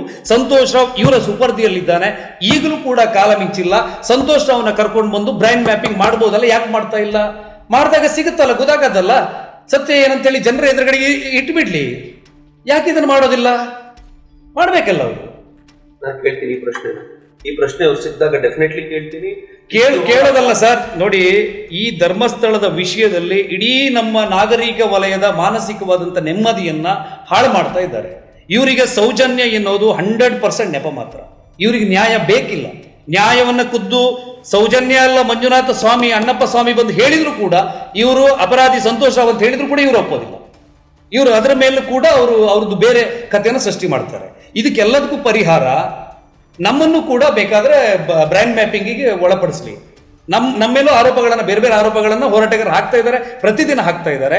ಸಂತೋಷ್ ರಾವನ್ನ ಬಹಿರಂಗವಾಗಿ ಬ್ರೈನ್ ಮ್ಯಾಪಿಂಗ್ ಮಾಡಿಸ್ಲಿ, ನಾರ್ಕೋ ಟೆಸ್ಟ್ ಮಾಡಿಸ್ಲಿ, ಅದರಿಂದ ಬರುವಂತ ವೈಜ್ಞಾನಿಕ ವರದಿಯನ್ನ ಸಾರ್ವಜನಿಕರ ಮುಖಕ್ಕೆ ಕೇಳೋಣ ನಾವು. ಇವನಿಲ್ಲ ರೀ, ಇವನು ನಿರಪರಾಧಿ, ಈ ಟೆಸ್ಟ್ ಅಲ್ಲೂ ಕೂಡ ಪ್ರೂವ್ ಆಗಿದೆ ಅಂತ ಹೇಳಿ ಸಾರ್ವಜನಿಕರ ಮುಂದೆ ಅದು ನ್ಯಾಯ ನಿರ್ಣಯ ಆಗಿ ಹೋಗ್ಲಿ. ಯಾಕೆ ಮಾಡೋದಿಲ್ಲ? ಇವ್ರ ಕೈಯಲ್ಲಿ ಇದ್ದಾರಲ್ಲ ಸಂತೋಷ್ ರಾವ್. ಯಾರಾದ್ರೂ ಇದ್ರ ಬಗ್ಗೆ ಪ್ರಶ್ನೆ ಕೇಳ್ತಾರ? ಯಾರು ಮಾತಾಡೋದಿಲ್ಲ ಇದ್ರ ಬಗ್ಗೆ. ಅವನ ಮೇಲೆ ಅನುಮಾನ ಇದೆ, ಇವನ ಮೇಲೆ ಅನುಮಾನ ಇದೆ, ಯಾರೋ ಕಾಲ್ಜಾರಿ ಬಿದ್ರೆ ಸತ್ತೋದ್ರೆ ಅವ್ರನ್ನ ಇವ್ರು ಮರ್ಡರ್ ಮಾಡಿದ್ದಾರೆ. ಒಬ್ಬ ಅಪರಾಧಿಯನ್ನ ರಕ್ಷಣೆ ಮಾಡಲಿಕ್ಕೆ ಎಲ್ಲಾ ಪ್ರಭಾವವನ್ನ ಬಳಸಿ ನೋಡಿ, ಅಲ್ಲಿ ಪಬ್ಲಿಕ್ ಪ್ರಾಸಿಕ್ಯೂಟರ್ನ ಇವರು ಭ್ರಷ್ಟಾಚಾರದ ಮೂಲಕ ಖರೀದಿ ಮಾಡಿ ಅವನ ವಿರುದ್ಧ ದಾಖಲಾಗಬೇಕಾದಂತ ಸಾಕ್ಷಿಗಳನ್ನ ಕೋರ್ಟಿಗೆ ಮನವರಿಕೆ ಮಾಡಿ ಕೊಡದೆ ಆತನನ್ನ ಇದರಿಂದ ಬಿಡುಗಡೆ ಆಗುವ ಹಾಗೆ, ಸರಿಯಾದ ಸಾಕ್ಷಿ ಸಲ್ಲಿಕೆ ಆಗದೆ ಇರುವ ಹಾಗೆ ಮಾಡಿದವ್ರು ಇವರೇನೆ. ಸಂತೋಷ್ ರಾವ್ಗೆ ಬೇಲ್ ಕೊಡಿಸಿದವ್ರು ಇವರೇ, ಅದಕ್ಕೆ ಖರ್ಚು ಮಾಡಿದವ್ರು ಇವರೇ. ಯಾಕೆ ಇದನ್ನು ಮಾಡ್ತಾ ಇಲ್ಲ? ಸಾರ್ವಜನಿಕವಾಗಿ ನಾಳೆ ನಾನು ಕೂಡ ಸಾರ್ವಜನಿಕರಿಗೆ ರಿಕ್ವೆಸ್ಟ್ ಮಾಡಿಕೊಳ್ಳೋದು, ಸಂತೋಷ್ ರಾವ್ದು ಬ್ರೈನ್ ಮ್ಯಾಪಿಂಗ್ ಆಗಬೇಕು ಎನ್ನುವ ಒಂದು ಅಭಿಯಾನವನ್ನ ಸಾರ್ವಜನಿಕರು ಆರಂಭಿಸಬೇಕು ಅನ್ನೋದು ನನ್ನ ವಿನಂತಿ. ಒಂದು ಕೊನೆ ಪ್ರಶ್ನೆ, ಯಾಕೆ ಧರ್ಮಸ್ಥಳವನ್ನೇ ಯಾಕೆ ಇಷ್ಟು ಟಾರ್ಗೆಟ್ ಮಾಡ್ತಾರೆ? ನಾನು ಸುಮ್ಮನೆ ಕೇಳೋದು, ಬೆಂಕಿ ಇಲ್ಲದೆ ಹೊಗೆ ಆಡತ್ತಾ ಅನ್ನೋ ಪ್ರಶ್ನೆ ಇಟ್ಕೊಳ್ಳೋದಾದ್ರೆ ಧರ್ಮಸ್ಥಳದ ಯಾದಗಿರಿ ಟಾರ್ಗೆಟ್ ಆಗಿದೆ. Is there something? ಸರ್, ಪದೇ ಪದೇ ಒಂದು ಸುಳ್ಳನ್ನು ಹೇಳ್ತಾ ಬಂದಾಗ ಸಾರ್ವಜನಿಕ ವಲಯದಲ್ಲಿ ಸತ್ಯ ಇರಬಹುದು ಅಂತ ಅನಿಸಲೂಬಹುದು. ಧರ್ಮಸ್ಥಳ ನೋಡಿ, ನಮ್ಮ ಇಡೀ ಒಂದು ಧಾರ್ಮಿಕ ನಡಾವಳಿಯ ಒಂದು ಮೂಲ ಸ್ತಂಭದ ಹಾಗೆ ಕರಾವಳಿಯಲ್ಲಿ ಧರ್ಮಸ್ಥಳ ಇದೆ. ಬರೀ ಏನು ದೇವಸ್ಥಾನ, ಪೂಜೆ, ಪುನಸ್ಕಾರ ಅಂತ ಹೇಳಿ ಅಲ್ಲ, ಒಂದು ಹಿಂದೂ ಧಾರ್ಮಿಕ ಜೀವನ ಪದ್ಧತಿಗೆ ಒತ್ತು ಕೊಡುವಂಥ ಎಲ್ಲ ಅಂಶಗಳನ್ನು ಅಲ್ಲಿ ಧರ್ಮಸ್ಥಳ ಅದನ್ನು ಕೇಂದ್ರೀಕರಿಸಿಕೊಂಡು ಮಾಡ್ತಾ ಇದೆ. ಸಾರ್ವಜನಿಕವಾಗಿ ಭಜನಾ ಕಮ್ಮಟಗಳಿರ್ಬೋದು, ಮಧ್ಯವರ್ಜನ ಶಿಬಿರ ಇರ್ಬೋದು, ಬಡವರ ಮನೆಯ ಹೆಣ್ಣು ಮಕ್ಕಳು ಆರ್ಥಿಕವಾಗಿ ಸ್ವಾವಲಂಬನೆ ಆಗಿರಬಹುದು. ನೋಡಿ, ತಮಿಳುನಾಡಿನಿಂದ MIT ಬೈಕ್ಗಳಲ್ಲಿ ಬಡ್ಡಿ ಕೊಡಲಿಕ್ಕೆ ಬಂದು ಚಕ್ರ ಬಡ್ಡಿ, ಮೀಟರ್ ಬಡ್ಡಿ ಹಾಕಿ ವಸೂಲಿ ಮಾಡುವಂಥ ವ್ಯವಸ್ಥೆ ಹಿಂದಿತ್ತು. ಧರ್ಮಸ್ಥಳದವರ ಸ್ವಸಹಾಯ ಸಂಘದ ಏನು ಆರ್ಥಿಕ ನೆರವಿನ ಮೂಲಕ ಅವೆಲ್ಲವೂ ಕೂಡ ನಿಂತು ಹೋಗಿದೆ. ನಕ್ಸಲೈಟರ ಹಿಟ್ ಲಿಸ್ಟಲ್ಲಿ ಧರ್ಮಸ್ಥಳ ಇತ್ತು. ಧರ್ಮಸ್ಥಳ ಒಂದು ಬೂತ್ ಲೆವೆಲ್ನಲ್ಲಿ ಒಂದು ಆರ್ಥಿಕವಾದ ಸ್ವಾವಲಂಬನೆಯನ್ನು ಸೃಷ್ಟಿ ಮಾಡಿದ ಕಾರಣಕ್ಕೆ ಮತಾಂತರಕ್ಕೆ ಅವಕಾಶ ಆಗಲಿಲ್ಲ. ಯಾವುದೇ ಆಮಿಷಗಳಿಗೆ ಅಲ್ಲಿನ ಜನ ಒಗ್ಗಲಿಲ್ಲ. ಇದೆಲ್ಲವನ್ನ ಹೊಡಿಬೇಕಿದ್ರೆ, ನಮ್ಮ ಧಾರ್ಮಿಕ ನಂಬಿಕೆಯನ್ನು ಅಲುಗಾಡಿಸಬೇಕಿದ್ರೆ ಧರ್ಮಸ್ಥಳದ ಬುಡಕ್ಕೆ ಕೊಡಲಿ ಹಾಕಬೇಕು ಅನ್ನೋದು ಇವ್ರ ಉದ್ದೇಶ. ಯಾಕಂದ್ರೆ ಈ ಹಿಂದೆ ಇವರ ಸ್ಟೇಟ್ಮೆಂಟ್ಗಳನ್ನು ನೋಡ್ಬೋದು. ಮೈಸೂರಿನಿಂದ ಒಂದು ಸಂಸ್ಥೆ ಇಲ್ಲಿ ಬಂದು ಇದು 100% ಧರ್ಮಸ್ಥಳದವರು ಇದರಲ್ಲಿ ಇನ್ವಾಲ್ವ್ ಇದ್ದಾರೆ ಅನ್ನೋ ರೀತಿಯಲ್ಲಿ ಮೊದಲು ಇವರು ಜಾಗಟೆ ಹೊಡೆದ್ರು. ಆಮೇಲೆ ಅದನ್ನ ಸಾರ್ವಜನಿಕವಾಗಿ ಪ್ರಶ್ನೆ ಮಾಡಿ ಅವರು ಇಲ್ಲಿ ಈ ವಿಷಯವನ್ನು ಸಂಸ್ಥೆ ಅಂದ್ರೆ ಒಡನಾಡಿ ಬಗ್ಗೆ ನೀವು ಮಾತಾಡ್ತೀರಾ? ಒಡನಾಡಿ ಸ್ಟ್ಯಾನ್ಲಿ ಅವರು ಬರ್ತಾರೆ, ಪರಶುರಾಮ ಅವರು ಬರ್ತಾರೆ, ಮೇಲಿಂದ ಮೇಲೆ ಪ್ರೆಸ್ ಮೀಟ್ಗಳನ್ನ ಮಾಡ್ತಾರೆ, ಯೂಟ್ಯೂಬರ್ಸ್ಗಳನ್ನ ಮೀಟಿಂಗ್ ಮಾಡಿ ಸ್ಟಾರ್ ಹೋಟೆಲ್ಗಳಲ್ಲಿ ಅವರಿಗೆ ರೂಮ್ ಮಾಡಿಕೊಟ್ಟು ಅವರಿಗೆ ಕಪೋಲ ಕಲ್ಪಿತ ಕಥೆಗಳನ್ನ ಹೇಳ್ತಾರೆ. ಆರೋಪ ಮಾಡ್ತಾ ಇದ್ದೀರಾ, ಸತ್ಯ ಹೇಳ್ತಿದ್ದೀರಾ? ಸರ್, ಸತ್ಯನ ಹೇಳ್ತಾ ಇದ್ದೀರಾ. ಆರೋಪದ ಪ್ರಶ್ನೆ ನಾನು ಕೇಳ್ತೀನಿ ಅವರುಗಳಿಗೆ, ಆಮೇಲೆ 100% ಕೇಳಿ ಸರ್, ಮಾಡಿದ್ದನ್ನ ಹೇಳ್ತಾ ಇರೋದು. ಈಗ ಮೊನ್ನೆ ಅಷ್ಟೇ ಒಂದು ವಿಡಿಯೋ ವೈರಲ್ ಆಯ್ತು. ಆ ವಿಡಿಯೋದ ಹಿನ್ನೆಲೆ ಏನಿದೆ? AI ಮಾಡಿ ಒಂದು ಬಣ್ಣದ ಕಥೆಯನ್ನು ಕಟ್ಟಿಕೊಟ್ಟು ಜನರ ಭಾವನೆಗಳ ಮೇಲೆ ಚೆಲ್ಲಾಟ ಆಡ್ತಾ ಇರುವಂತದ್ದು. ಈ ವಿಡಿಯೋದಲ್ಲಿ ಹೇಳಿದಂತ ಸಮೀರ್ ಅನ್ನೋ ವ್ಯಕ್ತಿಗೆ ಸೌಜನ್ಯಳಿಗೆ ನ್ಯಾಯ ಬೇಕಿದ್ರೆ ಆ ಸಬ್ಜೆಕ್ಟ್ ಅನ್ನು ಮಾತ್ರ ಮಾತಾಡ್ಬೇಕಿತ್ತು ಅವನು.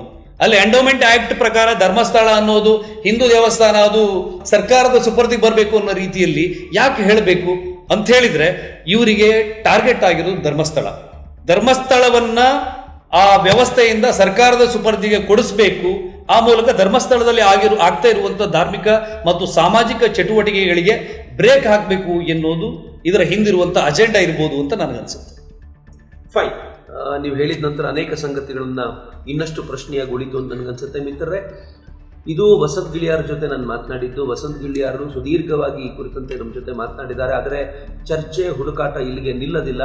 ಯಾರು ಇದಕ್ಕೆ ಪ್ರತ್ಯೇಕವಾಗಿ ಮತ್ತು ಮುಂದುವರಿಸಿ ಮಾತನಾಡಲಿಕ್ಕೆ ಇಚ್ಛೆ ಪಡ್ತಾರೋ ಅವರನ್ನು ಕರೆದು ಕೂರಿಸ್ಕೊಳ್ತೀವಿ. ಅವ್ರ ಜೊತೆಯೂ ಕೂಡ ನಾವು ಚರ್ಚೆ ಮಾಡ್ತೀವಿ. ಇವ್ರು ಎತ್ತಿರೋ ಪ್ರಶ್ನೆಗಳನ್ನ ಅವ್ರ ಮುಂದೆ ಇಡ್ತೀವಿ, ಉತ್ತರ ಪಡ್ಕೊಳ್ಳೋಣ. ನಾವು ಕೋರ್ಟ್ ಅಲ್ಲ, ನೀವು ಕೋರ್ಟ್ ಅಲ್ಲ. ಇವೆಲ್ಲ ಫೈನಲಿ ಡಿಸೈಡ್ ಆಗಬೇಕಾಗಿರೋದು ಕೋರ್ಟ್ನಲ್ಲಿ ಡಿಸೈಡ್ ಆಗತ್ತೆ ಅಂತ ಭಾವಿಸ್ತಾ ಪ್ರೀತಿಯಿಂದ ಆಲಿಸ್ತೇನೆ. ನಿಮ್ಗೆ ಎಲ್ರಿಗೂ ಕೂಡ ನಾನು ಧನ್ಯವಾದಗಳನ್ನು ಸಮರ್ಪಿಸ್ತೀನಿ. ಧನ್ಯವಾದಗಳು ವಸಂತ್. Thank you. ನಮಸ್ಕಾರ.